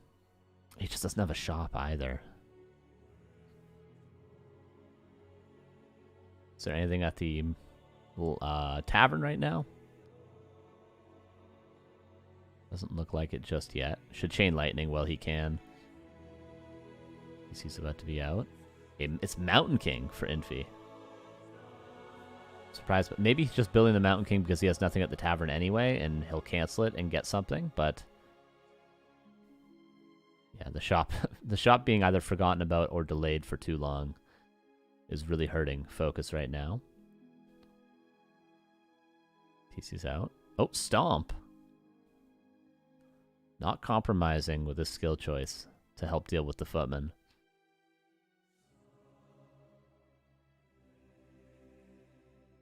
A lot of damage taken. But really, all the units are still alive. This was really well defended, all things considered, for FoCuS. That Cloak of Shadows helped out a ton. He didn't really lose that many peons. He only lost 1 peon, I think. Or he's rebuilding some. Okay, so Maybe he lost more than that, but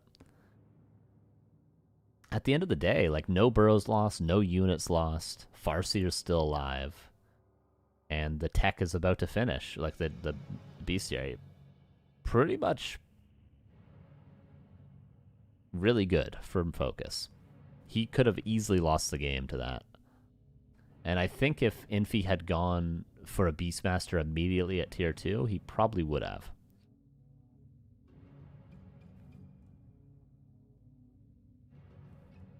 But he's got the Mountain King.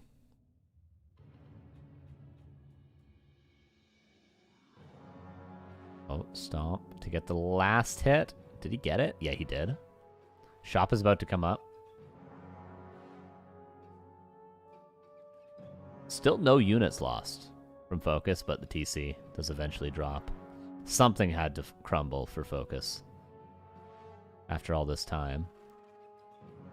But, I mean, consider the amount of pressure he's been under. That's all he lost. Okay, now he loses the Berserker.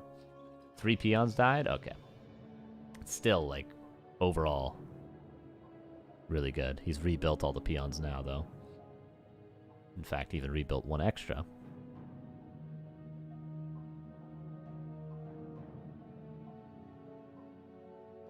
Okay, now he's calling militia. I think this is expansion time for Infi. You'd love to see it. Really nice follow-up.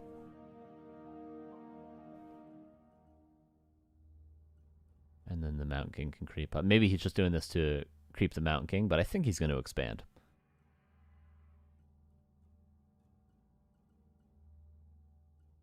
We'll see. Archmage is still lurking around. The Wind Rider is nice. It is a lot easier to fight against mass casters than it is against rifle casters, the Orc, so that's one thing in FoCuS's favor. Just being able to build, you know, Wind Riders and Kodos and Headhunters. And that's like sort of all you need is kind of a nice luxury for Orc.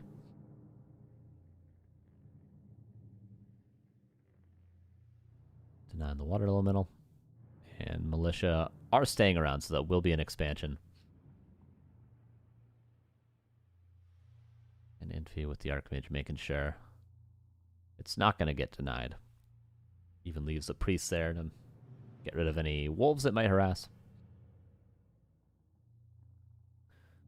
Now Infi should probably try to creep that MK3 before being overly aggressive, but it seems like he's moving across the map. FoCuS is going to win a fight if they straight up fight. I'll tell you that much. But as long as Infi doesn't lose everything, he's going to have an expo. Yeah, this is not going to be a human favored fight. Let's see. Maybe I'll be wrong. Odo going down. Stomp. Doesn't actually land great. TC gets level 3. Heal scroll used. First Shaman comes in. Okay, the Kodo will die. Another Kodo reinforces. TC, I think, did land a stomp on a couple of casters there. Yeah, those 2 casters died. And there was a breaker. I don't know if it got devoured as well. No, the breaker's still there. So FoCuS loses 1 Kodo, and that was, I think, 3 casters for Infi, but he sacrificed those to make space for the expansion that's now mining. Oh, could purge on the Archmage because bolted.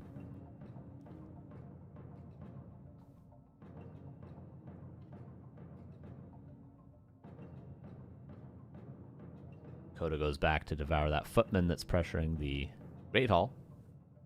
FoCuS should be able to hold on to this Great Hall, and it will end up being 2 base, but it's still over 2 minutes away from mining, so that's going to be an extra 1,200 gold in Infi's pocket. Another Shaman caught out of position.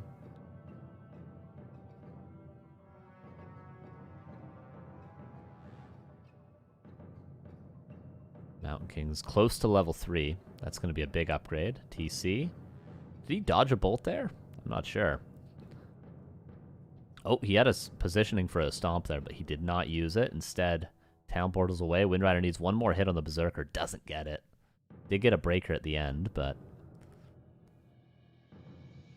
town portals away. Kodo lives. Infi runs straight to the Expo, but I still don't think he's going to get the cancel without serious losses. Infi might have to just TP right now. He's going to lose a lot. Already got a breaker devoured, already lost a caster. He's going to lose 2 more casters. That was a big misplay from Infi. FoCuS might be able to just waddle across the map, actually. He needs at least a heal scroll and a speed scroll before he can do that, or else he'll get stuck in a slow trap and not have any healing. But that was definitely a misstep from Infi. And FoCuS, aware as ever that the expansion is there. I don't know if he's even sent a wolf, but he just knows intuitively.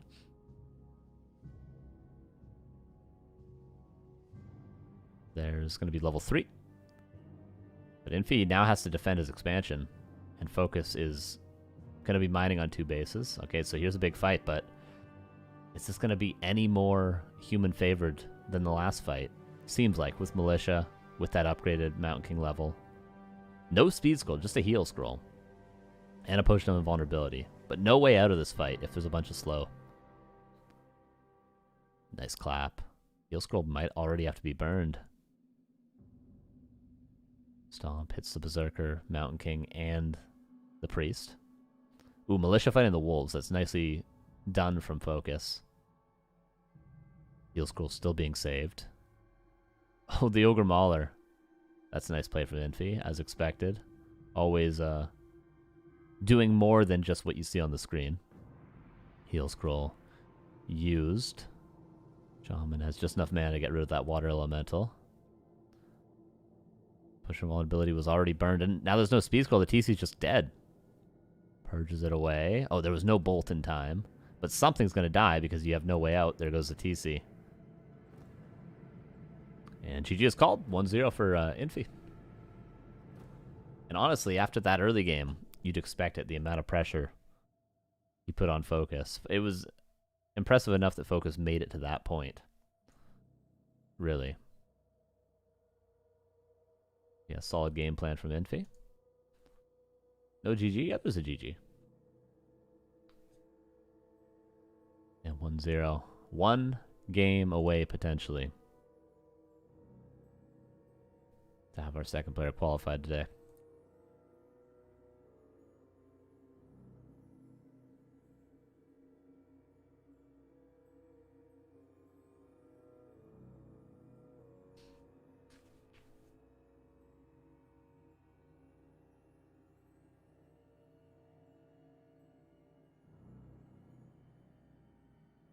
Oh, that's actually a funny troll. I never realized that's what was going on. That's hilarious.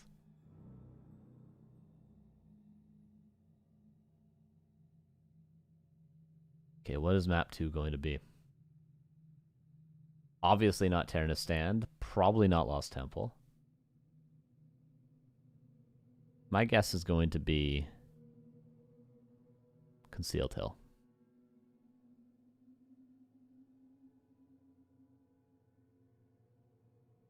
Maybe FoCuS should have crept more.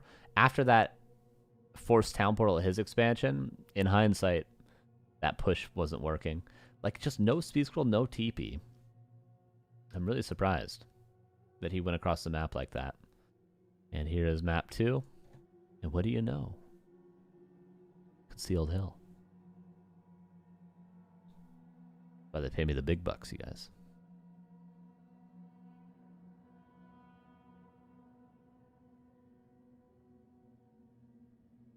Okay. Pay attention to where Infi's footman goes. It's going to determine whether or not he creeps the lab or not. And that will also determine whether or not he's going for a fast level 3 or not in most cases. Or if he's going to be playing 2 farm riflemen. And this will be again standard headhunters from FoCuS. And wouldn't expect Mountain King from Infi on this map.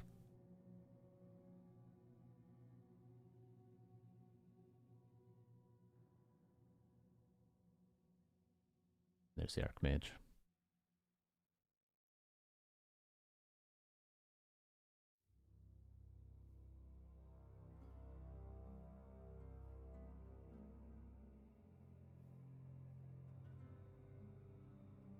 First footman on the way. And then we'll know more of the strategy of Infi. Okay, third farm, so I'd expect the footman to go to the lab.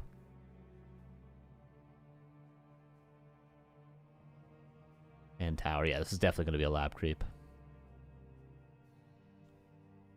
So we'll see. There is potential for some serious harass when the human goes for the lab. Like we've seen plenty of rock golems get stolen by the Farseer. And of course, you can expect... Oh no, actually that footman isn't going to the lab. Okay. Maybe it's a different creep out. I think he'll go for level 3 Archmage still.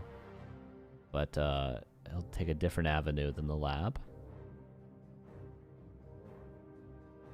I guess he'll go for this camp, and then he'll run straight north to the crab, and then militia creep the turtle to the right of his base. And then somehow squeeze another green camp in for level 3. Is that what we're going to see? Yeah, there's a run north, but he gets interrupted. There is an arcane tower, so he could actually just run away from the Farseer entirely. And that's what he's going to do. Yep, manages to get away from the wolves and the Farseer. That arcane tower is a little bit delayed, but it'll be finished by the next set of wolves that would harass.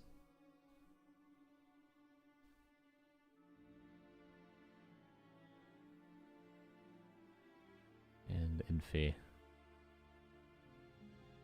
trying to creep, but really being denied right now. And this is even before there's a ton of headhunters. One headhunter gets ensnared. That's really unfortunate.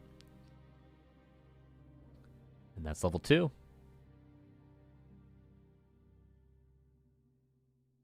And now I think that means maybe Infi's 2 green camps away from level 3. It might be a little bit more than that, though. There's a tier 2 coming up. One footman gonna fall. Oh, a second one gets ensnared. Infi. A little bit of a tough spot here.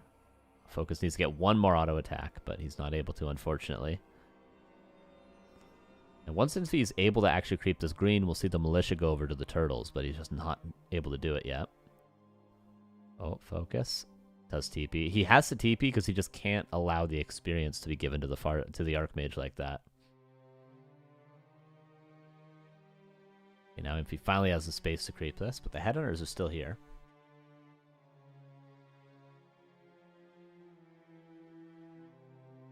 That was the last hit for Infi. Okay, yeah.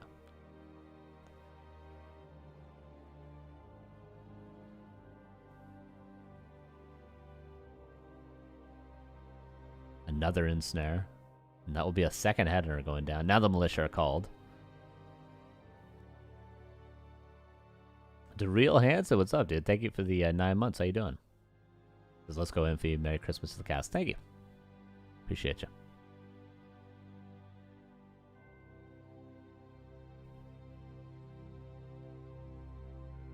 Still not able to get this creep camp. Very important, all these moves that FoCuS is doing. Even though it's a little bit scrappy, it's a little messy. By doing everything he's done so far, by taking the losses that he's taken, the Archmage is not level 3, and he doesn't have to face that like disastrous harass that happened on Twisted Meadows. So for obvious reasons, if you saw Game 1, the 2 headhunter losses and the TP loss are justified. But Infi will eventually get level 3, but by then, TC's out, tech is already done. Oh, Infi has boots. The Farseer's dead. Unless the creeps somehow block the Archmage. Actually, the Archmage runs away.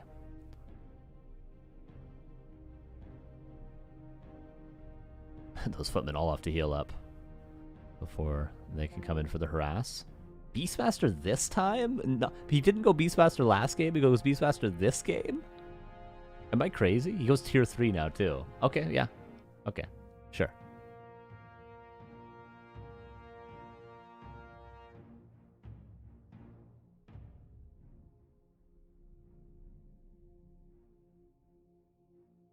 He's not going to get any cancels. This harass is too late for him to get cancels.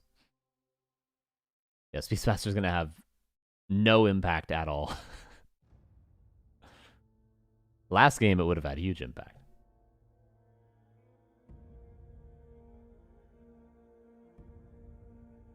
Could be blocked in here and killed, but yeah, it should be. There we go. Archmage comes back in.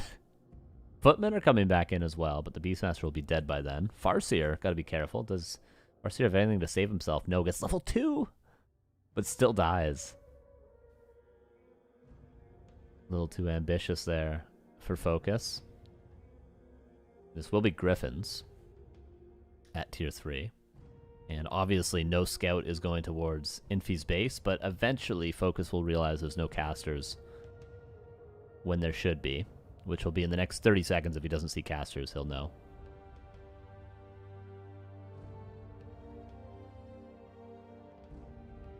Farseer's going to be out in 40 seconds. And then Infi will send, or FoCuS rather, will send a wolf to confirm the tech.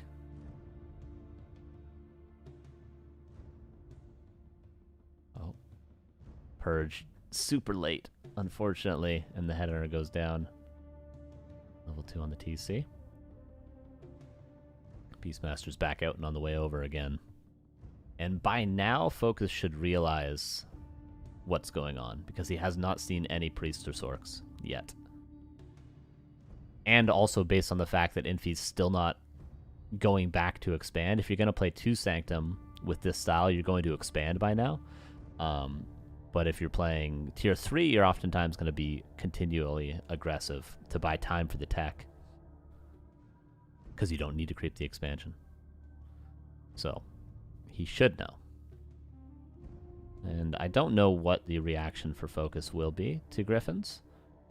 At this point, it's kind of tough to have anything other than just a tier 2 sort of scrappy army thrown together with raiders and a lot of headhunters. They'll eventually try to get a second bestiary for Bat Riders, no doubt, though. And we'll have to see some armor upgrades for Infi because of that.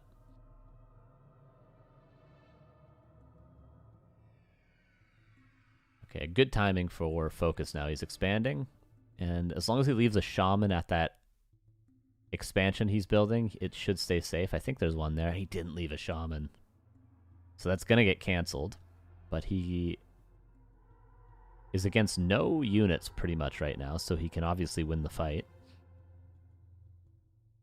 Yeah, Town Hall gets canceled. If he left a shaman, he probably keeps it alive.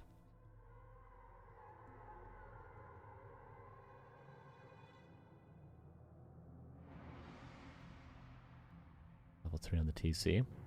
With Shockwave, he could actually push into the main, but he's not going to risk that. He needs to defend at home. And now Griffins are coming out. And I feel like FoCuS would have already built a second bestiary if he saw Griffins for sure, but he should know.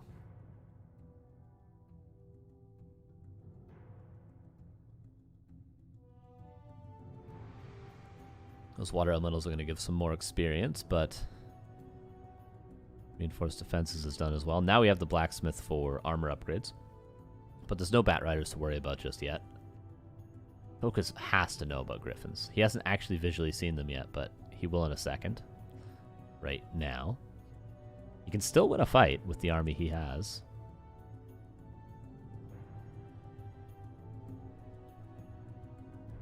Ooh, that raider needs to ensnare the Dragonhawk.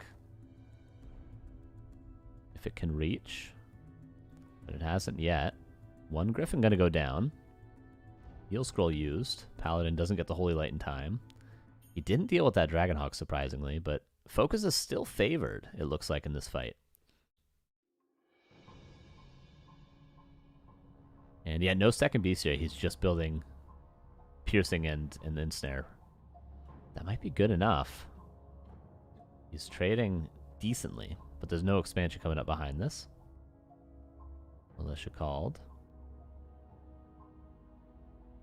Oh, surround and there's no TP. No way. That's how he wins this game. After the fight not going his way. 1 mana away from a wolf resummon before he dies as well. And despite FoCuS actually winning that fight, losing the Farseer means Infi actually wins the fight.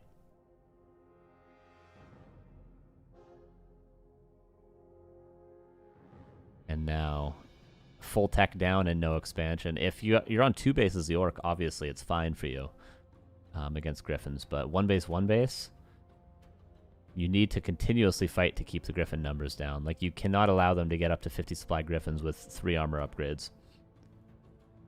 You just lose. So he needs to continuously trade like this, which he's doing a good job of so far. Another Griffin dying. Can he kill this next Griffin? Maybe. Is he going to commit for it? There's the ensnare. FoCuS is doing this well. This is exactly what he needs to do. Keep it scrappy, always fight, keep the supplies low. And then let your heroes carry, later on. Yeah, if he canceled the expansion with just his Archmage before the last fight. TC's almost level 5. And Farseer's back in 50 seconds. 39 versus 46. And I think FoCuS needs to try to expand again soon. I don't see this going well for him if he plays 1 base for the rest of the game. Unless he literally trades until gold mines run out.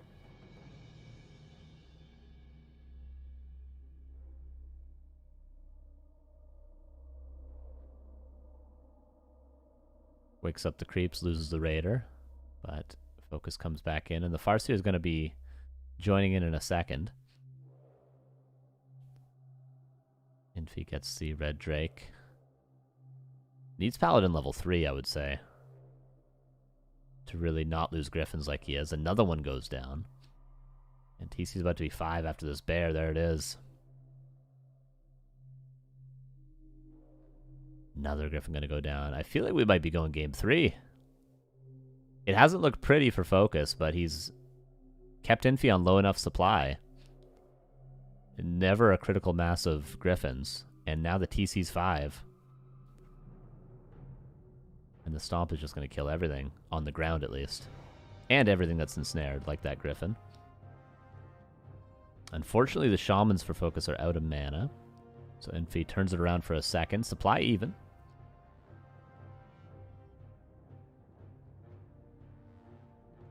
And yeah, the Grey Hall is coming up. I feel like FoCuS has turned this around.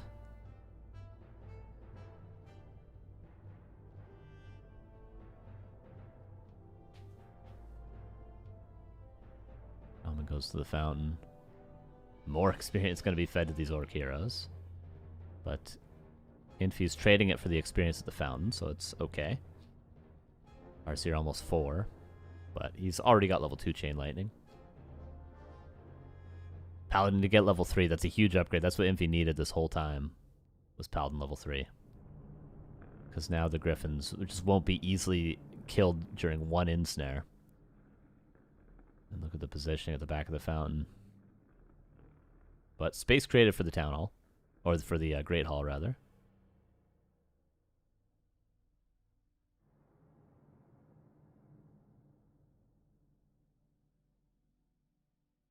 And Infi, what's your next move? I mean, if you could just continue creeping and try to get up to 60 supply and then push that expansion.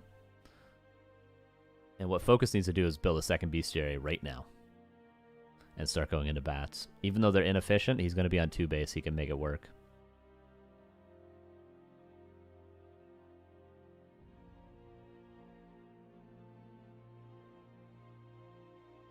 Water Elemental speed some more, but the ensnare on the Raider. TC's going to be level 6 this game. Slow on 2 Griffins. 1 gets caught out of position, but again, Holy Light level 2. Helping out a lot. Stomp should hit all these heroes. Okay, does use it, but it misses the Paladin. But Chain Lightning confirms the kill on the Griffin. More Purge on the summons. Okay, Grey Hall's up, but still no Bestiary? Number 2 Bestiary.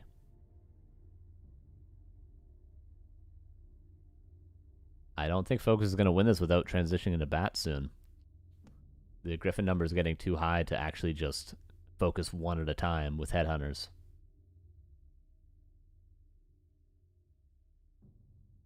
But still, it's only 51 for now. Maybe the TC can do it.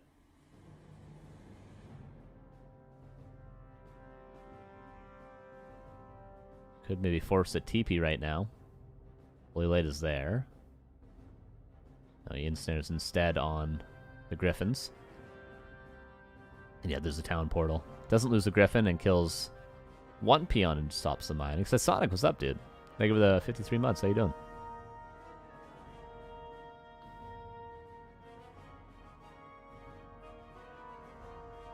Four minutes of mining in the main bases, at least for Infi.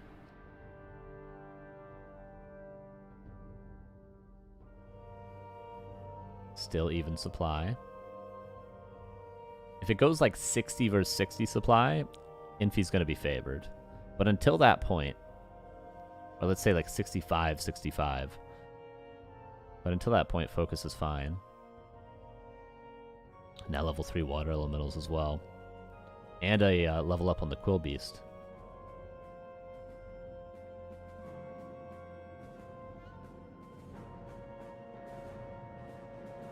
Still even supply. The Griffin numbers are getting too scary, I would say. Let's see. FoCuS is ahead in supply finally. Shaman mana is not great. TC gets focused. Oh, but the Paladin gonna go down as well. Somehow. Level 6 on the TC. Yeah, FoCuS is making this work. Nice micro on the Shamans to get them away from the Griffin FoCuS as well. And we see how much damage the Griffins do when they finally connect, but without the Paladin.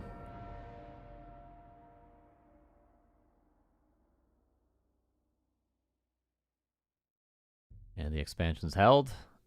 And we're definitely going game 3. If he's going to continue trying, like he is really good from these positions. But I don't know if he's good enough. I don't know if anyone's good enough.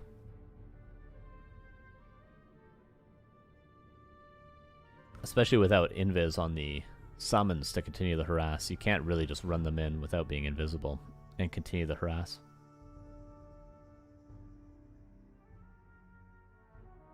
And did he go level 3 wolves? No, chain lightning. It makes sense. This is the shop we go for just a town portal to make sure no big mistakes happen any longer. Infi, what is he going to do? Trying to hold on till the Paladin comes out. Needs to hold this altar for 30 seconds. It seems like he'll be able to do that. More summons go towards the expansion. Main base is going to run out pretty soon.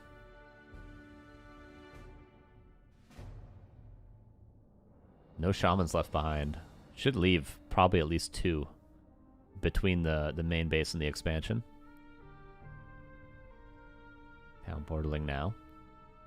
Careful with that Kodo. It might die to the summons if Infi pays attention. No, immediately purges everything. And a heal scroll too. Okay. Paladin is back. And if he continues to try and play hit and run.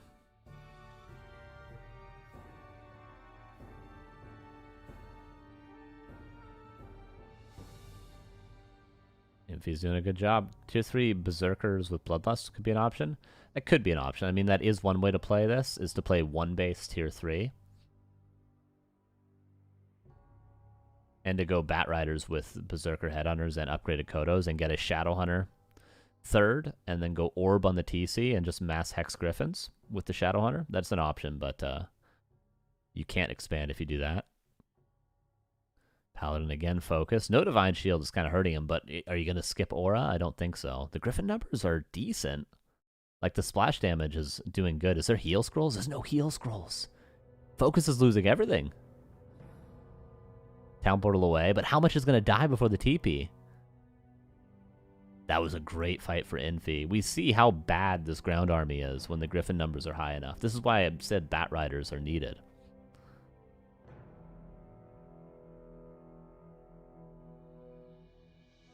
You just lose everything if your units are clumped together against the splash damage.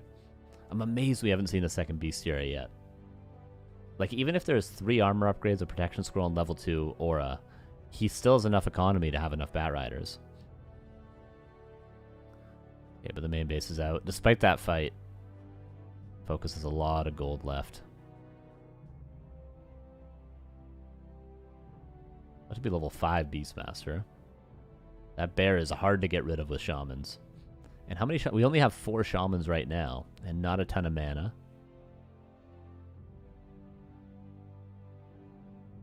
Notice how much better Infi's used the fountains this game. 3k healing versus 900.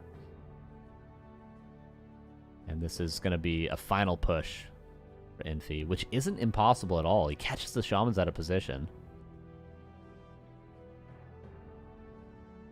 Summons go towards the expansion right away. He pushes the shamans back to the right-hand side and then moves the summons to the left-hand side. But is there enough griffins to even stand up against this? That was poor ad timing. But I could not delay them any longer. 35 supply versus 59. The summons are killing that expansion right now.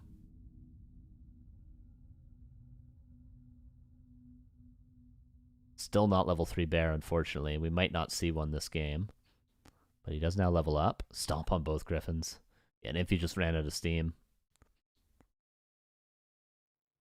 Maybe if he was able to completely kill all the peons with that expansion.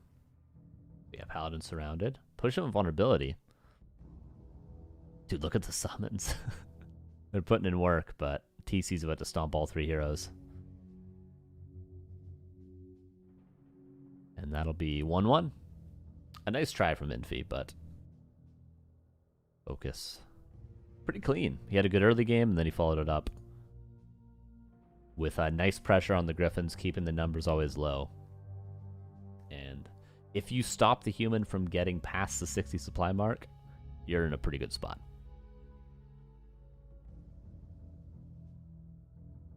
So we go to game 3, the last game of the day. Will be on... What map is this going to be on? Northern Isles, I think. That's my guess.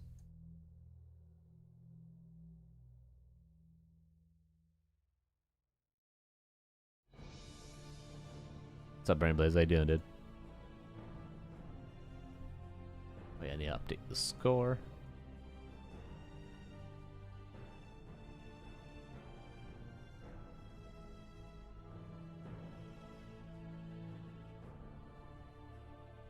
Alright, let's see what the final map is.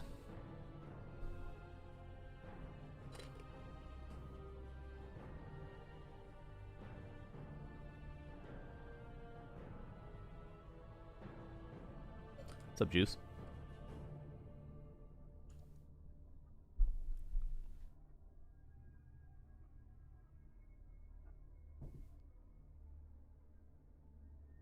Alright, still waiting. See the final map. Both players have played a full day of games now. They're both on there. Was it the third series for both players? Yeah.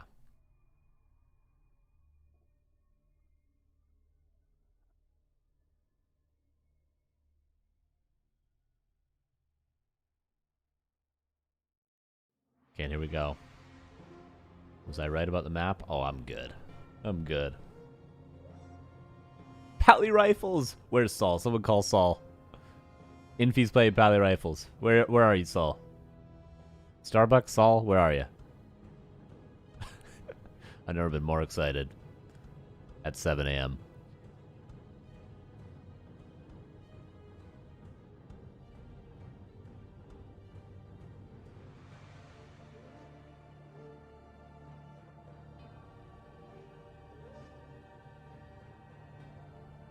Somebody call Saul. Quickly. Quickly. We're running out of time. This game's gonna be over in 7 minutes.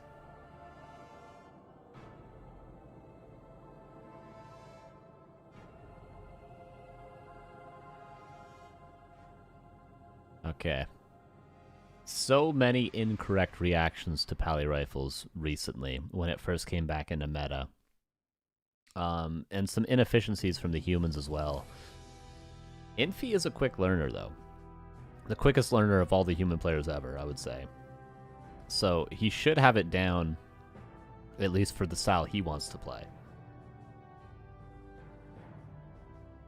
He should know the ins and outs of it, even if he's only picked it up a couple days ago. He's just that sort of a player.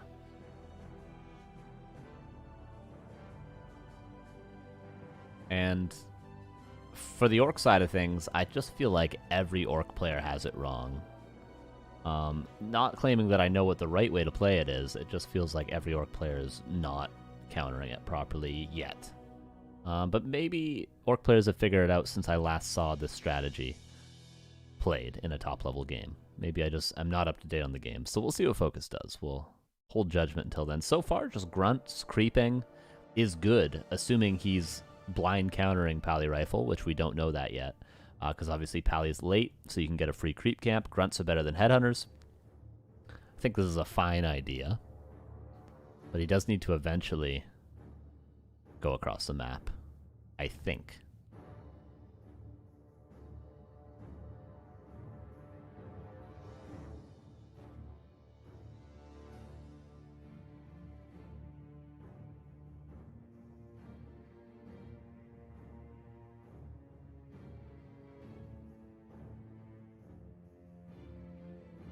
And immediate Tuskar creep. Interesting. Infi's being given all the space in the world. He's going to be level 3 Paladin. Is FoCuS aware this is a strat? Or is he countering something else? Is he countering, like... This feels like he's playing against Mountain King. He's pulling a peon. There's no way. Game 3? Loser bracket. This feels perfect against Pally Rifles. It really does.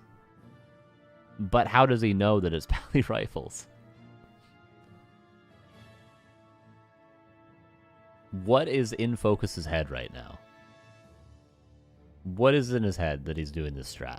What is he trying to counter? Is it actually this? It feels like it is. 4 grunts, he's getting a war mill, he's going to get upgrades, and we're going to probably see a 5th grunt here soon as well. Second barracks! He's building a second barracks! Oh my god. Where is Saul? Where's Saul? This is a sick strat. This is incredible. Mass 2 barracks grunts with a tier 1 expansion. He's playing Night Elf. Literally.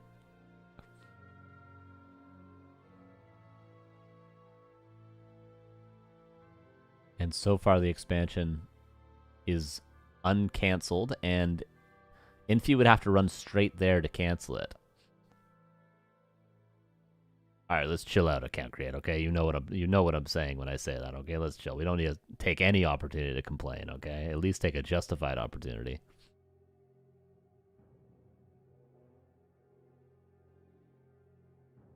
Creeps get pulled. But the Paladin's level 3. I feel like Infi's just going to walk over and kill him.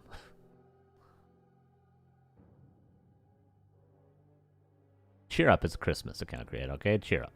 For one day. One day out of the year, okay? It could be 36 hours right now.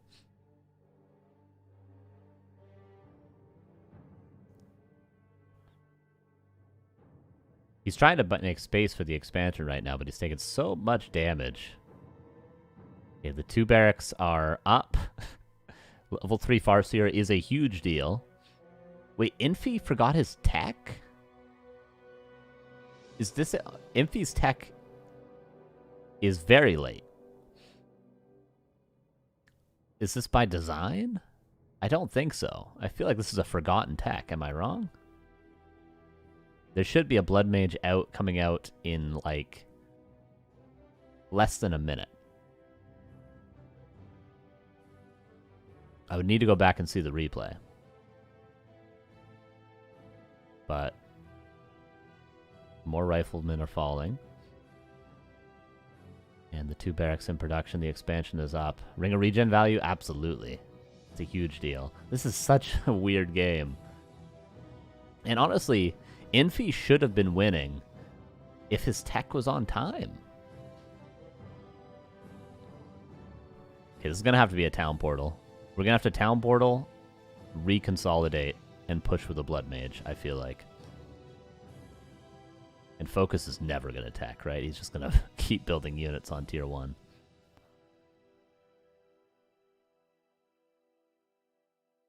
If you're trying to get as much value as he can before TPing, because his tier 2 is right around the corner. Greater heal even invested. You're not going to win this without a Blood Mage at this stage.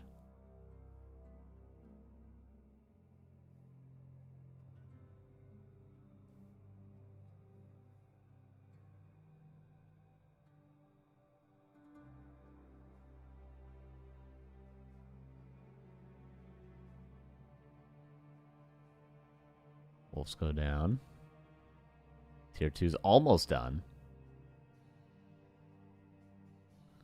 But by this timing, there should already be Blood Mage, long rifles, and a push with the whole tier 2 army.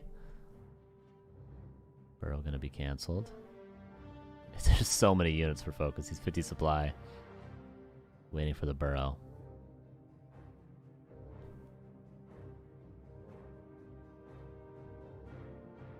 It's not impossible for Infi to micro his way out of this once the Blood Mage is here. But he's going to have to leave soon. There's the TP. Just trying to do as much damage as he can. Okay. FoCuS. Is supply block. He would love to break upkeep. He doesn't want to stay at 50. 50 versus 39 with the Blood Mage and perfect micro. Infi's favored.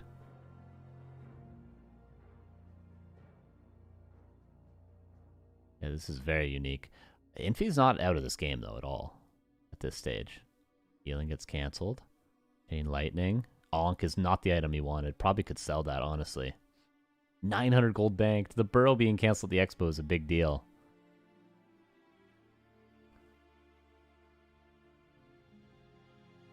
Okay, now FoCuS breaks upkeep. He definitely wanted to do that earlier, but... And he goes tier 2. Just needs to keep building units. Keep building units. 42 supply for Infi. But no items, just a clarity. He gets Boots of Speed, interestingly. And I think he bought the illusions there, if I'm not incorrect. Gonna try to build a shop in the back. Look at the positioning on the illusion riflemen. They're tanking so much damage. There's been not a single attack on anything other than illusions so far this fight.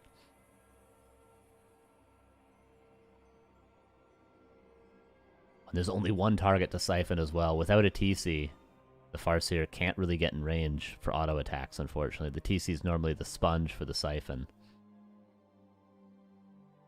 Oh, Infi can easily micro his way out of this. This is ridiculous. The strat could not have gone better for FoCuS, but then this fight just doesn't seem to go his way. No kills so far. A couple of riflemen starting to get there, though. One falls. Another one to the north might be falling. Speed scroll and 3 riflemen retreat, but certainly more losses for FoCuS than Infi. Second rifleman dies. But that's how many grunts have died so far? 4? 2 headhunters, maybe? Blood Mage is already 2.2. Oh no, FoCuS. He needed to, I think, just build grunts and get that 60 supply burrow right away. The fact that he tried to build a 60 supply burrow at the Expo and it got canceled means he had 900 gold before he broke upkeep.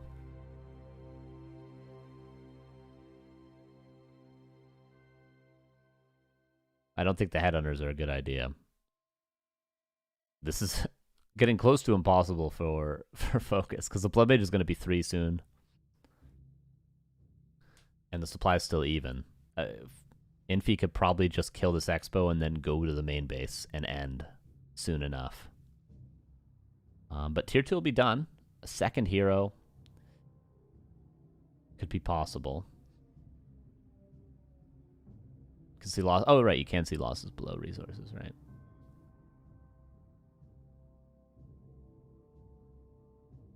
Siphon again. Is there anything on the way from tier 2? Nagasecond. Okay, I think a Tavern Hero is a good idea. 53 versus 48. But it's just like, there's a shop here. There's essentially infinite mana for the Paladin. FoCuS is still mining. Chain Lightning gets a Rifleman. Almost gets a second one, too.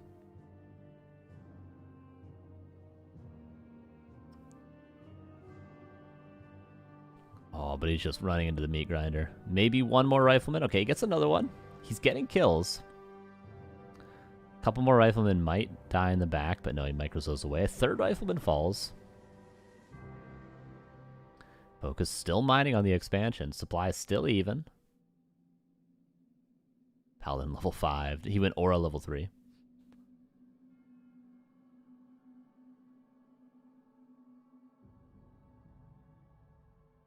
Just trying to hold on. What a weird game. FoCuS still building grunts off 2 barracks. Did he get... He didn't even get brute strength yet.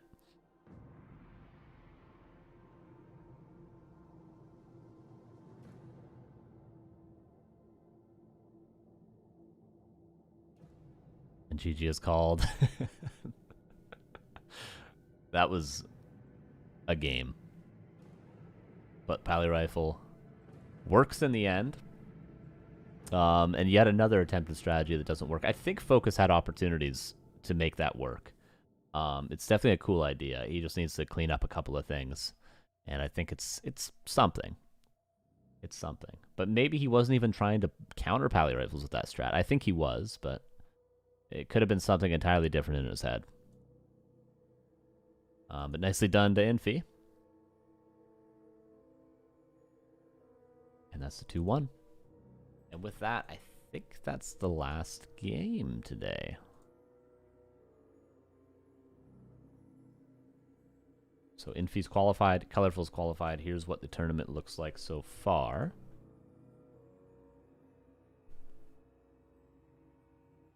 So from today, we had Colorful make it through 2-0. Infi was able to fight back out of the lower bracket after defeating 1-2-0, who lost both series. And FoCuS goes 1-2. So Infi and Colorful, Lynn Cajo, Happy Starbuck, and then 2 of these players, probably Fortitude and someone else, I'd have to imagine, will be the next group tomorrow on Christmas, which will be Remo Demo casting tomorrow. I'm pretty sure, at least that's what the website says. And I guess that's it. If you want to see the schedule, you can go to backtowarcraft.com.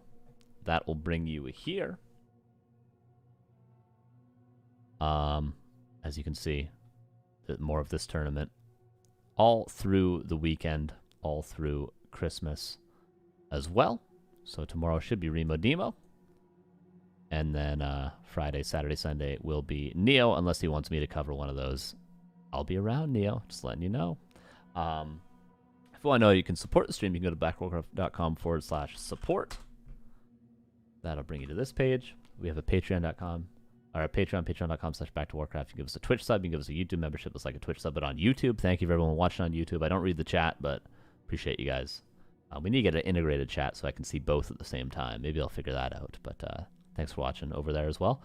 Direct donations, crypto donations. We have merchandise. It's not too late to get a Christmas present. Actually, it probably wouldn't show up in the mail in time unless you live right next to where they make the merch. But we have hats, we have hoodies, we have coffee mugs, we have t-shirts. You can see them down in the description. And with that, it's 7 a.m. I guess I'll go back to bed for a little bit. Merry Christmas. See you guys after Christmas. Have a good one. Have a good holiday. And I'll see you guys very, very soon. Thank you for watching. Peace out.